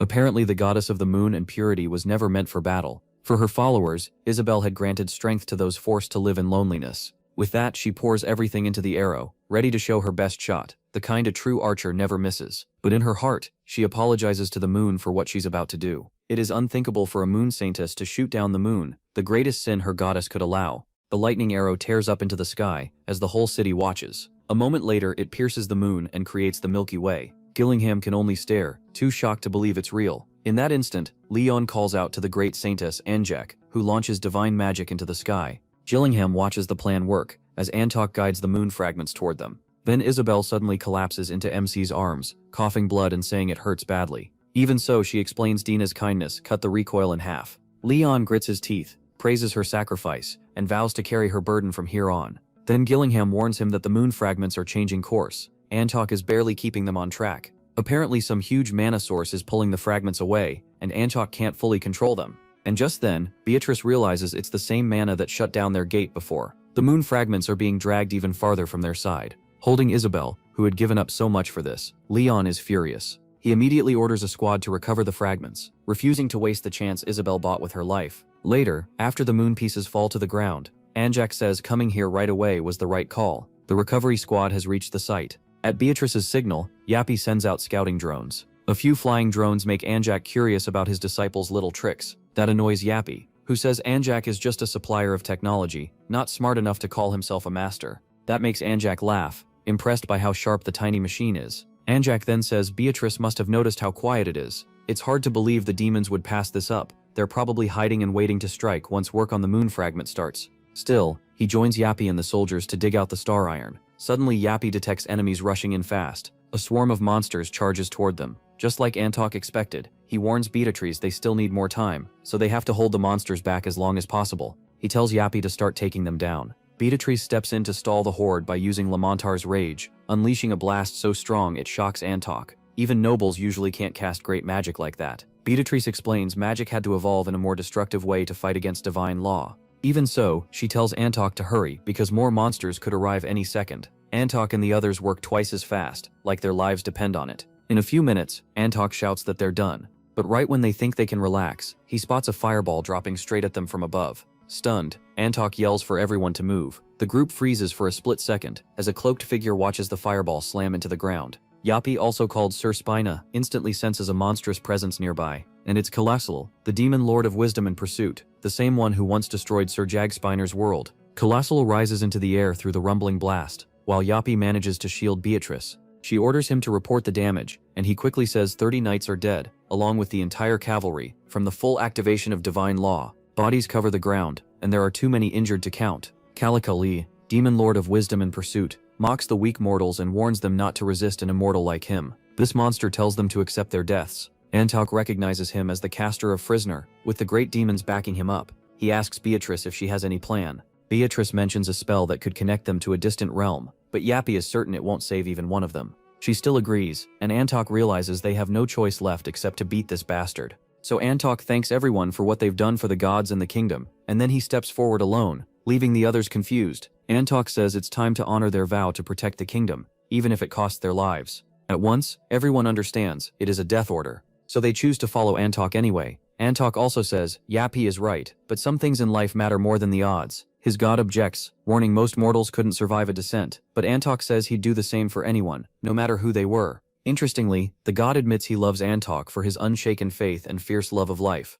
Then Antok's whole body shines gold, like it's been covered in molten metal. And this isn't just a power-up, this is the Grail Knight of Steel and Blacksmith, the kingdom's finest smith and guardian of its mines, revealing his true form. He had held on to hope for the future, but now that future has stopped. A blacksmith who seals his own fate has no future left. Even so, the hammering never stops, because that sound is what forged the future in the first place. Through divine descent, with the divinity of steel and blacksmith, Antok swears upon steel. Calicul clearly didn't expect this. That power turns every artifact into non-steel material, placing all steel under Antok's control. With that, he calls for Heto's hammer, and the demons have already raised a shield, but it does nothing except get smashed straight into the demon's face. Dropping to one knee, Calicul admits it's impressive for a mortal to gain such power in such a short life. Meanwhile, Antok is just as shocked that the demon blocked his blow without a scratch. Thus Calicul says he's ready to begin the war that hasn't even started yet. In the meantime, Beatrice asks Yappy for a report, and the answer is 86.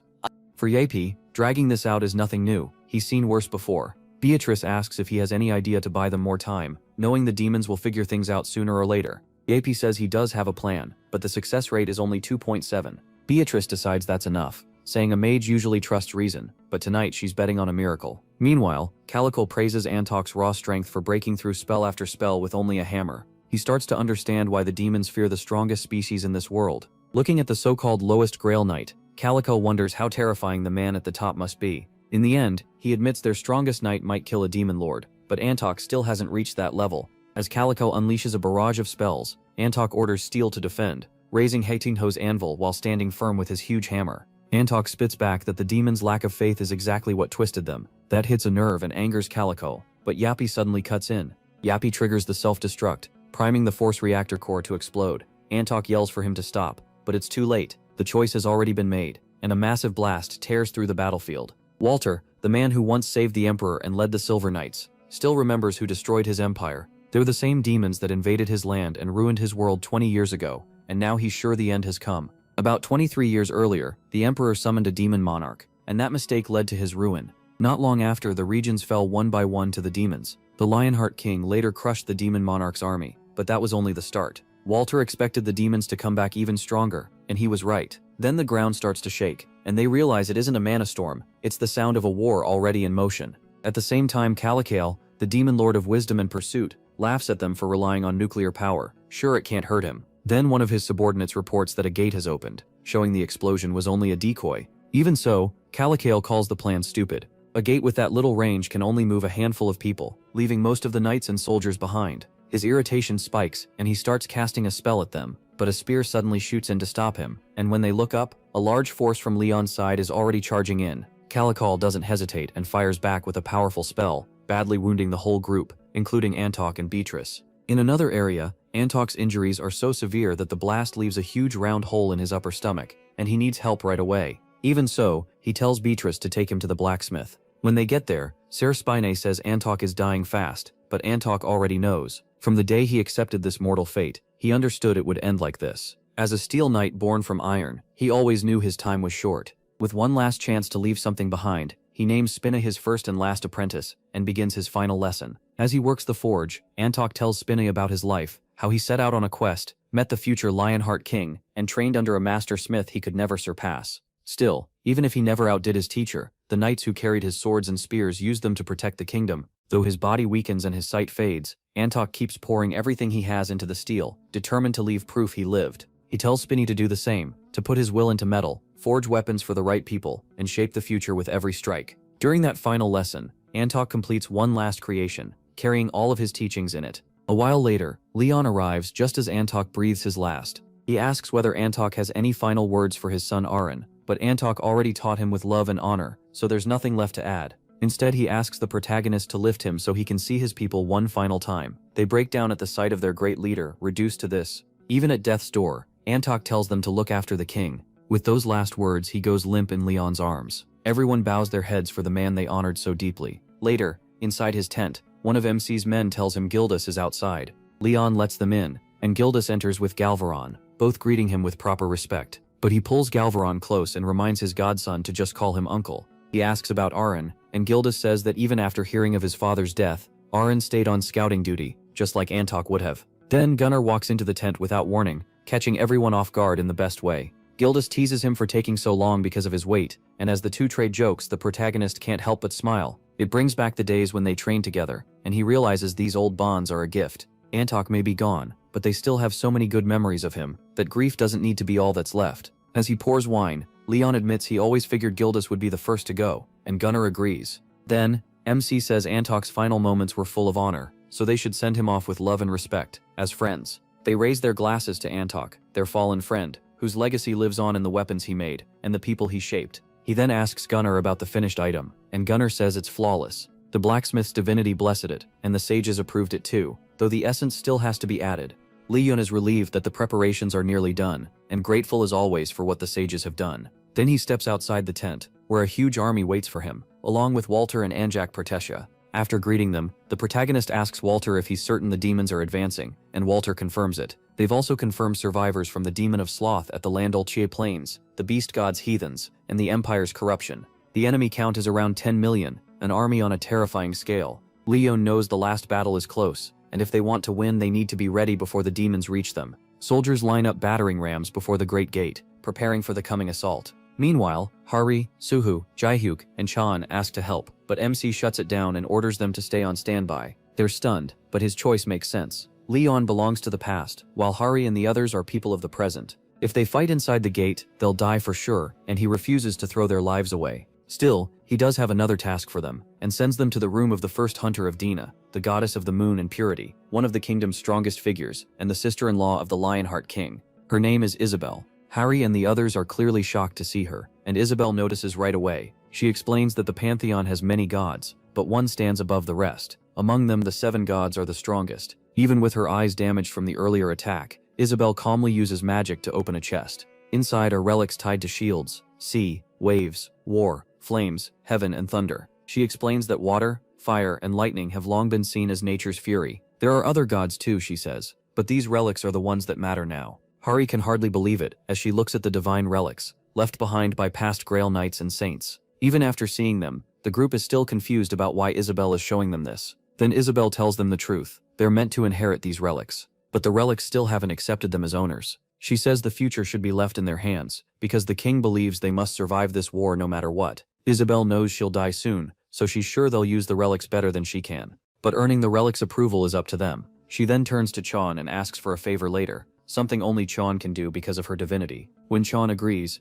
Isabel begins the succession. From there, everyone starts making their own final preparations. The soldiers get ready for battle, the civilians pray for those about to bleed, and knights and troops from across the continent begin returning. With almost everything in place, the demon army finally reaches their land. Anjak Pertesia formally welcomes the sages of the woods and tells them the extraction ritual is already complete. The sages are impressed by the finished item, deciding Anjak handled steel better than anyone and fully did her part. Now it's their turn to do theirs. Beatrice says she and Spinai will hold the front line as long as possible, while Hari and the others go claim the divine relics. Spinai tells them to meet at the rendezvous point when it's over, and says he'll join them after securing the grail with essence. Before leaving, Beatrice pats Hari on the head and reminds her of their part. Gunnar then tells Antok that once it's done, divinity has to descend on them to finish the ritual, since Leon is on the battlefield and can't do it. That means she must carry that burden. Anjak answers that it's only right, as the great saintess of light and justice. Sacrifice is part of her duty for a better future. Anjak spent most of her life in the temple, reading and teaching the doctrines. She kept living that way even after the Great War with the demons began.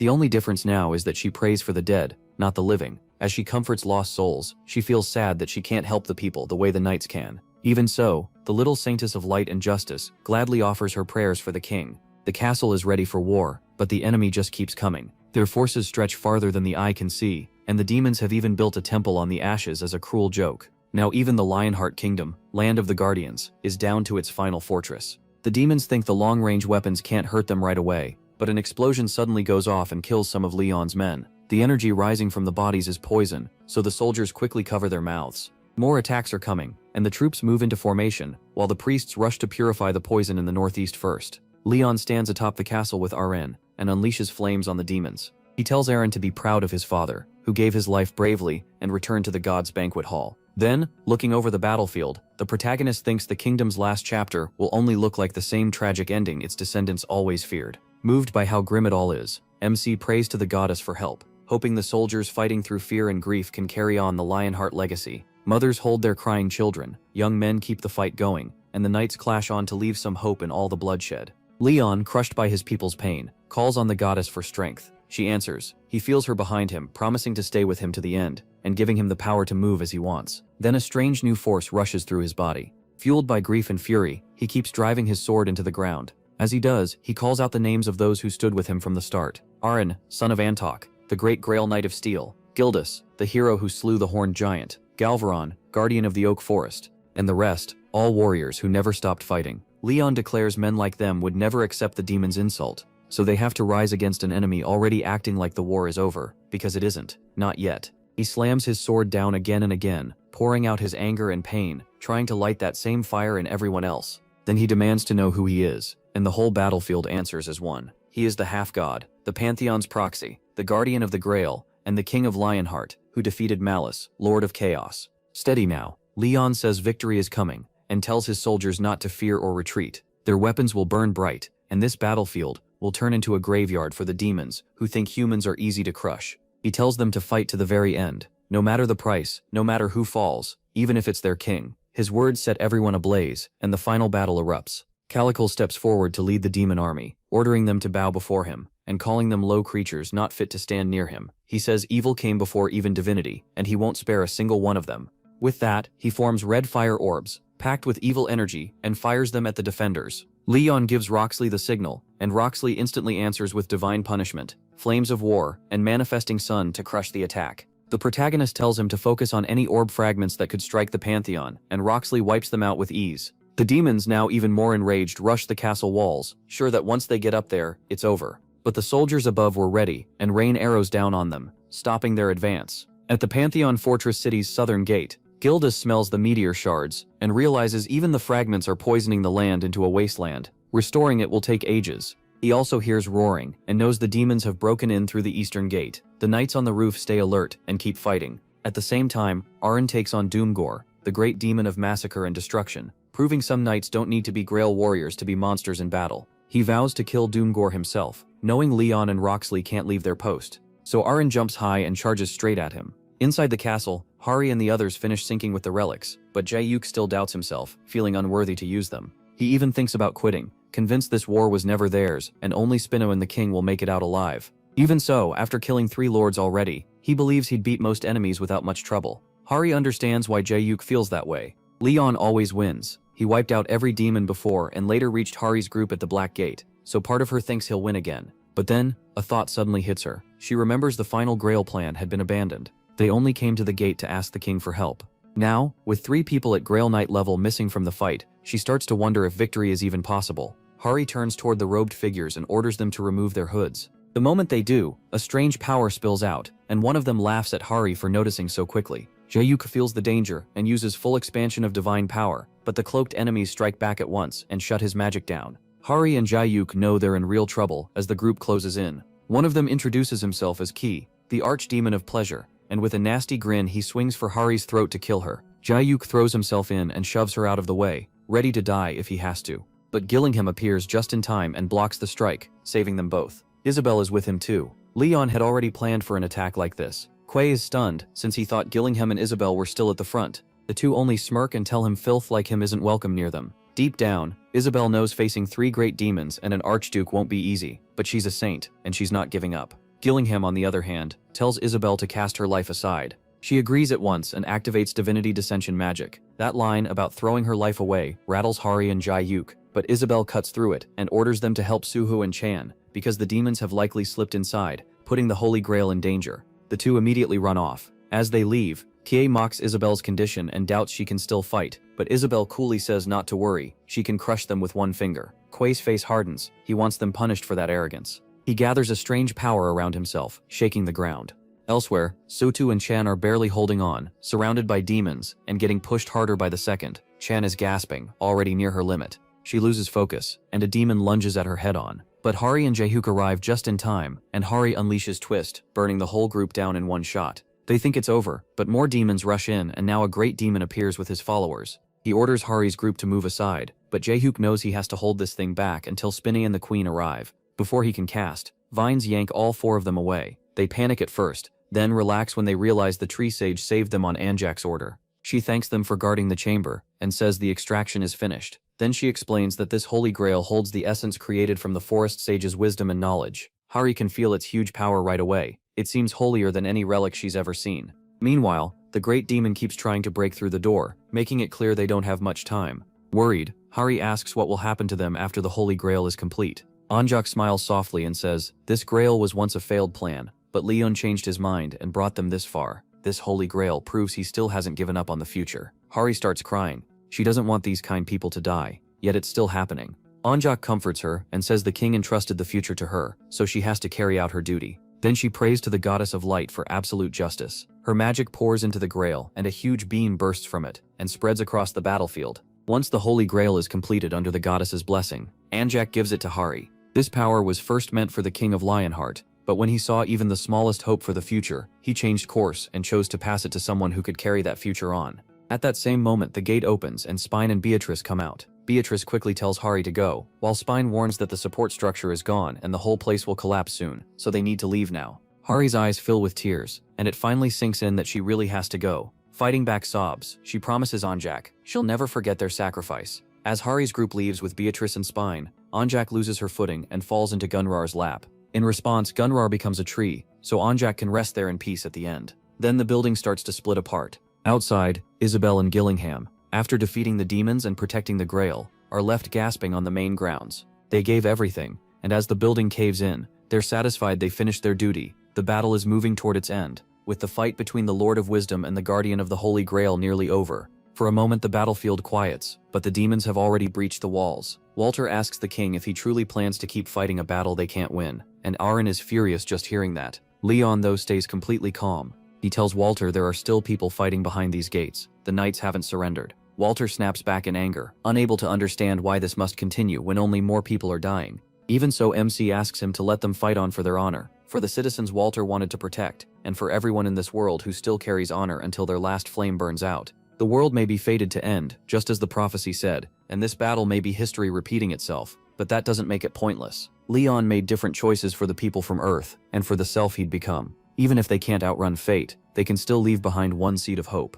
So they decide to open the main gate. Leon wants the world to remember this last stand, fighting for honor, for glory, and for Lionheart. Then they charge out on horseback, cutting down every demon in their path. Calicol watches from a distance and forms magic circles in the air, trying desperately to restore the era of evil, but his eyes suddenly shift to the northern army, the Dragonia. The cavalry charges in, led by Karina, fighting for her father, and for Lionheart, they rush straight at the demon army. Calicol gets even angrier, and decides Karina has to die first, so he aims a spell at her. Before it can hit, Leon appears in divine form, with 9 wings spreading from his back. He strikes at once and kills Calicol. After that, he drops to the ground, and slams down his weapon. He's crushed by grief, wondering what a life means, if it only ends by the goddess's will. Then the goddess speaks to him. She tells him he carries the loyalty and faith of everyone who died with honor and glory. He is the knight chosen to carry on their will, so he has to keep moving to the very end. All across the battlefield, the demon monsters shake in fear, yet they still taunt Leon. The protagonist only smirks, because something inside him has changed.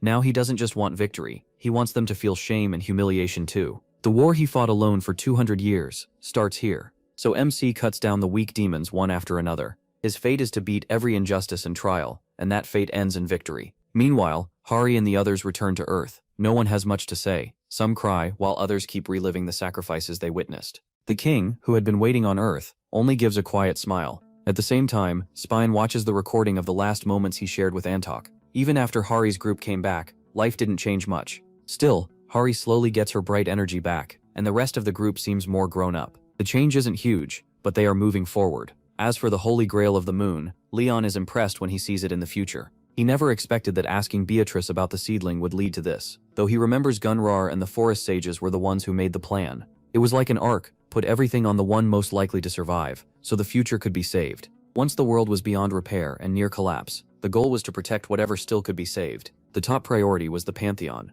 It wasn't just a symbol of faith, it was also tied to the world itself. If it fell, the divinities would lose their power, and paradise would vanish. That's why Leon explains. The gods moved to his Lionheart. They survived there because Lionheart could produce divine power on its own. When the founding king received the Holy Grail, Ariana had made it by gathering the world's light along with the power of the sun and lightning. That grail became the base of the kingdom, and was needed to choose a Grail Knight. Now Leon combines the Holy Grails, turning them into the final Grail. The Holy Grail of the Moon was made to fix the flaws in the others, and it helps choose the final Grail based on what is needed. The final Grail was created to store species and knowledge. It can build a new kingdom, but only if Gunnar's seedling grows. After a while, he carefully asks Beatrice for a favor. He wants her to find people he believes are still alive. One is Vulcanus, and the other is Karina. He didn't see her in the gods' paradise, and even if he can't be a father right now, he still needs Beatrice to find her. Beatrice promises she'll figure something out. Leon thanks her, saying none of this would have been possible without her and Spine. He even tells her she can ask for anything,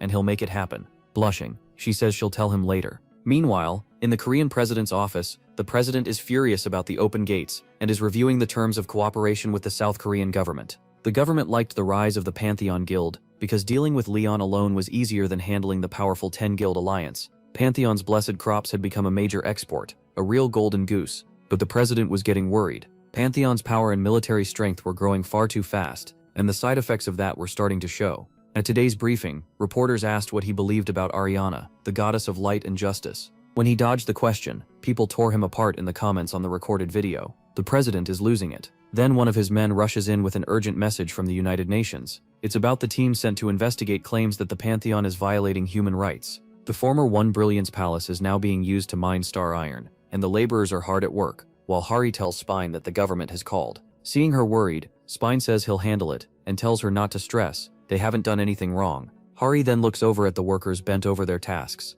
As punishment, they were caught drinking more sugar and salt water than allowed, so Spine has started a surf challenge. Now all the serfs are mining with nothing but raw effort. Bar here, one of the Pantheon Guild serfs, has been stuck doing labor ever since his demotion. The moment Spine announces lunch for Group 214, Bar here lets out a relieved sigh, but at the table, they find a strange liquid, and Spine explains that it's just salt and sugar mixed together. Bar here panics, wondering how he's supposed to keep mining after drinking that. Back when he used to offer young human meat to demons, getting meat was easy. Not anymore. As a serf of Lionheart, he has no human rights left. After the meal, Spine orders them to mine 20 kilograms, and Bar here nearly breaks down. Then he injures his hand and stops because of the pain. But what hurts more is the whip Spine lashes across his back for stopping work. Bar here instantly starts mining again through the pain, regretting that he got caught a few days earlier and now has to suffer through all this. As he keeps mining in anger, the wall suddenly collapses. The accident became big news and even made the newspapers. 20 days later, Hari's group is gathered around a table, unsure how to deal with the Survivors' Human Rights Committee.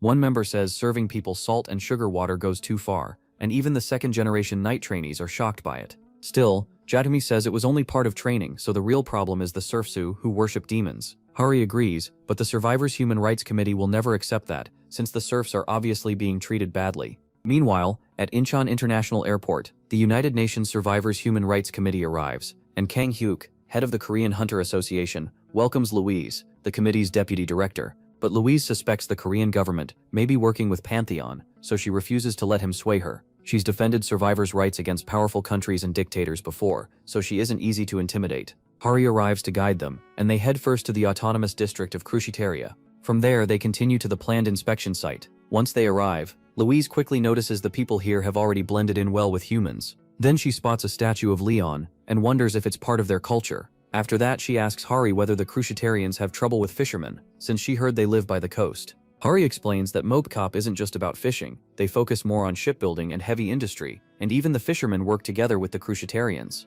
Louise keeps pressing them about jobs, making it clear all of this is supposed to help the protected people survive. Even so, Hari stays calm and explains that people work in government-run ocean cleanup, collect sea trash, and farm. Louise seems a little more at ease and starts another question, but then a sound suddenly rings out, which terrifies Louise. She demands to know what it was, and Hari calmly says it might be the Crucitaria commandos training. Louise doesn't get it, so Hari explains that more than 3,000 Crucitarians are warriors, and the king ordered them to train in the water. After looking into things, the team realizes the people here have adjusted really well. They understand their strengths and weaknesses, and use them to live smoothly with the locals. Everything looks fine, but Louise still can't match that with the rumors that someone this helpful mistreats his captives. In the end, she decides those rumors must be wrong. After that, they reach the Pantheon headquarters. The second Louise gets out, the serfs are all made to smile and insist they aren't being forced to work. Their eyes say otherwise, and Louise has seen this kind of act plenty of times in places with no real human rights. Louise Foster has spent her life protecting human rights and sticking to her beliefs, trying to push the world towards something better. She always loved helping suffering people smile again, but her instincts tell her this is wrong. The smiles and answers all feel forced. So Louise grabs one of the serfs and demands the truth, asking if he's being threatened. But the man, looking completely broken, still says he's there by choice. Louise doesn't understand, and she has no idea that when they made a contract with Tatar, the divinity of the sun and judgment, they also gave up their free will. Before she can think further, Spindai shows up and tells everyone to move, since it's lunchtime. Wanting to hear more, Louise insists on eating with the workers, and Spindai agrees. As they head to lunch, Spindai flashes his whips to warn the serfs to keep smiling, and the terrified serfs do exactly that. At the town hall, Louise and her team are surprised by the rich meal and fancy setup. She wonders why there's no meat, but doesn't think much of it because of the country's food culture. Hari shows them how to eat it, and when Louise takes a bite, she instantly feels better. Naju's famous crops really do make her feel full of life. These crops can heal all kinds of illnesses, so Louise is shocked they'd serve something this valuable to employees. A few workers refuse the food, but overall the meal goes well.